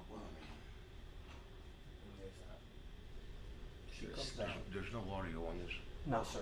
These are surveillance. I mean, just fast forward a couple of times to make sure. Okay. That it doesn't change to a movie or something. No, I'm not worried about that. She's coming out. Okay, there she goes. Right there. All right. That's why he knows what's happening. Can you identify the person that approached you in that video? Yes, sir. That's Erica Pena. Okay. Okay, we're good with that. The State wishes to admit State's Exhibit 16 at this time, Your Honor. We're okay with them. As far as them saying that this officer can testify, okay, this is me, that's me. We're still not waiving our objection that he can't authenticate that the recording equipment was working properly and the rest of the predicate, Your Honor. All right, so State's Exhibit 16 will be admitted. Your Honor, permission to place State's Exhibit 17 for the witness as well? You may.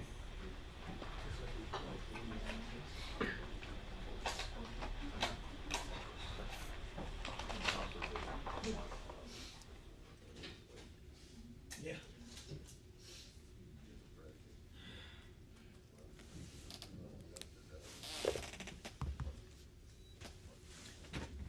Sometimes it has on the monitor itself. It's not. You said it's too dark. This one.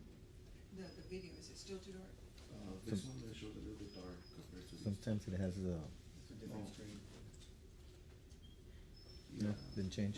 All right, that's fine. As long as you can see one of them. Trooper Hernandez, are you able to identify where this is at in this video? Yes, sir. Where is that exactly? It's on the west side of the Circle K.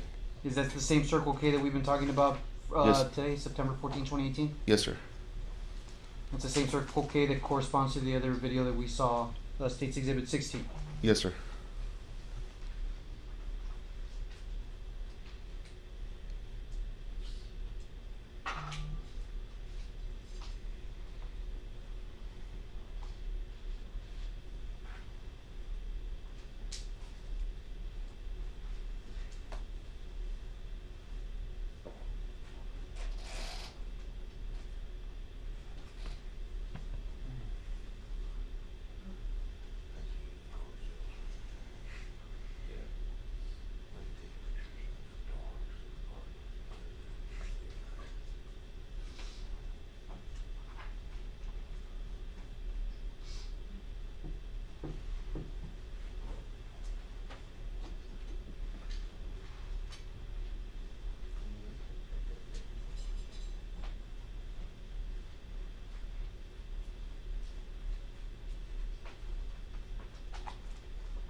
Francisco Hernandez, correct?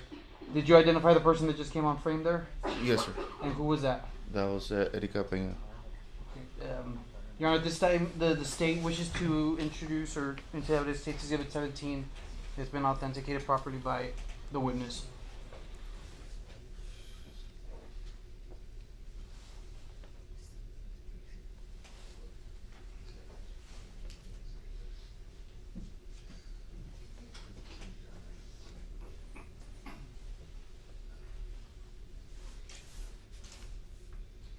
Just to preserve the record, on this one, we'd object, again, that the proper predicate isn't being, this officer can testify to the recording equipment, et cetera. Also, on this one, Your Honor, this officer is not present, and he cannot necessarily tell that this is the time, or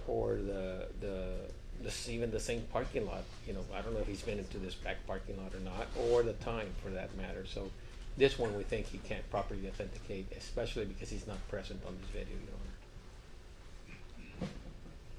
Again, Your Honor, he doesn't have to actually come out in it or even speak in it, as long as he can testify that what he's seeing there is actually what he observed, and it's contemporaneous to the other video. As we've seen before, he testified that was the other video from a different angle, and as the video is shown, it's the same victim that's run in the same manner and wearing the exact same things. So we do believe that this has been properly authenticated at this time, Your Honor. Well, Your Honor, again, I don't think that he can say that. I mean, maybe What I'm wrong, but specifically? looks to be a different part of this establishment, and I don't know. I think So your objection is that he doesn't know or is not familiar with that location or that parking lot area, or is that what your objection is for the or the record? time. I mean, if he can say, "Hey, I saw that Mustang. I saw that guy shooting that camera," maybe he can. I don't know, but I don't think so. So you're also objecting to the time that's reflected on there as being, I guess, 8:59 at this point, now 9 p.m.? Well, with his lack of knowledge, Your Honor, yes. Especially since he's not familiar with this recording. If we're going to rely on time, that would be the reason to do that, to have him establish that predicate.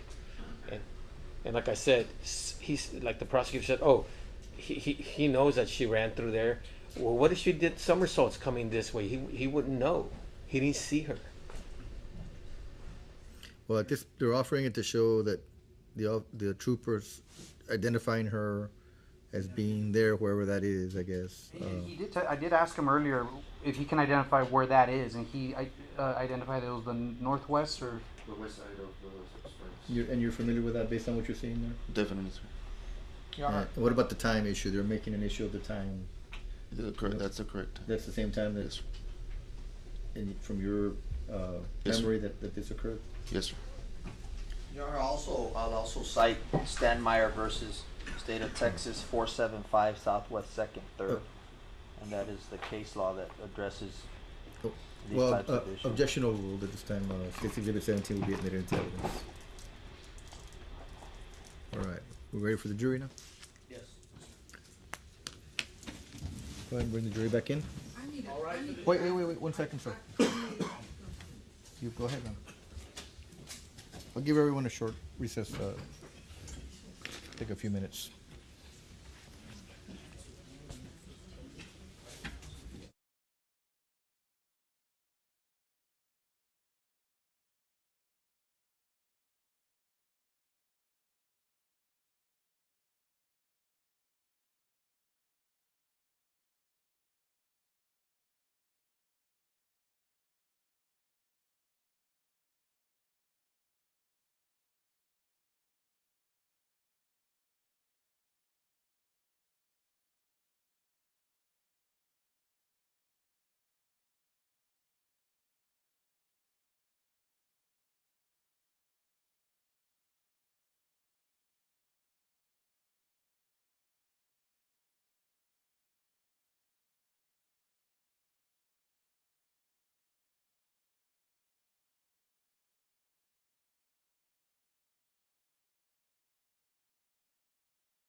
You may be seated for now. Bueno, Mr. Perez. You may be seated. You may be seated for now.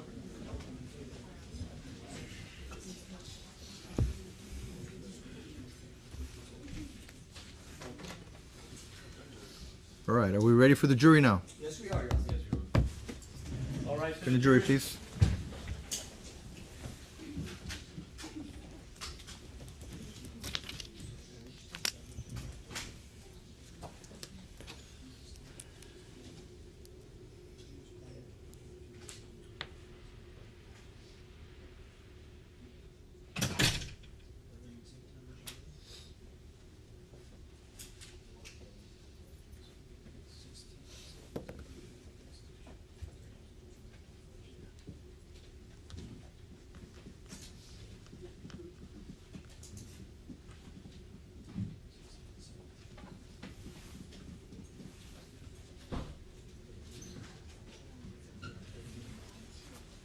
All right, you may be seated.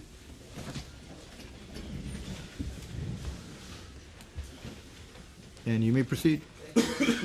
Trooper Hernandez, we were discussing the videos that were taken there at the Circle K on the night of September the 14th of 2018, correct? Correct.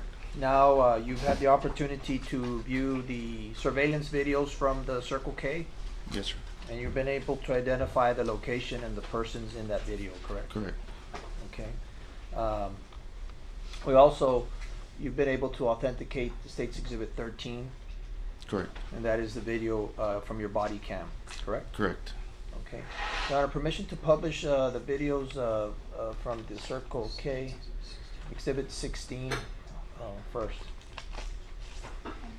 Exhibit 16, yes, you may. And for the record, State's Exhibits 13, 16, and 17 have been admitted for the jury's consideration. You may proceed.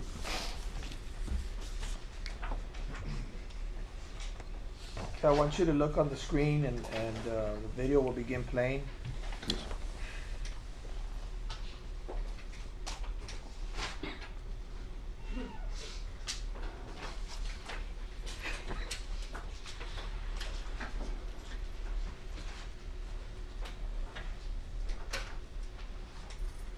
Okay, can you please walk us through this video and what we're viewing, the location?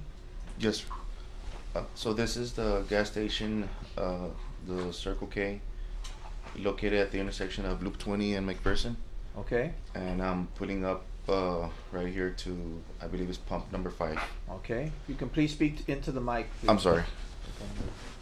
So this is the, I'm pulling up right here to the intersection of McPherson Loop 20 at the Circle K, and I'm about to pump gas at I think it's pump number 5, sir. Okay. What time is this going on? This is around, I would want to say it's 8:40ish, somewhere around there. I'm not really sure about the time, sir. Close to 9 p.m. Yes, sir. Okay. Well, there's a timestamp at the bottom of the video. Is that accurate? Can you see? Yes, sir. What Yes. time does it show? It's 8:52 p.m. p.m. Yes, sir. And what is the date? It's 9/14/18. Okay. September 14, 2018.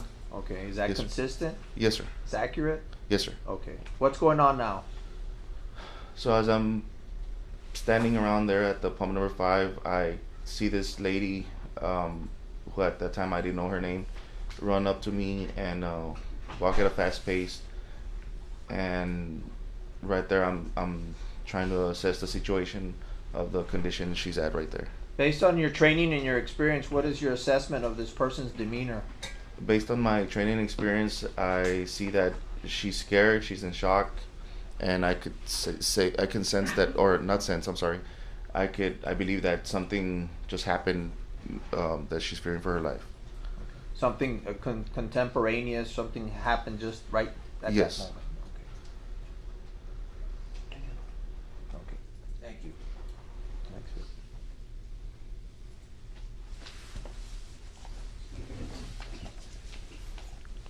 We are now going to play State's Exhibit 17 that's already been admitted.